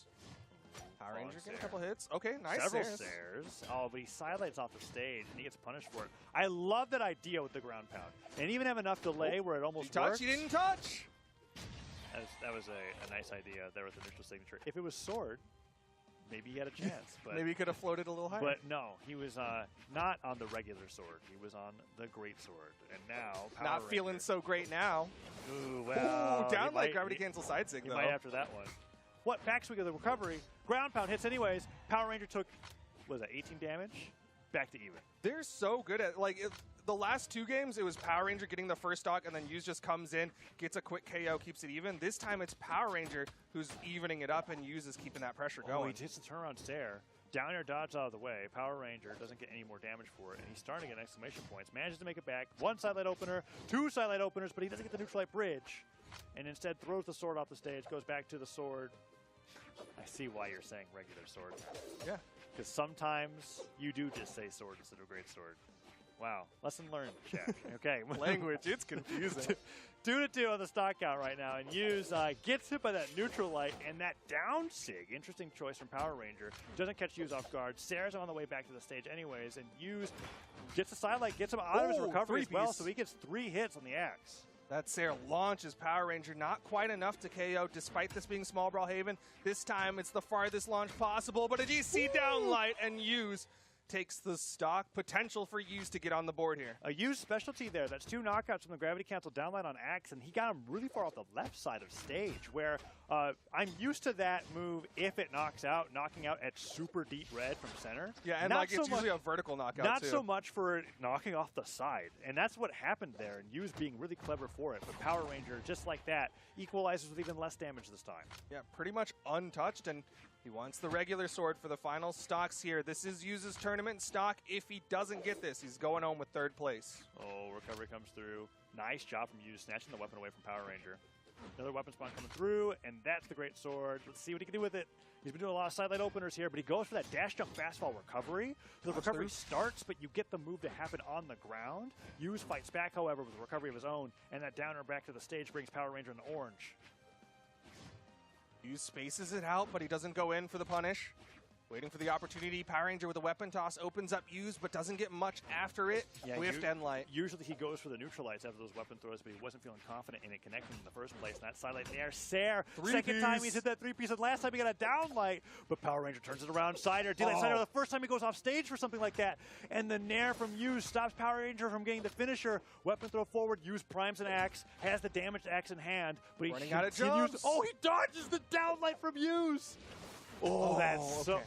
Yeah, I totally... Like, Power Ranger was at such a deficit there. That side stick hitting would have won him the game. So Yeah. the fact that Hughes was able to dodge that was huge. We're going to see that early knockout from Hughes there, right? All those pogos into the downer anyways after the sweat beads came out. Oh, look at this downlight. Yeah, that's left side. The KO proves it. Yeah, right? you can see just from the way that it's turned. Because it didn't say okay. Like, that's how we know. Miami Dome coming in here. As the counter pick after Hughes finally takes a game off of Power Ranger and is on his way to bring it to a game 5. See if this counter pick works out for Power Ranger. Sticking with the same picks, and Hughes, of course, liking the Bryn right now.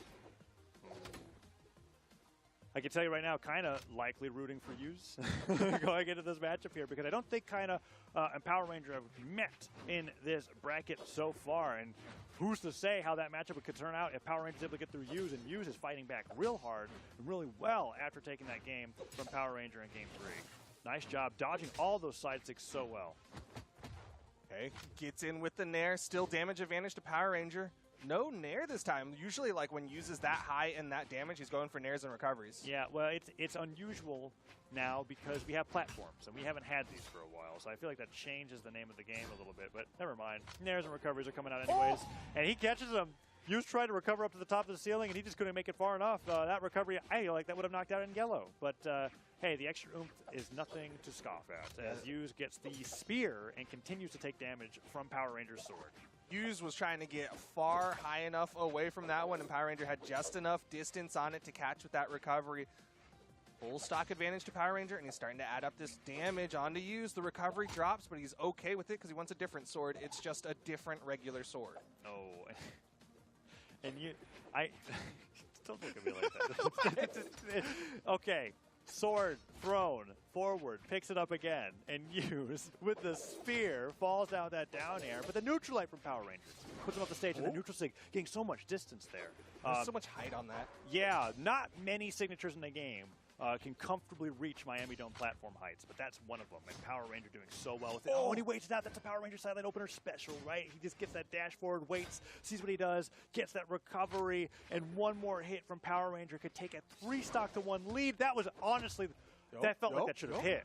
Right? He was reading that dash off of the platform with that neutral signature, and Hughes just barely avoided it. Yeah, he managed to jump over that NSIG and turned around side air, but still, look at the deficit. Uses a stock behind already, and now it's 2 stocks behind Power Ranger, who still could afford to take some damage. Yeah, Power Ranger hasn't been showing too much offstage craziness, but he could go for it right now. He has the stocks to play with. Hughes ground pounds onto the stage, gives Power Ranger a perfect opportunity to hit a neutral light, and Hughes is really racking his brain for how he's going to be able to take out these next 2 stocks, because that KO goes off the top.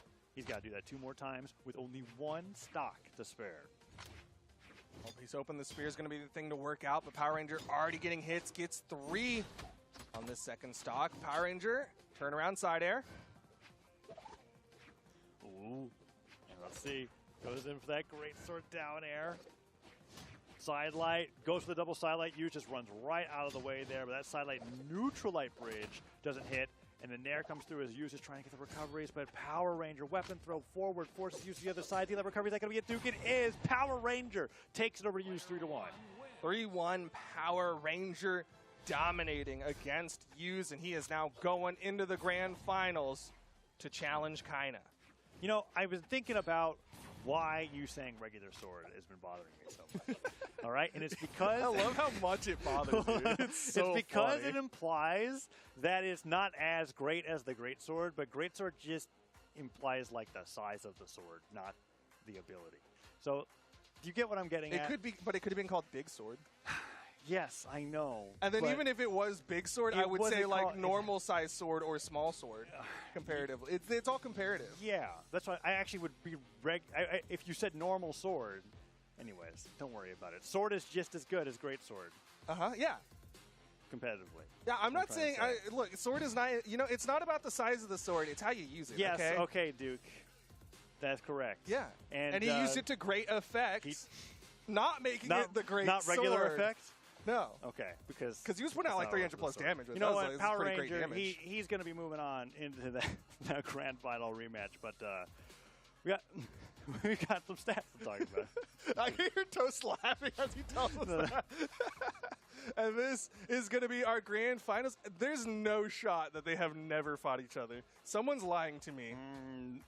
And their name is Pranav. I don't think it's wrong. Really? I mean, that's what production just said. PR1 and PR2 have never fought each other in tournament. This is groundbreaking. You could probably blame Wes for that, maybe, but I don't know. Maybe, yeah. He's been like the filter to deny them both from getting to each other. Yeah, that's possible. Power Ranger with those 3 golds, and guess what? He's never gotten a silver. Every time that he's been in grand finals, he's won. So is Kaina going to get him his first silver medal, or is Power Ranger going to get that 3 to go to a 4? Because that's a pretty convincing statistic, if you ask me. Dude. You know who else started today without ever getting a silver medal? Don't remind me. I was able to be so stoic every time Godly was on. What did I say? Okay. You're lying to me. 2-4 in favor of who? It did seem pretty unlikely that PR1 and 2 Yeah, never that's what I'm fought. saying. That doesn't sound, yeah. So, hey, we got it. We got it figured out. Yo, but look things at that. 67% in favor of Kaina, despite the 2-4 history, I think, in favor of Power Ranger, and at least the PR in favor of Power Ranger. Wow. Okay. Well, that's interesting, and that's not for the whole grand finals, right? So Kaina goes down here. We're going to get another viewer vote, which probably would go over more to Power Ranger, but it makes sense to give it in favor of Kaina, because if Kaina goes down, technically, since Kaina's never been in the elimination bracket, we talk about this every time, going to say it again, you get a bracket reset, right? You get 2 sets here by being the winner throughout the entirety of the championship. So Power Ranger's not only got to take this best of 5, but another one right afterwards if he wants to be able to be the autumn champion, and Kaina's in his way. So we're going to be having a Surrey versus Jaehyun here for grand finals. And we're starting it off with Demon Island. This map is an interesting pick because Kaina's been doing well on it because there's no platforms to get in the way of the guitar strings. Yeah. But at the same time, like, greatswords and lances tend to excel on Demon Island. Yeah, that's right. It's kind of the great sword runway for strings, right? You get one dodge, and then we usually, depending on the great sword player, see like those like side light, D light, then side light opener again, and then whatever the heck you want into side light finisher, you get the stock at orange. Power Ranger hasn't really been playing that way. He's opted for a much more aerial focused great sword, lots of nairs, lots of recovery finishers, and when he does go for the side light reads, it's usually after a dash forward stop, like such. Yeah. It's And- been like a reaction more than a read. yeah. And let's see whose favor that works into so far, because as we are getting into this game 1, Kaina has been doing the most damage, but Power Ranger could land one side sig. Well, he tried, and get the stock, but no. Kaina gets the first strike. Down sig punishes him for that side signature, and Kaina could run away with this. The down sig from Kaina, a great punish on the whiff from Power Ranger, and again, covering that weapon, just trying to deny as long as possible. Oh, goes in for that side light opener. Kaina just attacks him back. D-light. Well, he just went for the side light, D-light, side light there. And Kaina dodges out of the way, catches the landing. He's sweating. He's sweating above the stage for a long duration of time, and Kaina continues to catch these landings with the neutral light. No, Kaina has been avoiding so many hits, but that recovery finally connects, and Power Ranger back to the regular sword against kinda immediately picks up a set of Katars. I thought if I looked at you hard enough while you were talking, you didn't say it. No shot. you had no hesitation. Power Ranger gets hit by the neutral light, and the Nair comes through. Neutral light connects, dash forward, dash back, side air hits Power Ranger. At the backswing of the Nair, starting to attack on some good damage against Kaina, but the neutral signature after the weapon throw. Kaina's so good at throwing the weapon, picking up a new one, and then immediately turning it into a combo of his own. But the sweat beats come out, Kaina with the gravity cancel downlight into the recovery. Twice now that Power Ranger is like, I'm behind, I have to hit a side sig, and kind of says, you wish, and gets him with the D-light or down sig from behind off the top that time with the recovery as a finisher, and kind of continues to take the lead here in game one. Now Power Ranger needs to find a finisher again, sweat beating over the stage. Scary. That side air was a really rough angle to be hit by, but Power Ranger makes it back, cuts through with the recovery. One more of those could take Kaina off the top, and he's looking for it. Trying to find the hit. Doesn't get the dodge read that he wants. Doesn't get the recovery.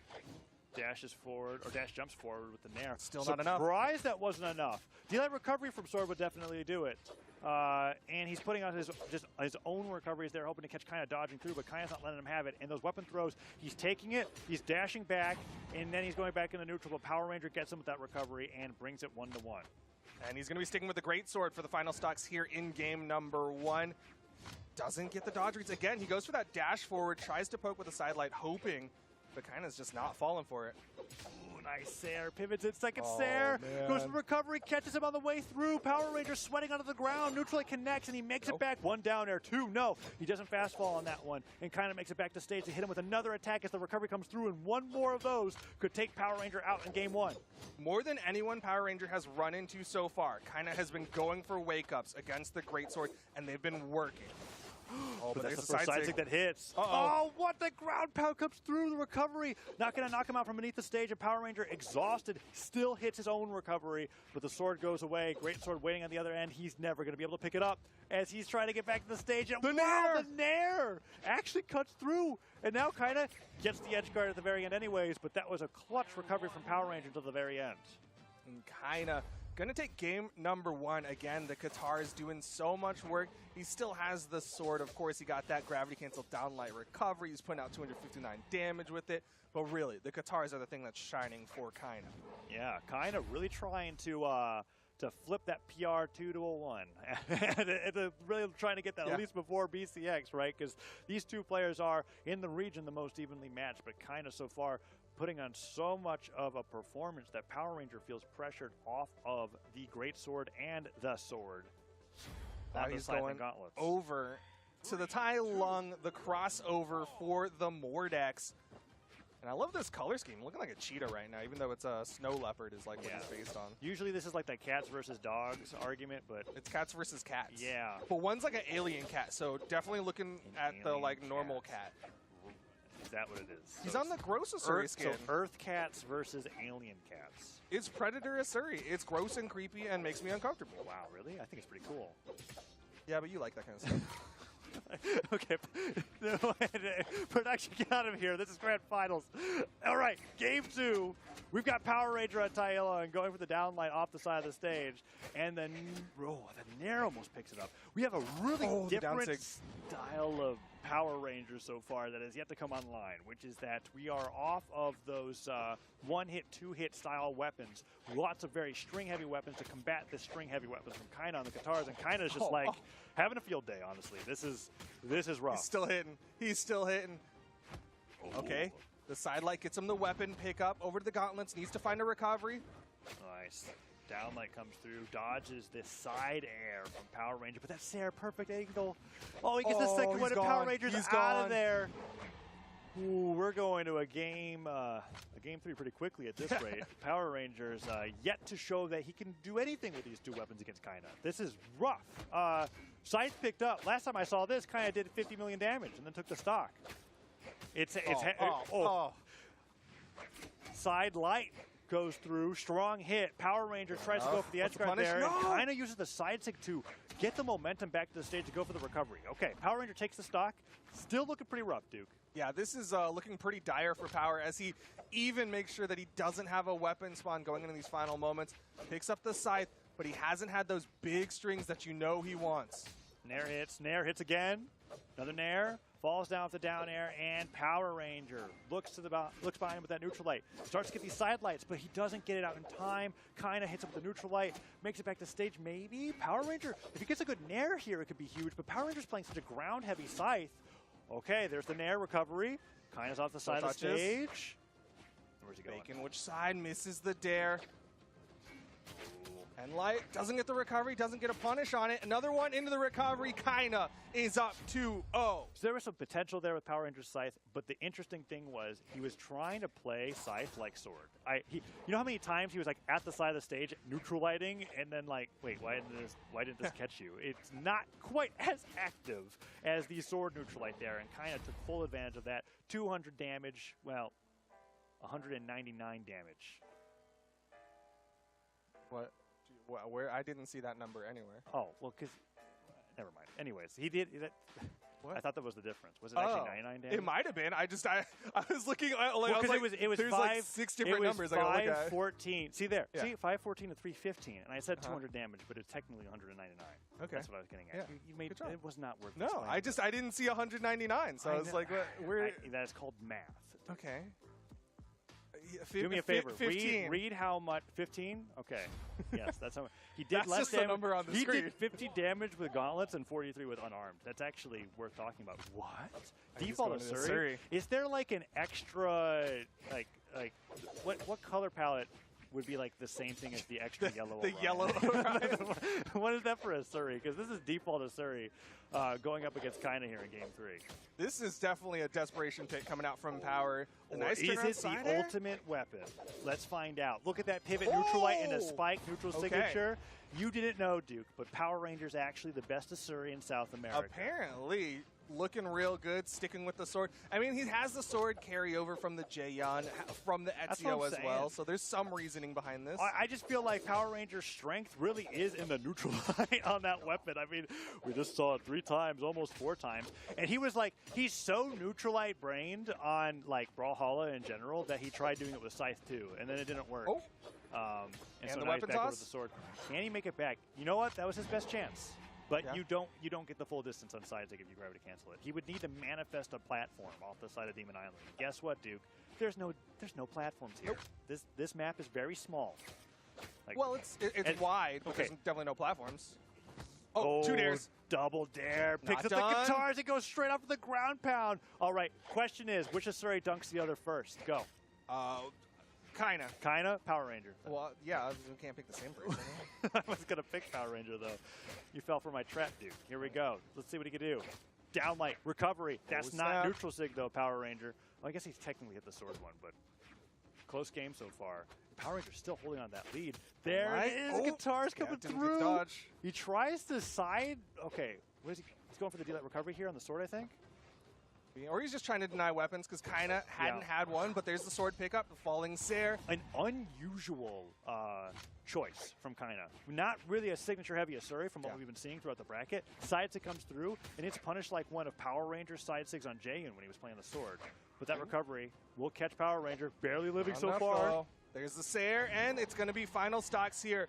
Is Kinda going to be crowned the champion, or is Power Ranger going to take this to game number 4? Oh, we're about to find out. Power Ranger with the Asuri. The Asuri Ditto going up against Kinda here and doing the best on it so far. Kinda now trying to get through with those guitars, but the sword's coming through. Power Ranger looking for those neutral lights and Kinda not letting him land. Sidelight Nair. Is that going to be it, Duke? Sare hits Power Ranger. Low one jumps. The edge guard keeping it going. Power Ranger gets past, though. Lots of damage was put out from Kinda. The Power Ranger survives. Boy, can Power Ranger do it. There's the recovery. Oh, side air hits. Oh, this is huge. Downlight. Neutral sig.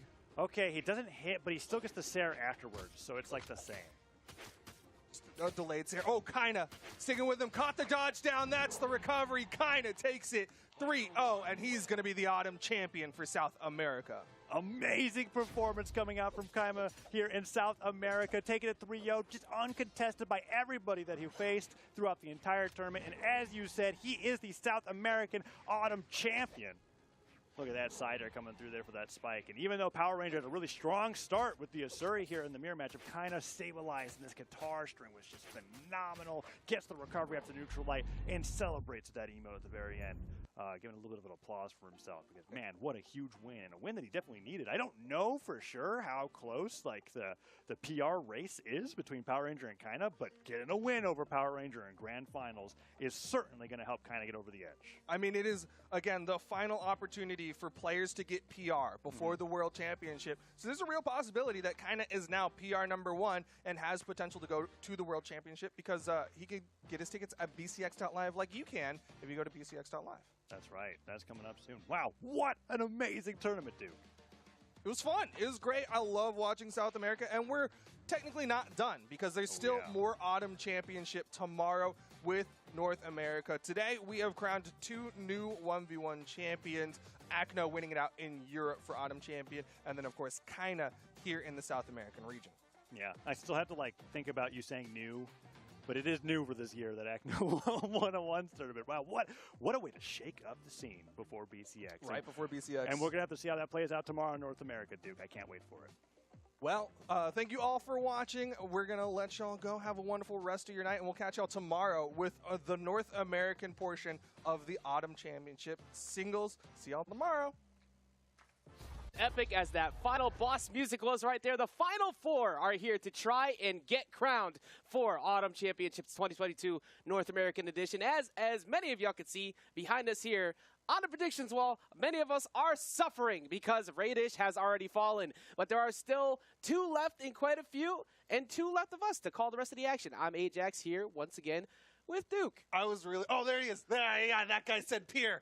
Look at that guy. He's so smart. What? But he also put Guichi Boo, so, you know, we can't all be right. I wasn't good. You were halfway there. Hey, that guy has Pier and Java and Stingray. Actually, like he also can't be completely right. That's actually like pretty solidly close amongst choices there. Really, the big news is Pier is kind of this surprise person in the top 4, coming in PR #23, and apparently his friends believed in him. Wait a minute, 4 hours ago. Wait, hold on. Wait, 4 hours ago. Okay. When did he get it? When did he get the upset? You know again? what? A delayed prediction isn't as valuable. It was 4 hours ago. 4 hours ago was apparently pre-show, so Okay. actually they're very smart. Never mind, you are smart. Good job. I'm sorry for coming at you like that. But that is still the big surprise here. Yes. Pier is going up against Luna in Winners Finals to guarantee who gets that nice comfy spot in Grand Finals. Final 2 finish. But not on the other side of that, of course, you have the elimination semis where Stingray has fought his way back through after losing to Luna. This is a nice selfie from Keglanek. Shout out to that, I guess. I forgot who he was playing in the limbs for a second. Yeah, Java, Luna, Java. Yes, Java and Stingray on the elimination side of things. So we've got our top 4 again. Yeah, shout out to Keglanek. Like just like constantly just pop 'em peeking up there in. every now and like, then. Can you make that a new emote? But there's our top 4, right? On the top side, winners final, Pier and Luna on the elimination semifinal, Stingray and Java. PR #2, surprisingly not here right now. Stingray beat him out in the elimination side of things in top 8 to earn his spot here. We were curious because one of the things that has happened for many people this year is that, you know, they have that big performance and nobody's really gone back-to-back. Like, we haven't really seen many outside of Luna who've been able to replicate that success consistently. And although we were expecting to see that on a Radish here today, that W that Pugsy was able to get over him was huge. And then running into Stingray afterwards was just enough to set him down out of here at 5th place still. Not like it's a bad placing, of course, still 5th going into BCX, which, by the way, many of you should be heading towards BCX. By the way, Final 4, we still got a little bit of time to talk about that. Make sure you sign up for that so you can see these competitors head on out there. Slight favor of Luna in official brackets. Overall lifetime score, Duke 5-2 over Pier. Yeah, but, like, Pierre's got more top 32 placements, so, like... you know, that's really where the big draw is, as everyone knows. But no, like, for real, Pierre's playing out of his mind today. He's been doing incredibly well. He's made insane number of upsets. Consistently, people put Pierre in that bottom percentage, and he wins. So, looking like a similar situation here as we get into the winners final. I'm just going to remind y'all, chat, real fast that every time it's gone sub 10% or close to it, the person who was on the opposing side of that won. So... Be careful with the predictions, or it was close. Never mind, actually, it was close last time when Gubichu almost beat Luna. Never mind, that's not completely true. But we are here in winners finals. We got Pierre already starting things off, and this is not unfamiliar territory. He's been fighting unarmed a lot today. Yeah, he's very comfortable starting it off unarmed against his opponents and then building up that damage. Down sig connects. Luna not going to get the first stock. He's not going to get the wall touch, and Pierre is already setting himself up to take game number 1. I think that's the thing everybody has to figure out is when does Pierre finally decide to go for the D-Sig at the ledge? Because he's been doing it all day, and he shifts his timing around. So you're stuck in like a 50-50 once you get anywhere near the top of that wall. Luna now trying to grapple back into this one. He's got the gauntlets in hand, and Pierre is unarmed. But again, he's totally fine with that. He is going to continue swinging. He's going to get hit by the recovery after going for the sidelight off that platform. Nobody was to be found on that, of course. Big whiff punish coming in for Luna, and he has a decent amount of damage on the second stock, but he is going to find that ground pound to answer back and get himself that first one on the board. A really good ground pound from Luna, this time opting not to pivot it because Pierre was so far out there and didn't have a lot of movement options. But still, Luna playing from behind. He's got that damage deficit. That's something we've said a lot today. You know, Luna plays from behind, but then he just gets back in. Like, he doesn't really let the leads people have on him mentally guess with him at all. But that D-Light sider and the weapon toss, that should be enough to take him out if he could find the finisher. No, Luna still had just enough and went very high, got around him. Yeah, really good utilization of movement tools, right? Again, the unarmed down air, one of those moves with a lot of horizontal movement inside of it, so he's able to get a lot of distance traveled, but the side air from Pierre will travel Luna to the KO box. Pierre's spacing on blasters has been so good all day. He has been able to line up D-Lights, he's been able to line up side airs, and he's constantly just out of range. But the problem picture has been these Katars. That has been the theme of the weekend so far, and it's coming right back as he's already got a decent amount of damage on. And he's already throwing out those down sigs as Luna's on the edge. Oh, I thought there was going to be just a raw sig because Pierre's feeling like a sig situation, but he's over to the blasters. There he goes with the GCD light, but he's going to get the dare follow up anyway. Still keeping that damage on. Big punish on the neutral sig. He's going to have to go high. Does take a recovery in the midst of it. Won't fall yet, though. Good movement from Luna. Turns the dare over to Pierre, but Pierre, down like ground pound. Yeah, Pierre's going to fall there, but still the damage deficit. I think Pierre was expecting him to go for a dare earlier than he did. That's why he went for that preemptive recovery to try and beat out Luna's attempt at a read. Luna, patient enough, though, making sure he didn't do anything. Now, this situation has been similar for many, and it has usually ended in Luna's dub in these situations while he has the scythe out. So Pierre's got to be very careful. Ooh, was reading a back dodge from Luna, and Luna just stood still, managed to get out of that situation. Still needs to keep the pressure on top of Pierre, though, because a recovery, and Pierre takes game number 1. I cannot say enough how impressive Pierre has been looking all day. He has been able to do so much to people where they're not expecting it. He catches them all the time with that D-Sig on the side, and that sets the tone for the match. And then everything after that, he's been so evasive. Whenever he pushes advantage Duke, it's like you don't really have many. It almost feels like guaranteed 50-50s at some points. The way that he's been covering people and forcing them to sweat beats early because of how far he pushes, especially with the blasters in hand. Yeah, we've been talking about it every time Pierre's on the screen. Is he's been able to push those situations and get so much maximization off of his hits. But we're going into game 2, a different map here. And Luna's going to be looking for that scythe soon, but Pierre's the first one to pick up a weapon. Right, see what he can do about trying to figure this situation out. But Luna, like we said before, has been a menace to many in all these spots, and he goes early for that. But that time Luna went low. So for Pierre, you could be looking to try and mix it up, maybe go for a dare next time. But he doesn't really need to because he's just been winning on ledge regardless. Yeah, I mean, the fact of the matter is Pierre's hit one of the 4 down sigs he's thrown out on Luna, but Luna has punished 0% of the ones that Pierre misses. That's true. Yeah, if it ain't broke, don't fix it. That's been a theme all weekend. And he's not going to get that punishment outsider. He will, however, get that dare. D-Light, is he going to be able to sneak back in? Not after that, though. Amazing coverage. He's been so accurate with those ground pounds all tournament. And good recognition from Pierre not to panic. He hits the down line. He's like, well, I can't really do anything here, so let me just keep this wall coverage. And then he goes for the ground pound, and he releases it for that burst out. It wasn't the touch of the ground pound. It was the burst out from Pierre. Like I said, that's spacing on the blasters. Big theme of the weekend. That is going to rip him off the side of stage, though. He did get the wall, so he's able to go back around, but this is a big opportunity for Luna as he catches him, and that is going to get the game even right back up. I like that weapon toss from Luna. He respected the up toss from Pier, so he goes for his own weapon toss to kind of respond in kind, and it forced Pier to go to the outside. Pier ends up eating that dare, and the stock is evened up. We've seen a lot of foolishness out of Luna in matches prior where he's kind of been toying with them a little bit, emotes here and there. I think this, at least at this moment, is the first person to make him second guess trying to fool around too much. I see a lot of straightforward, solid decisions in neutral from Luna and not trying to overextend for anything crazy. That's putting a lot of respect on Pier right now. I mean, at this point, you got to respect Pier. This is the winner's side of the bracket. Guaranteed a top 3 finish for both of them, and Pier earned this spot, but the side air will earn Luna that stock advantage. He's going to juggle weapons and likely stick with the scythe. Yeah, going back to scythe, this one's been putting a lot of money in for him. Misses out on, oh, he's going to take a side air, actually. Weapon toss up. Nice pick up. Misses the second Sair, though, and this is a turnaround.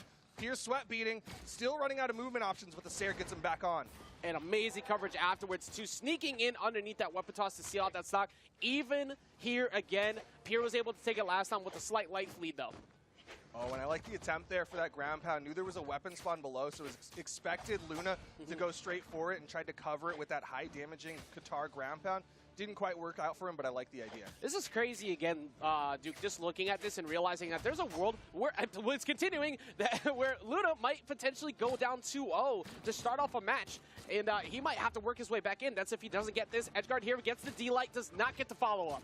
Yeah, looking very reminiscent of Luna's winner's semifinal match where he played against Guichipu and struggled again against the Qatars of his opponent. So maybe this might be kind of that kryptonite for Luna. That's actually a possibility. The Qatars being the consistent factor. Recovery will not be enough, but that one will, as he catches him with the GC sidelight into the recovery. Not paying attention on his way back down, but there's so many routes you could take. He was pretty much dead center with him. You had to guess, am I going to the left or am I going to the right? And Luna predicted correctly with him going to the right. Yeah, picks correctly on the 50-50 Pier. You can see that was that burned air dodge, so he had no way out of this recovery from Luna. Great recognition from Luna as well to not panic. He's like, all right, your dodge is down. I can 100% get this as long as I get that sidelight. Hey, quick answer back at that too.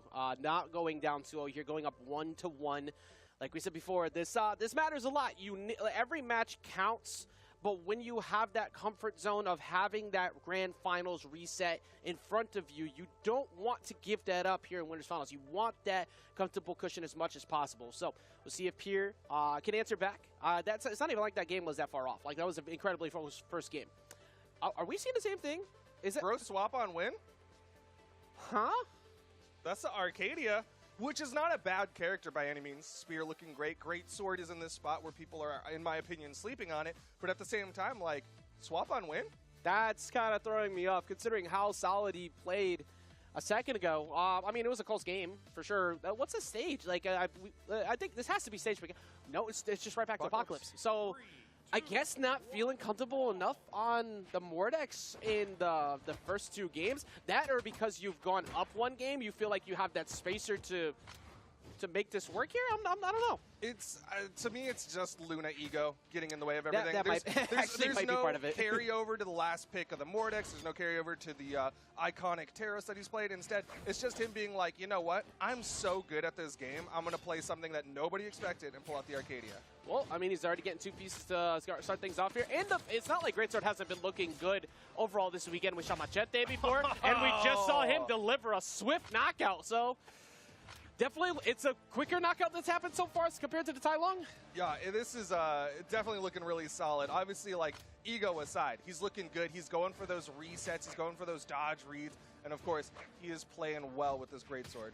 Let's see if he can keep that going here. Been disarmed at the moment, so he's going to be... Actually, he still had the Greatsword Prime. That's going to lead to a quick knockout, so quick answer back on the Revenge KO from Pier.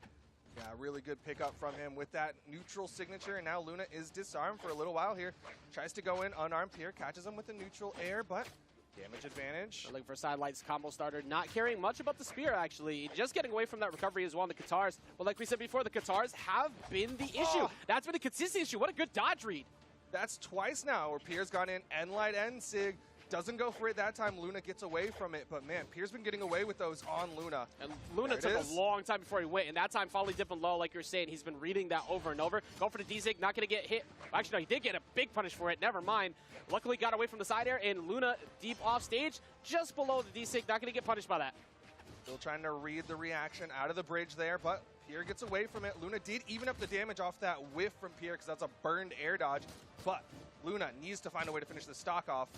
Pierre looking for the dare, looking for a D-Light on the neutral light into side air, is not going to find the mark that he's looking for. That's a big whip punish. Doesn't close it out though. Side air won't be enough, and the weapon toss just misses Luna on the way back. But the gravity cancel side light beats out the recovery of Luna, and Pierre takes that stock advantage. Momentary advantage. Let's see if he can keep it. The last time it did disappear very quickly when Luna had the advantage and he was able to answer back. But now already starting things off here, going for it once again. And at this point, I think it's you go for it enough so that way you save that same situation for the last stock where you mix it up and you go for a bigger read, maybe wait for it immediately, and then go for like a recovery. Down Sig almost catches Luna. Luna able to clean up the stock with the side air. You're already seeing Pierre do that mix-up, though, because he did that end light and the jump down air to try to catch that down dodge of Luna. That's true, actually. They did do that a little while ago. Sidelight is going to get hit once. Nothing much after, but the bridge is continuing here. Luna is going to get punished on that, but not too much else. And Pierre, he has stage advantage. He has a good amount of damage on him, Duke. He can seal game number 3. Yeah, this could be Pierre's, but the down air beats out a recovery. Pierre gonna disengage over to the blasters. His blasters dares have been effective off stage, but gets out of that one. Misses on the recovery right there. Go. Ooh, weapon toss coming on over. He's going unarmed again. All right, Pierre keeping that stage control, throwing away weapons, unarmed. Luna lands down, gets the side air, but Pierre's still got so much damage on top of Luna. He's actually just staying unarmed. He legitimately doesn't want a weapon right now. He's going to get the Katars back, and he's going to throw him away immediately. He's actually not feeling the need for it, and he sends that message. He threw away 4 weapons in a row to guarantee that he'd get the knockout unarmed. Such good movement from Pierre as well. Luna comes down. I think it was a whiffed. He went nair and went for the bridge, and Pierre dodged out and then came back in. Yeah, there's that bridge, and Luna eats a downlight recovery. Pierre's up 2-1. 123 damage unarmed. That has been a theme all day. He had a 151 game earlier. He's had multiple 120-ish games. And just a reminder again, that's like that's an insane amount of damage for unarmed. That's basically a whole stock's worth of damage that he's making work, but we've seen that he netted not only 1 but 2 unarmed KOs in that game. Yeah, Pierre's been solid all around, playing like a 3-weapon gamer, I believe is what someone said. And Luna is going to be sticking with the Arcadia. I question whether or not it was the ego. It looked honestly pretty decent. The big thing for me with Luna's Arcadia is like he's not getting that one dodge read often enough to get the KOs where he needs it. Yeah, he's putting damage on. Like, he did do 415, but it's mostly off the initial bridges and then nothing after. Like you said, he's not getting the dodge reads. He did find that one really good read with the signature before. Yeah, into the end sig. But that was it. And then it kind of shifted away from that. And also the spear barely got used. I saw him also instantly toss the spear a few times to not even bother with it. For that matter, it did 65 damage. So he barely used it at all that game. Yeah, he had the spear for a little bit, I believe, on like the second stock, and he was throwing out a couple of things, but they just really weren't landing that much. You would get like a side air, and that was about it. Well, let's see if it costs him here, if he's gonna stick out with the Arcadia, and we are going to finally see a switch over to Lions. Let's see if this makes a difference. Bigger stage, but will it be enough? It is on Luna to have to do that because he's currently down 2-1. I mean, what better map to go into game number 4 on with the most dramatic music possible, and Luna's in kind of that dramatic situation where he could go down into the elimination bracket, and Pierre could be a guaranteed top 2 finish at this rate. Pierre playing first phase of final boss fight at the moment. He hasn't even reached final form yet. Can he figure it out? Luna finally trying to trip him up, but it did not connect in even game so far. But Luna struggling a bit to find an opener, and that time not even going for the dodge read, just going immediately. Luna with the landing down air. Pierre with the turnaround side air. Luna's going to be able to get past this, get the wall touch, but Pierre maintains that stage control. Down light, misses the recovery. He's going to be able to get access to the weapon. Looking for the D-Light off that spear. Nothing is going to find a mark, though. Trying to find a side air or something. Nair's going to at least get him a hit, but that is not going to follow up in a side air. D-Light side air, and that's going to get him the first stock. He's going to start taunting. Luna feeling some sort of way. And you know what? He kind of gets away with that considering he just did side light, down light, side air, and the side light to down light is very not true. Almost everyone who plays against Spear knows to get out of that.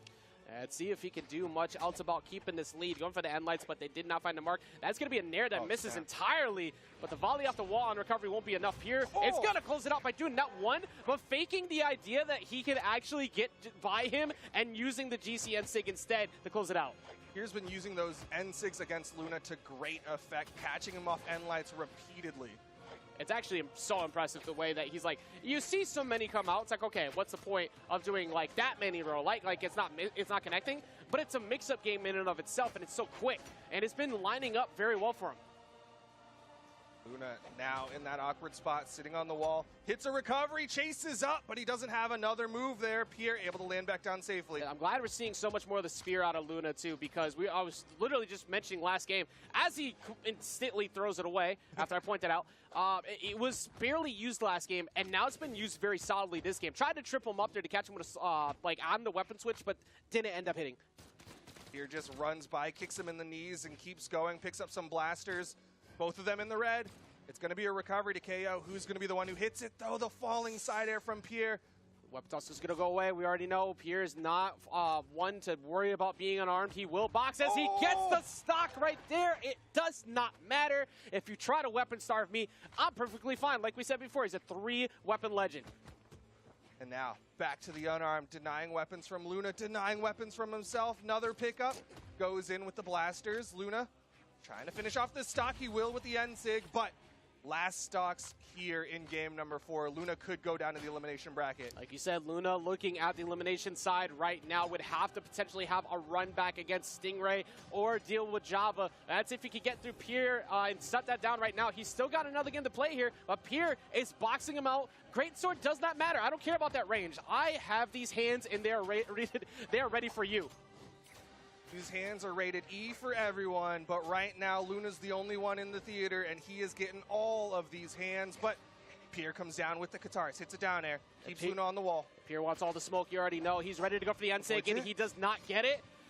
Gonna get the punish right there. Does he go for another one to ledge? Does he go for a D-Sig and ledge? No, he decides to go off and does not connect on the side air, so Luna's still keeping himself going. Down line, oh! Down air into the side sig. Pierre gets the stock, gets game number 4, wins it out 3-1. Luna's going to the elimination bracket, and Pierre is guaranteeing himself a top 2 finish. This has now created such an interesting statistic that hasn't really been seen in a while, and you were mentioning it for the depth of North America. First, it was Jetbean coming out of nowhere, getting all the way up to 2nd place. Then it was AO Blue coming out of nowhere, getting all the way to 2nd place. Pierre, who we haven't seen in a while up in this position, has found his way to a guaranteed top 2 finish. I mean, it's been an impressive run so far from Pierre, and now he gets to sit up on the guaranteed podium, relax for a little bit, and so we're going to throw it over to Remy to explain how Pierre did it. Pierre pulling out one of the older picks in the book, the Lucian, and he's looking really good with it. What is really surprising me out here is his edge guards and how he's choosing to play these wall interactions versus Luna, one of the best offstage players in NA right now, genuinely. And to see Pierre giving him the hands like this on the wall with these interactions is really impressive. So starting in from this clip right here, you can see it starts off off stage, but and it ends up on it starts off on stage and ends up off stage. But it's how Pierre wants to play it when he gets back and Luna now has to come back. He sees that Luna's burnt a lot of options here, and I'm going to show you those options he burnt, and I'm going to show you exactly what it looks like. Luna coming back up, uses his last jump here, goes for that nair with it, goes for the recovery now, and Pierre realizes that he says, okay, I have this angle here. You have to do this recovery. I know exactly where you're going. And I'm going to line up just to cover this entire blur of area here with my beautiful SIG. So he goes for that down SIG, confirms it. Luna now has to come back up on his own with the same options he has left, and that's when he just says, no, you won't be doing that, because he doesn't have a dodge. He goes for that side air, cleans it up, and he keeps it rolling. A lot of off-stage interactions from Pierre kind of looked like that. After this one again, let's look at the options that were taken away from Luna. Luna goes for that GC side stick. That's his dodge gone. Now he has to work his way back up. That gauntlet stare is punishable. Pierre knows that. He comes down with the down air, lines himself up with the downlight, and this is what's so sick about it. After this, he waits patiently. He knows Luna still has no jumps, no dodge. Where can you go besides straight up? If you stare the wall, you're going to get hit by that. The big hitbox, you're going to get hit by that. And he takes the L there. Luna, first letter of your name. It's simple.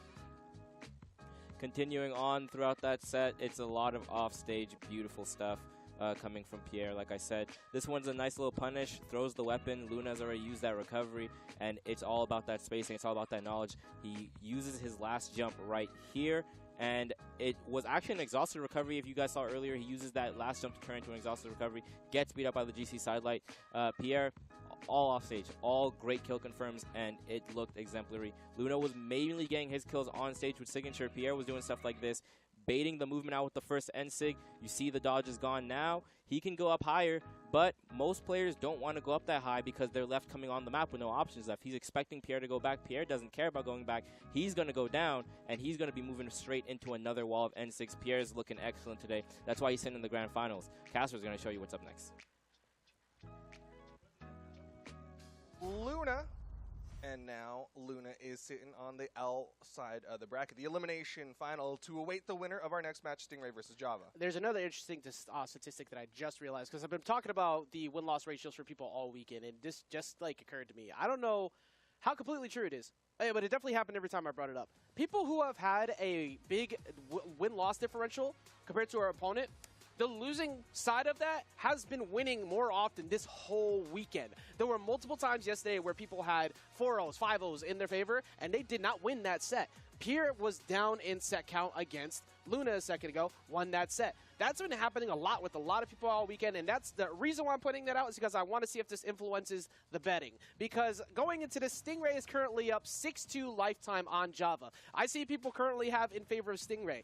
Point out the fact that I have been mentioning everybody who has been losing, and they've all been winning, which means there's a high likelihood right now Java might actually walk away with this. My favorite thing about the last one compared to this one, and this happened earlier as well, is whenever somebody has such a huge disparity in like viewer vote potential, right, like 80+%, then if they lose, the next one is almost always a 50-50. Yep. Nobody wants to go for the confident vote because they just don't know. There's so many upsets that have been happening, but Stingray mixing up the characters again, going over to the Ragnar against Java. And Stingray pulled out the Ragnar, I believe, in the last set that was up against Radish, and also has been cycling so much, but has also been bringing people quite often here to spawn Enigma. He's been feeling pretty confident with his Axe gameplay on the tri-plat layout, and I personally am a huge fan of that signature. It's the main reason why I was playing Ragnar at the start, and he is loving it too. I mean, utilizing those soft platforms, going for 3 N6, and he's been really, really good about that. Sidelight Nair into an N6 off the soft platform. Chasing down Java right now. Needs to find that finishing blow. Has him in that KO percent. The side air is not going to do enough. Well, if Stingray continues to play the way he's playing so far, he's been doing pretty solid and punishing a lot of Java's game plan. That being said, Java has been a monster when Spear is in his hand. Sword has been solid, but the Spear has been the actual issue for many all weekend. And now that it's shown up, there's a likelihood that he loses his stock, which is going to go out there and try and find maybe a dare. Gonna give him that range, though. Ground Pound closes it out. So right on cue, he gets rid of the sword, gets the Spear. Good coaching. And he's going to go stick with the Spear for now. Sidelight doesn't connect with the neutral air. Stingray still needs to find that finishing blow. He had that damage early on onto Java, but he wasn't able to get the stock. They're going to go ahead and get rid of that right away. So he's going to come back in, and Stingray, he's got stage control. One thing I've noticed more often than not, though, is how successful his Axe has been. I haven't been able to watch as much success with the Katars, but if you play Katars at all this weekend, it's going to succeed. That's just basically been the theme of it all. Yeah, Katars have just been looking good for basically everyone this weekend, and obviously Stingray, no slouch on them either as he's getting this damage built up onto Java. Doesn't at the end, Sig. Edgeguard opportunity, he's going to back off. Yeah, trying to catch him with D-Sig on the ledge too, but he's not going to give that up to him. And Java falling off stage actually off that sidelight. I think he was trying to catch him afterwards, but was not in position. Sider gets him at least back on stage. Trying to get an anti-air. I like the idea because Stingray just jumped in front of you like 4 times. And I love that mix up there. This time doesn't go for sidelight Nair N-Sig. Instead went for a side air. Didn't quite catch though. Keeping Java on his toes. I like the attempt at Stingray trying to immediately cover the route he would have had to take to go get that weapon pick up a recovery too. Weapon toss down though. Sweat beads are on. He goes for the dare, but he actually misspaces it. And Java had a moment to try and push at him with the dare, but he misses himself trying to box his way on. He does get back on. They're back to center. Stingray really trying to catch Java's movement there. You saw him trying to kick him away with that gravity cancel side light, but Java stayed just outside of it. He's going to catch the down air. One more hit. It's the ground pound. Java with the stock lead. Good spacing right there. Make sure he did not get too far away so he could punish that recovery for free. And that was an instant recovery right there, wasting no time. And right back to even. Yeah, optimal with that one. Got the down light. Gravity cancel, neutral heavy. Has a little bit more force on it than the recovery. And now, final stocks basically even. This is another type of set where I look at it and go, this could be a Game 5 type set, but the first one mattering so much. But he finally pulls the neutral stick back out. He was holding on to it. He did so many to start the game off, trying to trip up Java now. Yeah, just keep that pacing changing. Java not sure what Stingray's options are going to be, but he answered back pretty well after that whiffed Ensig. He really did. And Java is actually doing really good again. Oh, he goes for the third. We saw it earlier, like you were mentioning before, with that Apocalypse reset on the platform. He's really good about it. I love that he got the first ledge cancel down light, but Stingray still had the dodge, so he was able to get away from the third one. That was really good evasiveness. Oh, the weapon toss almost lining him up for a perfect recovery or side air. But now it's the opportunity for Stingray trying to find the D-Light ground pound. He's going to give up stage, and Java's going to get back on with that punish with the side air. Java's been winning out in those off-stage sword scrambles against Stingray. You're going to see that in the second stock, I believe, as well, where he, hits that down air and then hits that ground pound, and then in this final stock as well, where Stingray's swinging and Java just turns around side air. And Stingray feeling confident about sticking it out with the Ragnar, too. He's not going to switch off. Do you think this is the right play for him, or do you think that it was just, I mean, it was a close game overall. I never know with Stingray, because, for what it's worth, I thought the Zol looked amazing. I didn't think there was much reason to switch off the Zol. Then he goes to the Orion. Then he mixes it up to the Roland. Then he goes over to the Vector. And now he's on to the Ragnar. He's played so many different Legends, and I can't really catch why. That's actually a pretty good point. I forgot that the Legend count is up to 5 right now. So not really feeling the Orion today. They literally had one game that we watched on stream. It lost and it disappeared. So the Ragnar has been putting in work, and he's feeling comfortable at least with it at the moment. Yeah, I mean, he's gotten some good damage built up onto Java. Nice. That's going to be a dodge from Java. So Stingray has potential, but he backs away. And Java's going to get back to the wall safely. Java trying to go for a nair to catch him on his way down, but nothing connects. The stage control is in favor of Stingray, but for Java, it's not really much reason for me to engage. I'll just hover, wait for you. Weapon toss down. Oh, that was almost so clean, but he misses out on the ground pound afterwards. I think Java ended up paying for that earlier as well, where he whiffed the ground pound. And I think it was Stingray who ended up getting a side light side air to KO. You might be onto something with that. I do remember he lost a set due to that. He also ended up winning a set later on with that same play. So it's been back and forth with him, but he ends up taking out the first stock here to start off this round. That one took a little while to actually go. Yeah, and surprising to see it be the spear side stick, something that I don't see Java throw out too often, and yet it connected and it KO'd. That recovery should do it, and that's going to do it. So Stingray not wasting too much time. He's actually been really comfortable with the Katars, which is throwing me off because, like I was saying before, I felt like a lot of what worked for him so well for Zol on this stage was that axe, and it's actually not really been the game plan so far. Yeah, it's something that he's just kind of kept in the back pocket, really trying to get these Katars ready. Maybe he's trying to look a little bit into the future. We've seen Luna's been struggling against the Katar players today. That's actually a really good point. There's been a lot of people who have been struggling in general against Katars. One Katar has already won a championship this weekend, so it seems people are working towards it, and they're not ready for the matchup experience on it. But right now, dead even. Yeah, and you can see Java really utilizing these soft platforms, picking and choosing when he's going to come down, try to challenge Stingray. Falling Nair from Stingray will catch some movement, but not the biggest punish. And then coming in off of that, see if he can snatch him off the ledge. He's gone for D-Sig a few times in that spot. That time going for N-Sig off the top platform. But Java's been really good after the very beginning where he got hit by 3 axe N-Sigs. All right, I'm actually done with that. And he's been avoiding almost every one of them since. And Light back away, was reading the dodge in from Java. Playing in center, going to get punished on the sideline. Only a dare, though. Not really much you could do because he's already committed to a jump. Looking for a nair, looking for anything to get this started. This is some of the most patient play, by the way. Not just from Java, but from Stingray that I think I actually have ever seen. They're refusing to commit, but he finally catches him. That's going to steal the stock. I mean, Stingray has that potential. He's definitely had matches where he plays the most intense neutral he can, where he really picks and chooses his opportunities. On the other side, I haven't really seen Java be that neutral heavy before. I think it's purely a response to Stingray. Yeah, I mean, Java's always been kind of a machine whenever Hammer would come out on Boulevard, but now being forced to switch things up. The Spear was doing it all day, but now it's I like the respect, because if you constantly rush in and you whiff directly in front of Stingray, you're taking a lot of damage. Yeah, Stingray does not let you get away with whiffing, but Java will not let Stingray get away with whiffing that side light as he's going to get the side sig again for a KO. Final stocks here in game number 2. One stock apiece. Tone setter really kind of looming right now. Stingray needs the answer back so he can put it at 1 apiece and feel comfortable with sticking with this Ragnar. I like the attempt off the ground pound bounce, though. That could have lined up off that platform. Gets the D-Light recovery. He's not been afraid to go for 2 of those. Yeah, he's going for more. Didn't quite connect, though. Stingray got away from it. Actually has the damage lead over Java. The side light not going to connect. Java disarms himself, goes over the spear. Recovery gets away from the follow-up spear recovery. Side air sends him back off stage. There's a good opportunity here for Stingray. Not going to charge up the ground pound. Just keep him stage control. Waiting for him to use all his resources. He does not get the side air, Duke. Oh, but he's going to get that one. Java gets launched. And again, Stingray just waiting out the options of Java. Trying to catch that landing. Java comes back down. Has the sword. Beats out the falling side air. And lights are in play. Gets a dare. Does not go for a GCD light off of that. Oh, my God. Oh my God, it's actually incredibly scary right now. One D-Light recovery should do it. One straight up recovery, but now Stingray is unarmed. He missed the wall, and Java cries for him. Don't cry for me, Argentina, but Java is crying for Stingray as he is up 2-0, and just a tragedy occurs on the final stock. That one's a hurtful moment right there, getting underneath the stage and gonna fall after that. So now Stingray is forced to play with a 2-0 lead. Recovery catches the ledge, but we are going to stay with Qatars. He is going to keep them, but this time, another Asuri has graced top 4.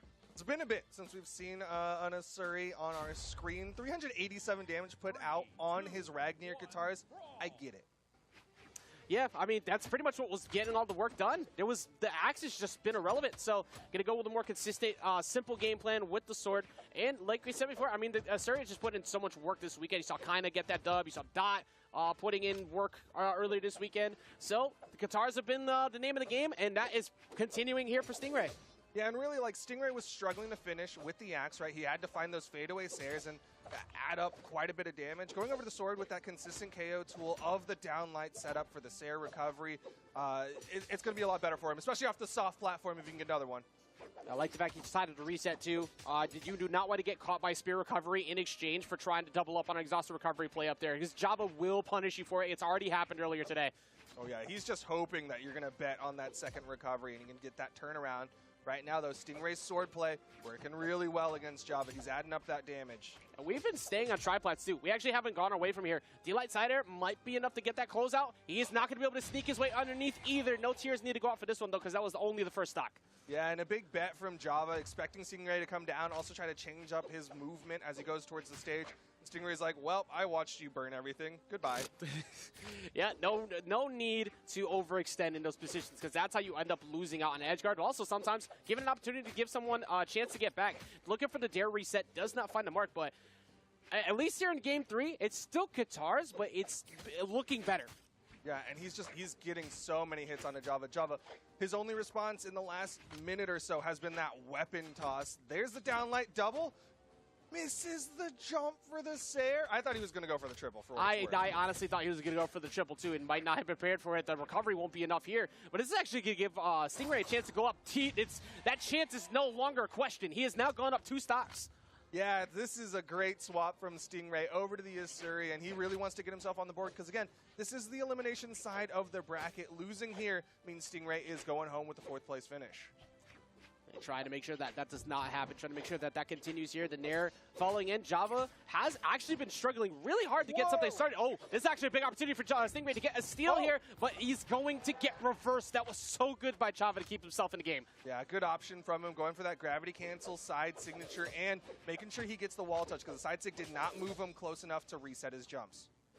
Now Stingray, you just basically need to just not overextend too much. You must still get hits. You are up a decent amount, but you don't want to have something like that happen where Java potentially gets you gone in the yellow. Java's getting some damage, but oh, they go Sig for Sig, and Stingray wins. He's going to get himself on the board. Faster pull on the trigger right there to be able to sneak his way in through with his own and get that knockout. 547 damage, 351. The theme is still the same. It's always been the Qatars every match. It's just he couldn't find anything else afterwards. Even with the sword, he didn't do a whole lot with it. It just seems that he's got something to figure out that time, and let's see if he can continue that here. We do have a game number 4, Duke. And we see that accuracy. I think that's the big thing with this Asuri. 3 Sigs thrown out, 100% accuracy. You saw 2 of them lead to KOs on those edge guard situations, and it's one of those things where I had to pause for a moment and be like, okay, he swapped because of specifically the Qatar signature, and I get it. The down Sig covers more close to the stage than that single Spitfire that Ragnar does, where it just covers the edge. Instead, he's like, okay, I'm going to cover this entire path where if you dodge along it, you're going to get caught. That's actually a really good point right there. Every single time he tried to go for it before, it was just too far away, and Java was never scared of it. Now Java actually has to be scared of it. It's not very often we see that 100% marker on signatures, even though it's only 3. Usually, it'll be maybe 50% tops amongst 4 that are thrown, but those 2 will find their mark. The fact that he did that, amazing job. And look at how long he made that first stock work. It was impossible to be knocked out. And a consistent climb of damage each time he found an opener. Yeah, you can see just those long periods where his stock is not taking any damage, just these flat lines, and Java is consistently taking damage. That is neutral win on neutral win on neutral win. Consistent thing with us, lots of game 4s. Pretty much every single game 3 has been won by the opposing player refusing to give up just yet. And Java willing to let the lineup still go back to this stage. Don't disagree with it. You won the first 2 games here. You got cooked on 1 game. It is what it is. And he's been playing so well, you can definitely expect a rebound. Nobody goes gently into the dark. Instead, they all go out clawing and fighting. And Java fighting for this game for W so we can go on into the top 3. Stingray right now swinging a little bit, goes over to the Qatars. This is the weapon of choice, but Java's playing that range game now. And Java trying to prevent a back-to-back 4th place finish. He was 4th place at Summers, falling to Radish's insane run, and Stingray falling to Radish at 3rd place. So both of them trying to vie for a better placing here to get further up in Summers, but that depends on if Stingray could stop this 2-1 lead. That ground pound is going to make it a little bit more difficult. He punishes him heavy for going early on that recovery. That's the first stock. Great pickup. Java's starting to hit those spear side Sigs more, and they are KOing consistently for him. Here's the weapon spawn. Stingray ends up picking up the sword. He needs more damage, and Java's going to punish that dodge in. Oh, 4 pieces out of that, too. Catching him with the closer with the Nair. Quick damage, and now Stingray pushing pretty hard. Let's see if he can close this out here. Does he find the Dare? He does. Still got the wall touch, though. Oh, actually, just all of a sudden turned into good. That turned into a momentary good turn for Java. Gonna go out there for the cider, and he goes for the wall-bound cider. This actually is very bad for him. Went so heavy for the wall-bound cider when he had complete stage control. Now he's looking at a 3-1 stock lead. The gravity cancel emote from Stingray, maybe signifying that this one is a done deal because he is behind the 3 stocks of Java. Let's see if he can figure it out anytime soon. That's 1. Didn't take any damage essentially here on this stock. Easier said than done, but you just need a perfect stock. Minimize the damage. Ground pound. Stingray.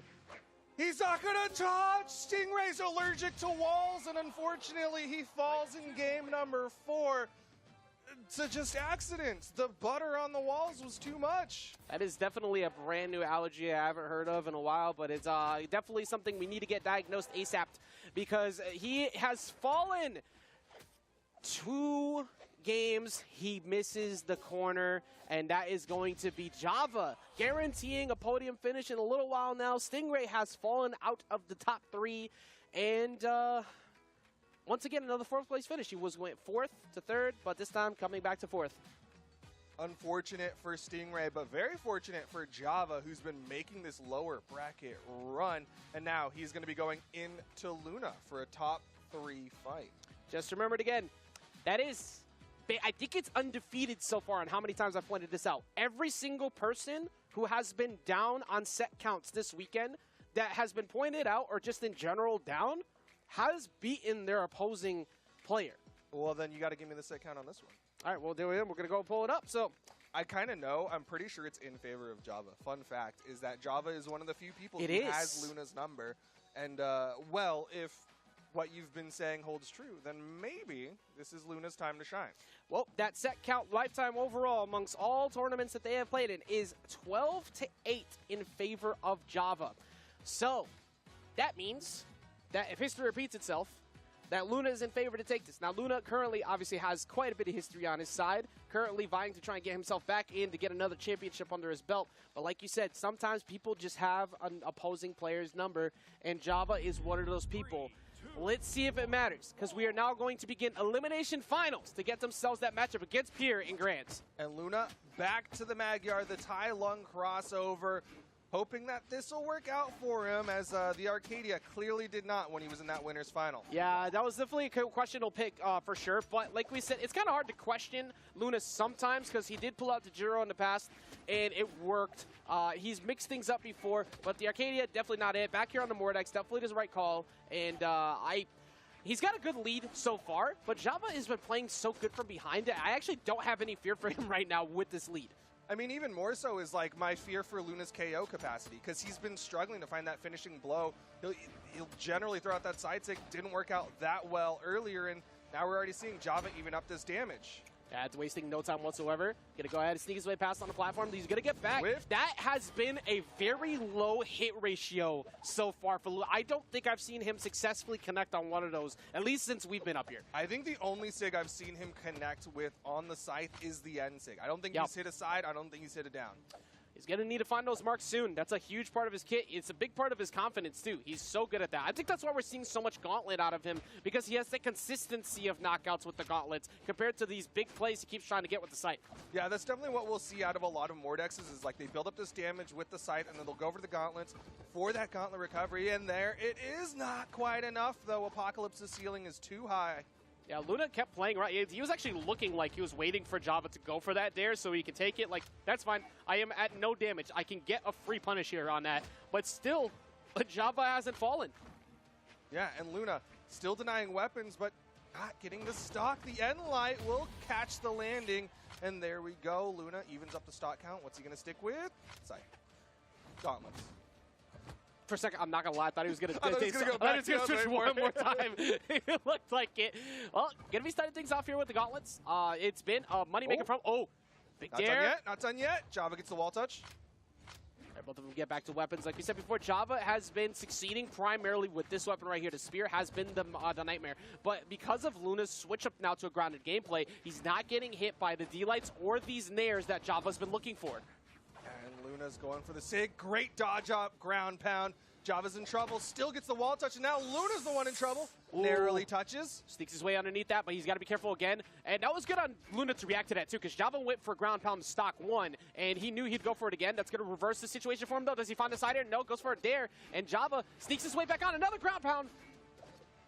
Ooh, the turnaround. Luna with the dare. Java still has the opportunity. Gets the touch again. And this time the ground pound KOs. That had so many attempts to try and find it. Java definitely one of the more ground pound heavy spear players we've seen amongst players lately, because it's both good and yet committal to the point where you might give up a free edge guard. But that D-Light ground pound coming in unarmed from Luna is going to seal that out.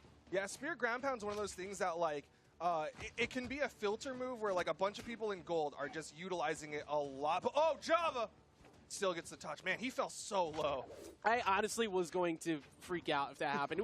That's the last thing you want to see on last stocks. People dropping off of mistakes like that, and especially against Luna. You do not want to give up a game in that kind of situation. Yeah, it's something that very few people can afford. But Luna didn't push that advantage as Java has to burn a lot of movement to come up when he goes that low. But either way, Java's the one with the stage control right now. D-Light side air is going to give him that continued stage control. He's going to just walk his way back on. Quick movement off the platform, try to sneak his way in, but Java's patience at center has just been so good. Staying back on the stage. Sidelight catches him going up a little too high. Not quite in downlight recovery territory. Yeah, Luna not really feeling comfortable with the idea of going off stage for that either. It's like, look, I'll just wait for you to get on. Let me look for a side light and maybe get something going. Might go for a D-Light. No, he actually does decide to go for the ground pound that time. That gives Java a free opportunity here. Is he going to be able to close it out? No, he does still hold the wall here, Duke. Good turnaround from Luna. Hits the down air. Java responds with a side air. Both of them trading blow for blow, but I think Java's got the damage, and he's got the movement. He's got the stage. Over to the spear. Where's the side sig? And Doesn't he get the chance. reads the dodge, catches him with the recovery. He is frame perfect, by the way, on the GC emotes. It's actually insane. But Luna taking a credible nail biter to start things off. You know what? Credit to Luna for not having a taunt to get body situation. He only does it when he wins the game. Yeah, you can't get bodied if the game's over. Yeah, What it, exactly. It's yeah. like the next game doesn't count if you body me on the first stock. That's not it's the a different same, game. man. It doesn't matter. Different situation. I don't know what you're talking about. But Java, of course, going to be sticking with the Hattori. Good damage split on Luna's side, 235 on the side, 303 on the Gauntlets. On the other side, Java leaning a little bit more into his spear than his sword. Yeah, that's I mean, like we said, that's just been the main thing. He's been so good at it. It's like, why change it at this point? You know, like it's been your main win condition, which has still been it's thrown us all off. Every caster's been so surprised because it's that one weapon that's still left from the transfer over the Bodvar. But he's just found this new love in using the spear because it's just been so consistent for him so far. I kind of get it in the sense that, like, even when he played Bodvar, he wasn't a sword Bodvar. That's he was that's a hammer actually a Bodvar. good point. So Yeah. he's just like, well, either way, I'm swapping the other thing, and this is just that awkward secondary that I'm keeping alongside. Yeah, always had huge plays, consistent ability to land Russian Mafia, and just was styling on you with hammer in a way that you don't normally see. So I guess that kind of has transitioned over in a similar way to the way he's been playing the spear. Oh, Luna going for some trickiness with that up toss into the downlight. Didn't get too much off of it, but he's still keeping the damage build onto Java. The last time he had a lead like this, and Java got the first stock. So he's got to be able to play around this. Does get the read on it. Actually, didn't even believe in the read. Just positioned himself, but never pulled the trigger on the recovery. Yeah, I kind of expected maybe a dodge down on that one because he fast fell really low. Either way, he gets disarmed. Edge guard situation, goes back in with the downlight, hits a recovery. Java keeping the pressure, dodges through. Tried to wait it out as long as possible too to go for the instant scythe recovery, but never pulled the trigger. And now Java once again starts off with a damage deficit and yet gets the first stock. And he's been really clean about that off the stage downlight where you don't jump for the side air. He's hit it multiple times, great recognition, and Luna does manage to clean up the stock count, but he's going to want a weapon. He's not going to get either. That was amazing play around the weapon stall to instead force him to be unarmed, and now Java, coming out of that stock, is actually in complete advantage. Yeah, he denied both weapons from Luna and took 2 more away from Luna. Luna has been unarmed for the entirety of Java's second stock. That's actually insane so far. Java has been untouched. He came out of that stock and he has had complete control. That's not how this is supposed to work out. And now Luna's gonna have to figure something out.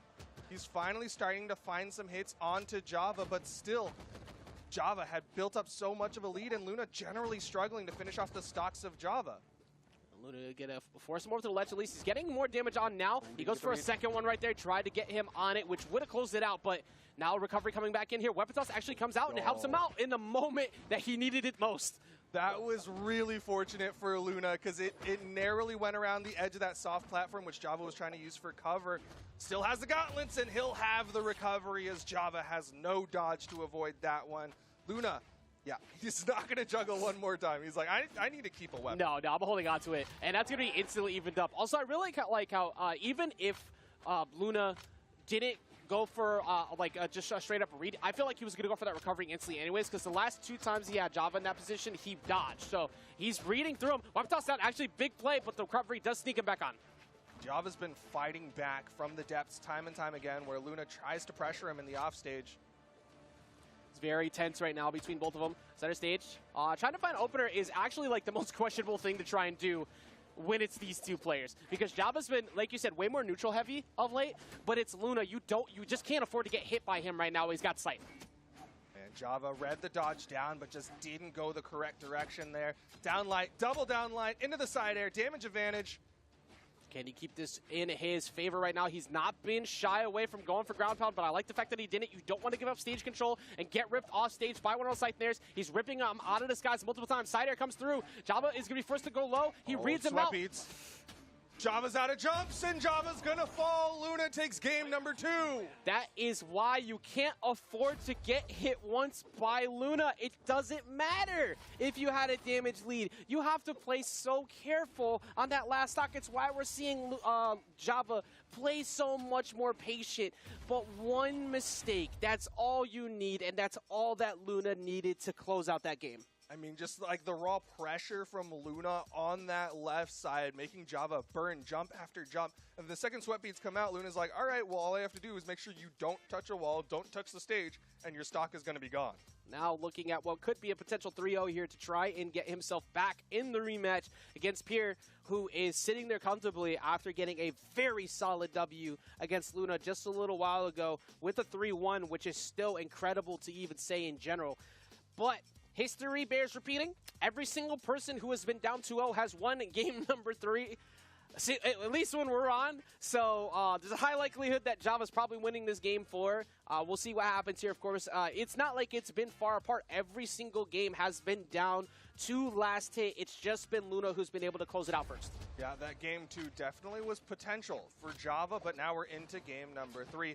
Back to denying weapons. It worked really well for him on that second stock, but Luna finally picks up the side. Like I said, that was still insane how Luna started off that stock with control and then took like 200 damage unanswered. There was not really much that he could do to get back down, but he is in a good position right now. Java is going to sneak his way back on. Sidelight gets a nair read, and he's looking for a high play out of Luna. He actually hasn't been very commonly doing that. Who doesn't throw anything as Java goes for the wall touch. Let's get sent back off. Does he go for anything? Punish. Okay, good wait. Okay. And that is one of the few times he's actually been able to land a signature because he had a huge punish window. Yeah, that was interesting because Luna had a lot of options there, right? And I think he had to think about, do I want to go for the sig for the damage, or do I want to go for the nair for the potential KO and an offstage engagement? Java with some style there, though. I don't know if you caught it. It was the weapon toss, down, unarmed downlight into a pickup ground pound. Actually, just missed that. So, like, that's cool. It's a bit. Java's been doing that a lot, actually. His weapon toss mix-ups have been very solid. That, however, is not going to get him out of that. Luna's going to go ahead and, for the first time, actually, in this set, take the first stock. Yeah, he's been struggling at that, right? Like, he gets the damage above Java and then struggles to finish off that stock that time. Gets a nice jump ground pound onto Java, and Java trying to safely find the way to finish off this stock of Luna. We talk about the weapon tosses. There he is again with those weapon tosses down. It's been very consistent. It's a large hitbox, though. But that nair, weapon toss up, try and cover a few options. Guarantee his play. He wanted to get him to stay still so the weapon toss would come back down. Doesn't matter, though. He still gets, he evens it up pretty quickly. Yeah, that was a lot of damage on Luna. Like, I don't think I've ever seen a spear nair launch that far. Actually, yeah, you might be right. It's not very often. And most of the time, they're usually going for a follow-up recovery. He's been so consistent about trying to push for those recoveries every single time after a nair. Oh, but Luna trying to chase with the signature. Java stuck on the edge here again, gets down to that soft platform. Luna just hoping to find a nair starter so he can get some damage on. He's actually been pretty, I just realized he's actually been pretty low accuracy on the D-lights as well from gauntlets. So it's mostly been the scythe getting the job done, and then he steals it out. Oh! Finally, he gets one. It took forever. Now he's got a big opportunity, but that was... Ground pound, and Luna gets it. Good patience, good recognition. That down sig to start it off. I thought he was going to, like, move away because Java still got that wall touch. But either way, Luna stuck around and got the KO. That was so close to Java sneaking his way back on, too. That's what made me lose my breath. I could not believe he was that close, but not going to be enough to get on. Now he's taking so much damage. Luna with the weapon toss up, trying to cover him, maybe with a dodge so he could get to the weapon and instantly combo off of it. Yeah, I love the wake up there from Java being like, okay, well, you just threw your weapon up to try to style, but you disarmed yourself. So I'm going to catch you while you're thinking about where your weapon is. And he gets some good damage put out onto Luna, chasing high, looking for that Fiend Sair on the outside, but doesn't connect. It's going to be the ground pound. He's going to sneak by the D-light. He's going to get smacked away again. Weapon toss in was almost on the money to stop him from that, but the recovery will take it out. And now, opportunity here. Java's got the weapon control, but he is behind in damage. He needs to get damage built up onto Luna. But this is game 3. Luna's up 2-0. If Java doesn't get this, he's done. We said one nair away, one ground pound, one pretty much in recovery ranges as well. Java can't afford to make many mistakes. You got to be careful when you try to go for something like that. Oh, more recoveries. Ooh. Java saw the writing, saw the opportunity. Luna's still sweat beating, but he gets down to the soft platform. The writing is kind of on the wall for Luna right now as he gets recovery off the gauntlets right there, and he ends it 3-0. Takes it over Java, and once again has continued the spree of people who have been down in overall set counts winning against their opponent, evening it up in official brackets, and overall getting another dub in his belt. Really well done from Luna, slaying his bracket demon to a degree here in the elimination finals, and to do it in convincing fashion. A 3-0. This wasn't one of those ones that dragged out. Like, this could sound really mean, but like if Java played guitars, I think this would have been a different thing, because Luna struggled more with basically every single guitar player. Yeah, it's actually been nuts seeing how that's been going down, and Java's gameplay did work pretty well for him all the way up to split to get third. But it is Luna supremacy continuing. We're going to go ahead and toss it over to Remy to find out exactly why Luna was able to get that trip back to Grand Finals. Luna making sure that we always have our NA Mordex where it belongs in the Grand Finals, whether it's him or some players from the past. Someone's going to be playing Mordex in the Grand Finals. He chose to bring it up today, and he showed us a lot of those common reads and edge guards we like to see coming out of the kit. Whether it was gauntlets or scythe, if he had it in his hand, he was going to go for these nice reads. You can see there getting the spot dodge in the air, set it up for the end light to get the ladder going up. That's some good damage for him.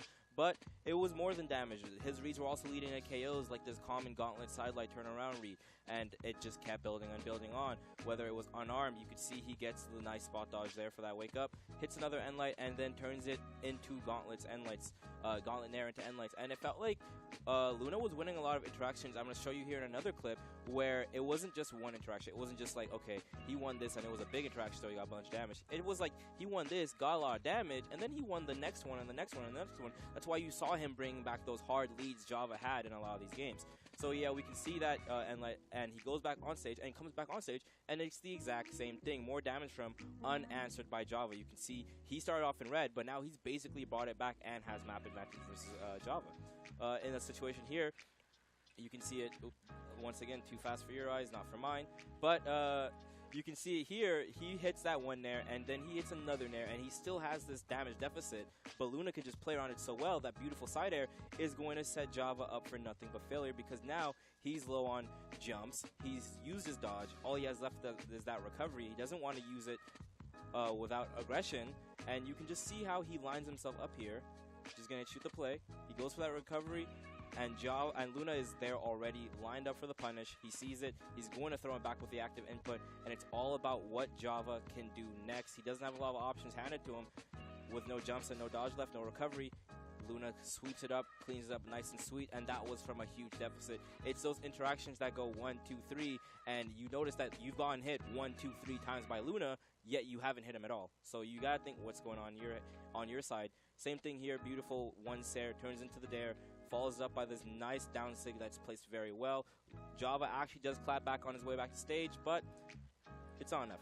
He still gets messed up by Luna as he tries to get the full recovery, and it was just stuff like that the entire time. Off stage, on stage, Luna's interaction control and how much damage he gets per interaction without you clapping back always showed him on top, and maybe he can end up on top in this tournament through the Grand Finals. I'm going to send it back to the casters. Well, we'll see if he ends up back on top for sure, as we have reached the one consistent value of what we've been expecting to see amongst Autumns. It's that Luna is in Grand Finals. Difference of that, though, is that he is on the elimination side of Grand Finals. Nothing has made sense all weekend. Every single top seed, every PR1 has been dethroned by you, quote unquote. You said this earlier, and it's continuing. Did I lie? I have lied before, but not this time, at least, yet so far. Pierre and Luna, looks like chat, the viewer vote, has learned their lesson. Last time it was 80-something% in favor of Luna. This time it's pretty split in favor of Pierre. I think chat remembering as well that Pierre was one of those many people who was down in set count and won. Therefore, there's two sets potentially that would have to be played that Pierre can get a dub. And one thing that has been a very consistent theme is that Luna has been struggling with guitars. We're starting off Grand Finals. We got Pierre versus Luna.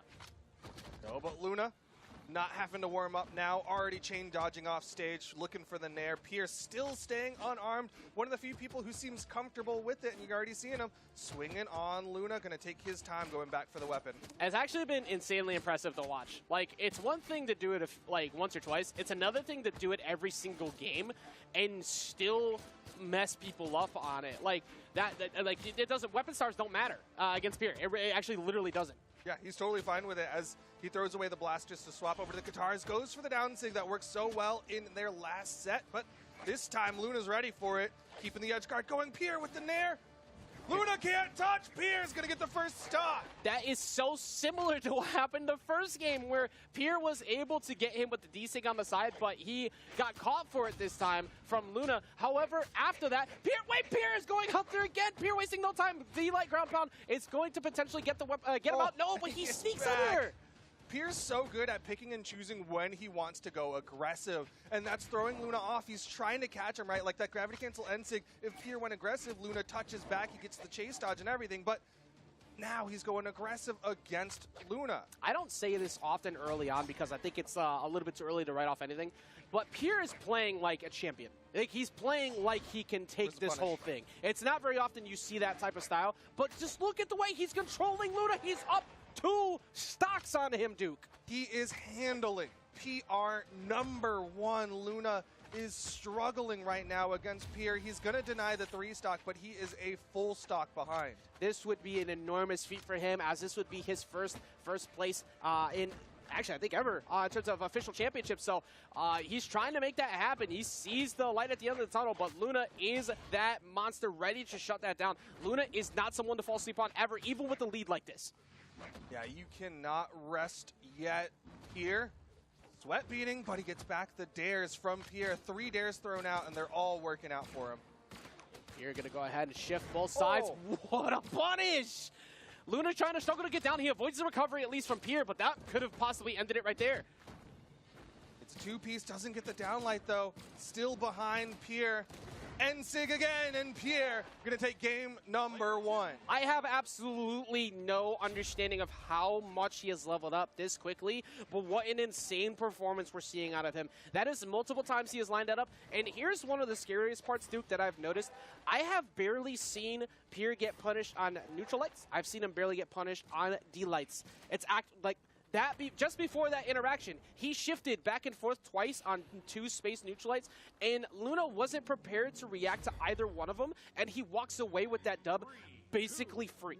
Pierre's getting away with so much against Luna. Luna missing punish after punish on those down 6 from Pierre on the corner, and now we're going into game #2 on the Fortress of Lions, and Pierre's, he's swinging. You got gauntlets, that's fine. I got hands. I don't care. Like this is just so insane how he's making this work. It doesn't matter what Pierre has access to. He makes it work. Tries to follow up with some nair damage, and his evasiveness is nuts. Look at that. He's not getting hit at all. Through the dodge down, avoids the gravity cancel and light from Luna. That's worked so well on other opponents. He's going to get over to guitars, which, like we said, has been the consistent issue for Luna so far. And lights are going to at least give him a chance. He went for a big play. I don't disrespect the idea. You need to get something going. There, bounces him. Not going to get much else after it. Luna's behind in damage. The recovery's going to come soon, but it's an N-Sig instead.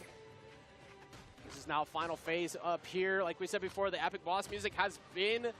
this is where we finished out Winners Finals. He's trying to start it here, and he doesn't need to get that arm, but an N-Sig actually connected for a change. Yeah, but it's not enough to KO. Side air pushing Pierre off stage, keeping him unarmed. There's the recovery. Luna gets the first stock, but can't rest yet. He's deep red. Can he synchronize this game plan finally? Can he shut down the machine that has been Pierre?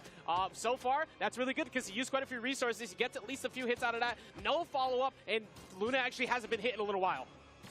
Oh, the downlight, the side air, you jinxed it. He got hit, but the edge guard attempt. Gravity cancel downlight, gets him back to the wall safely because Pierre respects it, but the Sayer will KO. Literally, as we pointed out, he proceeds to get 2 follow-ups and get himself back in the game. If he can get back to that same evasiveness he had before, he can even this up pretty quickly. Luna getting stuffed out. Doesn't matter, though. Luna had a game plan, and he was finishing it. Throughout the signature, got stuffed by the weapon toss, and immediate double side light into the recovery, getting him high in the sky. Let's see if Pierre can find a way back into this right now. This is the best opportunity we've seen out of Luna so far. Like, this is easily the most comfortable lead we've seen from him. And now Luna boxing back as well unarmed. Interesting option there. I don't hate it. It was optimal damage to go for that ground pound, but they were so high, I thought for sure it was going to be a recovery. He almost caught that ground pound right there. Yeah, he is not going to be able to snatch him off the side of the stage, though. Pretty close to it. Good dodge through. Luna's been going for those reads. He's got the damage now. He's got this chance of taking a game off of Pierre. And he'll get it with the downlight recovery. There's the emote. He is always ready to go. He is so confident overall. And after that game one, where I was starting to feel pretty worried pretty fast for the potential of Luna even making a chance at making a comeback, this is the Luna that we've known and seen all year long. He answers back dominantly here in game number 2. Yeah, that was a great response from Luna to bring it back. Because if Pierre was up 2-0 after winning in Winners Final, things would have been looking real bad for Luna. Yeah, you had to literally not drop any game straightforward, and now you're here in Miami Dome. This does open up some more evasiveness for Pierre, which I think is going to help him a bit. I think he struggled with trying to find ground before. This does, however, open up the combo routes a bit for Luna if he can catch him slipping. Yeah, if Pierre gets a little over-aggressive off stage, there's potential Luna can start to utilize that middle column to keep Pierre locked into a dangerous spot. But right now, Pierre's stuck on this outside wall. Luna throws out the SIG, trying to bait some time out. They're pretty solid at getting people at least afraid of that situation. Weapon toss down to cover him, and that is such a good coverage from Luna. It was so good. That emote was worth it on that. Dude, that was such clean movement. Jump. Ledge cancels a dash into a down like ground pound, and Pierre's down almost a full stock, but he's swinging again. I'm starting to see this is championship Luna return. However, tries to catch him, staying in place, looking for a nair follow-up. D-Light, side air, that's going to be enough. It gets himself right back in. That entire lead Luna built completely mitigated. Pierre's blaster's on point. He said Pierre's blast has been on point, his unarmed has been on point, his guitars have been on point, but one thing that hasn't been lining up as much is those NSIGs are not finding the mark. He also hasn't had chances to go for D-Sig at ledge like he was in the previous set. Yeah, he's really not been finding those signatures onto Luna. Luna's been really good learning how to respond to it. Recovery, catches Pierre from behind. It's not going to be enough to put a big threat onto him, but it's still damage. Pierre sneaking his way back down there with the nair trade-off. That recovery is going to close it out, though. Luna is looking so good. It's like what we saw before has basically not been a problem. I don't know what Luna figured out against Pierre so far, but it is working. Yeah, I mean, it seems like a complete return to form for Luna. He was struggling so much earlier, and now he's got Pierre locked down. Could close this out with a 2-stock win if he keeps this pace going. He's playing like he can. I mean, you go back-to-back 2-stocks, that is going to send a message to Pierre that he might not want to have to answer. And not going to go for the neutral lights on the ground. And Pierre is starting to, it looks like Pierre's starting to second-guess some of his swings now. He's actually getting overwhelmed to the point where he's not able to space him out anymore, Duke. Dude, Pierre's swinging, and Luna just keeps beating him out. He goes for a neutral light, and Luna's down light, beats it out. Pierre goes for a signature, Luna beats it out again. He's just stopping Pierre. So it seems to be the game plan is just, what if I just stay on top of you the entire time? You actually have no game plan if I overwhelm you, which has been the problem for everyone else, because it's actually been Pierre who's just been overwhelming everyone. No hit on the ground pound, though. Luna stalling out just a bit longer, and he outstalls him as he takes another 2-stock to move up 2-1 in the round. He wants to reset it, and he is working towards it. He's feeling real good right now against Luna. Against Pierre, and Pierre gonna make the swap. This Lucian that's worked so well for him to get him this far is no longer gonna be the pick. It's gonna be the Asuri for game number 4. Long time going all the way through the match, but one consistent fact in these last 2 games is that blaster damage has disappeared. The guitar, let's be fair, actually, that game, it was kind of rough all around. Yeah, but his guitar damage was even less. Actually, it was all parties involved. So he's going to switch it up here now. And I think a big part of that is kind of similar to what we saw from Stingray earlier, where he switched off Ragnar into Asuri to get the same coverage at ledge, but more distance. And we're going to see Asuri once again grace the stage of Grand Finals. Looks like Luna kind of stole Pierre's soul there for a second, as he's the one who started off without a weapon and was going in unarmed onto Pierre. Pierre going to try to go for the dunk down. Luna manages to avoid it, but Pierre's guitars are finding hits. Yeah, he's staying. He's out overly pushing against Luna. He's gotten a lot of sidelights in and basically not really been hit for it at all. Luna getting smacked away for one, but for every time Luna gets one hit, Pierre's gotten two. Oh, Pierre gets that recovery as well. Getting this damage built up, so he swaps over to the sword for the KO potential. Misses the dare, the weapon toss, but the NC gets him the wall touch. Luna's keeping him here. Where's the downlight? Misses it. Pierre's going to get back up safely. Sends it back up. Luna was so close to finding that D-Light ground pound as well after getting back to the stage, similar to what we saw in that previous game. And he's going to get... Watch feet. He's going to get him again, and that's going to give him a lead. Caught his feet with the haymaker, throws out the taunt. Luna feeling good. He's like, this is going to be a reset, but Pierre wants to stop it. The dare, the second one, but Pierre gets back up. I was so close to being such a bad situation for Pierre. Going all the way out there, Luna up in the red. He can afford to go for that double knockout, but he is going to get hit by the side air, and that puts Pierre back 2-2. However, a lot of damage has been put on him. I mean, like, that double unarmed dare just screams confidence now. Luna is just, he's playing like a man on fire, and he is getting hits, but Pierre turns it around, and Luna is down to his last stop. You have absolutely got to be kidding me. After you just almost got knocked out for a play like that, you go back out there again, and then you steal the lead away? Pierre, built different. He was ready for it. He wanted it, and he's going to get the stock lead now. Luna just needs a recovery. He's looking for it.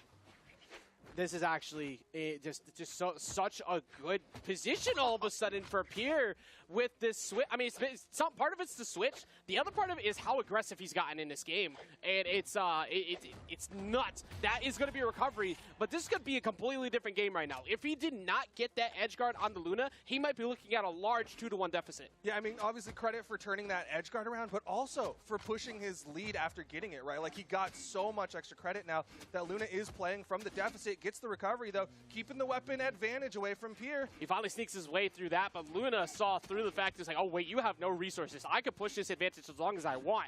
And Luna is very close to evening it back up. He has essentially done so. Pierre's got to be careful how he goes on his recovery. Luna waiting for him, but it's not going to be enough. Not quite enough. The high ceiling of Miami. Final stocks here. Pierre with the sword. He's got potential for the downlight recovery, but the Sayer puts him off stage.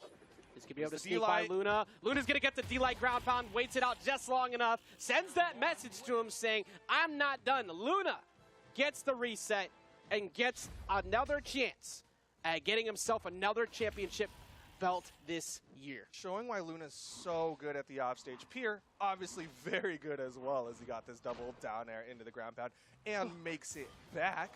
Why am I looking at 227 unarmed damage?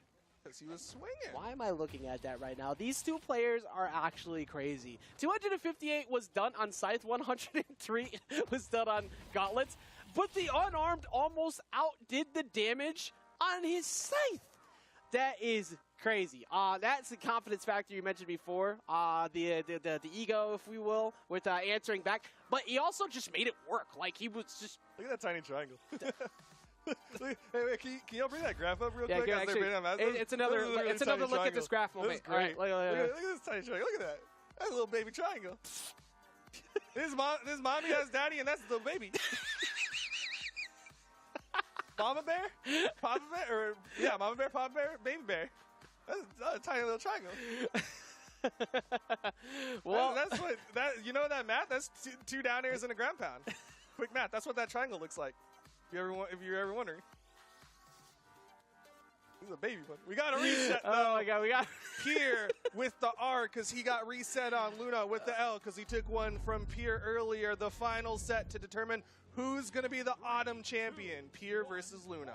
It's a little baby. It's a little baby triangle It's right a there. little baby. It's a little baby right there. So we're getting into the next game. We have Luna and Pierre back at it, and Pierre has gone back to the Lucian. Asuri was not the answer. However, he was able to get one in there. It's just like, it was mostly just how aggressive he was with guitars. He needed that dare so bad. It's like, please go away. That dare was just the life-saving paddles just coming down and keeping him alive. Pierre, he's fighting back. He's swinging against Luna. He's going for all these wake-ups, but Luna just keeping this aggression. Let's see if Luna can replicate that success, and that success is continuing in his favor right now. Also, finally breaking the streak of people who were below in count, getting the dub. He did get at least one, but will it be enough to finish the whole thing? Pierre does have him in an even point right now. Recovery won't be enough yet, Duke. Well, going for more, throws out the N-Sigs, but it's a haymaker from Luna to give him the stock advantage. Punches Pierre in the back of the head, and Luna's going to keep the gauntlets. Let's see if he can find some type of success. All he needs is one good play. As we said before, Pierre is not... He doesn't really care about being unarmed. It's not really it's a non-issue for him, but he is going to get back over to those, see if he can find that daylight recovery. He's getting outspaced again. The Dare finds his mark, Sarah finds his mark, and he gets himself the stock. Really good positioning from Pierre. Doesn't throw the blasters that high. He went really high for it, but ended up coming back down before throwing them away. There's going to be the weapon spot on the right side. Pierre's trying to cover it, but Luna picks it up. Luna wasting no time. The gauntlets have been a huge factor for Luna here, too, up against Pierre. Whoa! And as we point that out, he has instantly styled into such a quick stock.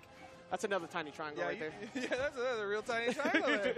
Luna just trying to build a little tiny house there, but he's getting all the damage. He's got the stock lead. He's got the scythe now, despite the fact that his gauntlets have been looking good. Instead of getting those stickers for like the family and the children on the back of the car, I'm just going to get like graphs and just put them all on the back. Well, right now, Pierre looking at what is ever-fading dream of getting first here in Autumns, if Luna continues to play the way he's playing. And Luna has played spoiler in the past. He did stop the run of Jet Bean. And also, if, you know, again, another stat that just seems to be crazy, it's always been second. Ooh. It's never been first for those who have made that crazy run. Yeah, he taunts early. This might be the taunt to get bodied as he eats a ground pound. Luna got a little egg on his face for that one. Yeah, that's one of the few times we've seen that finally come through. It's we've been waiting. It's like, yeah, every time he did it as the game was over. Didn't happen that time. Can Pierre make him pay for that? Pierre is currently in sweat beats. He sneak his way on. The Dare just going to bounce Pierre. Sidelight can't go for the follow-up. Pierre still alive, still surviving. Down sig doesn't land, and there it is. And there's the taunt this time from Luna. He waited for the KO, though. I was going to say, I'm glad you saw that, too. It's like he had a slight hesitation on that one before he actually went for it at the end. Luna gets another one. That is 3 games in a row uncontested from Luna. He's starting to figure things out. And what an onslaught of gauntlet hits. Sidelight recovery, gravity cancel, sidelight recovery. There's that taunt that he ended up paying for a little bit. He lost that second stock, but this time, able to get it. It's like, oh, okay. It's so ridiculous when it is slowed down. All right, that one wasn't as small of a triangle as I expected this time. But still, Pierre falling early to that. The gauntlets have actually been a nightmare. Like a complete nightmare for him. Luna has not allowed him to camp him the way that he did before. Right after we pointed out how good he was at spacing his neutral lights, his D-lights, and never getting hit, the follow-up game, he has only been smothered. So he's going to go back to the Asuri and see if maybe that one game that he had as a win in the last set can be replicated. Yeah, I mean, to the point of smothering, right? Like, Luna has not given breathing room to Pierre. He's given him asthma and saying, you better find your inhaler, because Pierre he's not found an opportunity. But here we go into game number 2. Luna currently up 1-0. Hopefully he doesn't end up allergic to the wall like what happened to Stingray earlier. He does not need that on his table either. It's already expensive enough. Luna is continuing to push so well with Scythe. And then after the first stock of Scythe, everything just disappears to the gauntlet. So I want to see that same aggressive play that Pierre was able to succeed on. Easier said than done, of course. And he's hoping this Asuri sword. He's using it, trying to play this edge guard. Luna keeping the pressure. You can see him sticking around. Goes for the downlight, but Pierre has enough movement to get above it. Ground Pound is going to hit the ledge instead. He's going to be able to get his way back on. Going to miss the side light. Neutral light's going to get him off. We're to the right side. Luna waiting. Another neutral light. Weapon toss catches the high movement of Pierre, and Luna again with the taunt. He's feeling good. Luna is so, like, quick to just try and toy with your mental. He wants you to feel less confident about the game that you're currently in.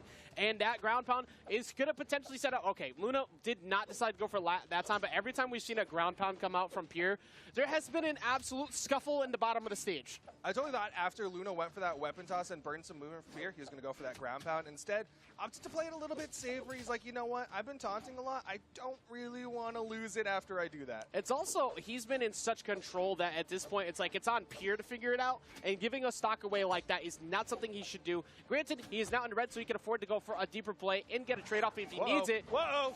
Can't touch. Pierre's going to even up the stock count.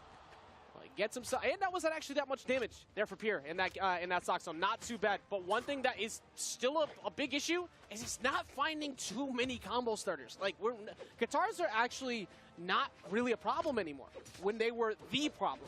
Yeah, I mean, he was getting so many strings with his guitars. He's getting so many NSIG follow-ups with his guitars.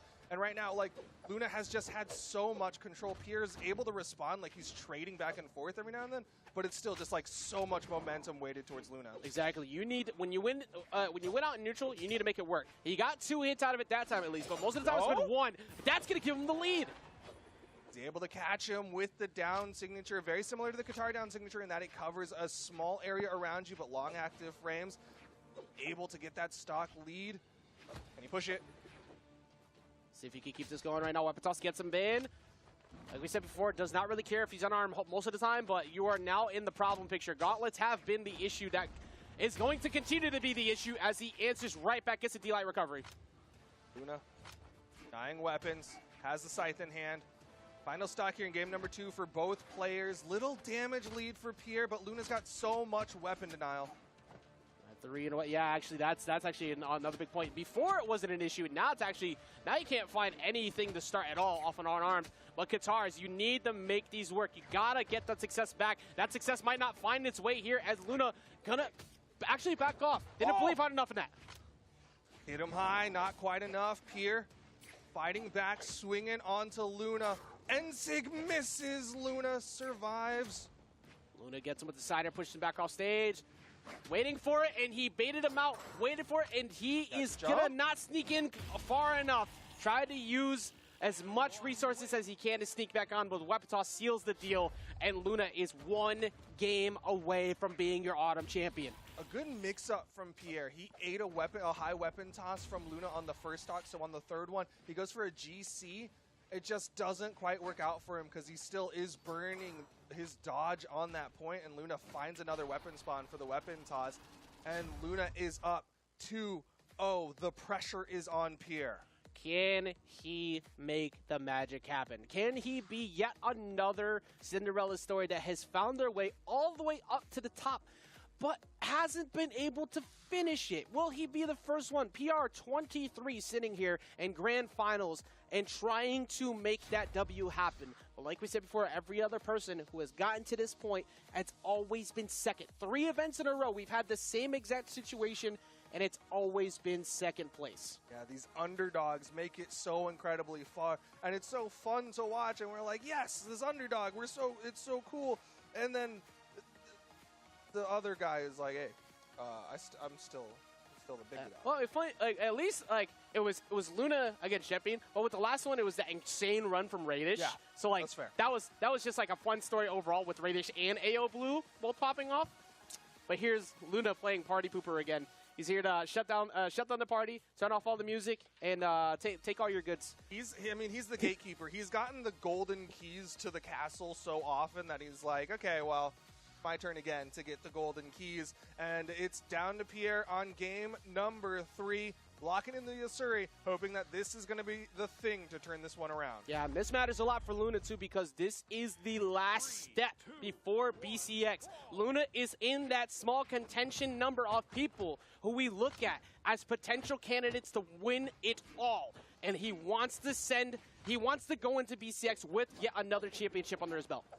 Absolutely. There's so much pressure onto Luna, and he's been able to shoulder it so well. This time, though, he's 1 game away from being the Autumn Champion and breaking the streak of top PRs not winning in their region for the Autumn Championship. That's true. And also an interesting counter pick as well. You have decided to take Mordex at Demon Island. This is something we haven't really... There's not been a lot of Demon Island today, or at least for NA. It's mostly been Apocalypse, but Pierre needing something different. He needed to change it up, and it's going to be here. And NSIG has connected, though, which means bad things for you because he's been missing those. At least he whiffed the second one.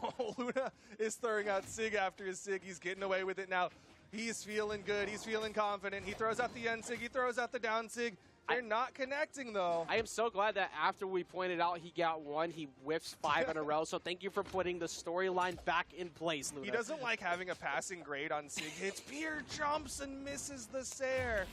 And Luna is going to get the first stock, almost taunts away his own. Doesn't even bother to go for like a long weapon starve either. Doesn't really care for it. At this point, just has a lead. This is a very short time if Pier could shut it down, which he did instantly. You do not want to have something bad happen where you get caught off stage, take a scythe there, and all of a sudden you're looking at a 2-stock lead. Falling Nair for Falling Nair. Pier with the weapon advantage moves forward towards Luna, but Luna's shown he has the potential to go off with his unarmed, putting out 200 plus damage in one of the games. Pier has also been low on the signature mark of late. He was so high on them before. I think that's actually the most consistent point to see as he is about to get juggled out. He is, Still he gets the touch. Okay, he gets the touch. That was so close to a good stock from Luna. Goes for the N-Sig that time. Wanted to dunk him down. Pier holding on to that stock. Pier just trying to cover that. He's expecting him jumping early. Not going to be able to catch him with a D-Sig again. And here come the flying measure of 6. And now he's sent underneath. You're not making that one back. Good fast fall down from Luna into the down air. Stock advantage. Tournament stock here for Pierre. This could be his gold medal stock if he can win here. Luna trying to end it all right now with a 3-0 in the reset. Only giving up one individual game to Pier all of Grand Finals after going down 3-1 earlier. Luna is not going to get the wall touch, so it makes it a little bit easier for Pier to keep his bracket run alive. Even final stocks here. The hope is alive for Pier if he can beat out Luna. Luna with the scythe, Pier with the Katars. Can he find the momentum he had earlier on with these Katars? It's not looking like it's... well, actually, never mind. It's starting to look a little bit better. Getting at least a few hits here and there. But Luna already answering back, Duke. Caught that dodge in. Got so much off of it. There's the dodge down. Luna catches him again. That's a lot of resources used. He's going to have to be very careful about how he goes for the touch. He just misses, but he gets caught by the N-Sig. It's not enough yet. Flash out. Pierce sweat beats. Narrowly touches the wall. Luna keeping the damage. The weapon toss just to deny. The gauntlets are now in play. You already know he's been so on point with those all day. Pierre is stuck at the ledge. It's so scary to try and sneak his way back on. The N-Lights are going to miss. Goes for the haymaker. Not the biggest punish, but the N-Light does it. And Luna is the autumn champion for North America. Getting himself back onto his seat where he belongs, getting that throne back, and finding yet another W here this year, putting himself in that uncontested best player in North America right now, and being the only PR1 throughout the weekend to say, this is where I belong, because every other one has been shut down. Luna is looking so good. He's had a couple of stumbles during the year, but he's finally proven why so many people think he is the one. He's the one with the potential to close out BCX. He won the midseason invitational. He's won multiple seasonals throughout the year, and he's finally going to win here at the Autumn Championship. So he's got the most momentum going into the World Championship. Which is the scariest thing for many people, because we have now finally closed out the last championship before Worlds, which means Worlds is going to be right around the corner with many big names ready to go. You got Luna, who's going to be making an attempt at getting it all. You got Godly, who's coming out. You got Acto, who's going to be coming out. You have so many potential threats from South America that might come through, and it's just going to continue from there. I know there's a big rush of Australians that are coming through as well. It's going to be an amazing event, which you do not want to miss out on. BCX.live to sign up for right now. It's only about 5 weeks away, Duke. Yep, the time is running out on getting those tickets, getting those hotel rooms. You can find out so much information, so much useful stuff over at BCX.live. You don't want to miss out on this World Championship. It is going to be a big return to LAN that we've all been looking forward to have for quite some time. And it's going to be more than just a championship. Like you were saying, you know, you got the Artist Alley, you get to meet all of us, you get to meet a bunch of people in person. But one of the best parts is you get to cheer on all of your friends in competition, make new ones, and build memories that you can only do at events like this. And I am just so heavily looking forward to seeing everybody be super excited. There's so much planned for this event. You really don't want to miss it. I know we've been hyping it up a bunch because it's just going to be worth it. Do not miss out on BCX. The easiest way to explain it is if you had fun today or this weekend and you were like, wow, that was really cool. I enjoyed watching it from my bedroom. Imagine watching it in person alongside all of us, screaming your head off at the World Championship at Cobb Galleria. I'm serious, you don't want to miss it. BCX.live. Yeah, but now it is time for us to stop screaming our heads off because it is time for us to send it off for the night. Luna has taken the championship here in Autumn, so that is the end of the Autumn Championships here this weekend. The prime believer of him from the start. We're going to see if he can continue that at BCX. We appreciate every single one of you who've been watching with us all weekend, but it's that time for us to end it. We will see you in about a month at BCX. For now, everyone, y'all have a great night.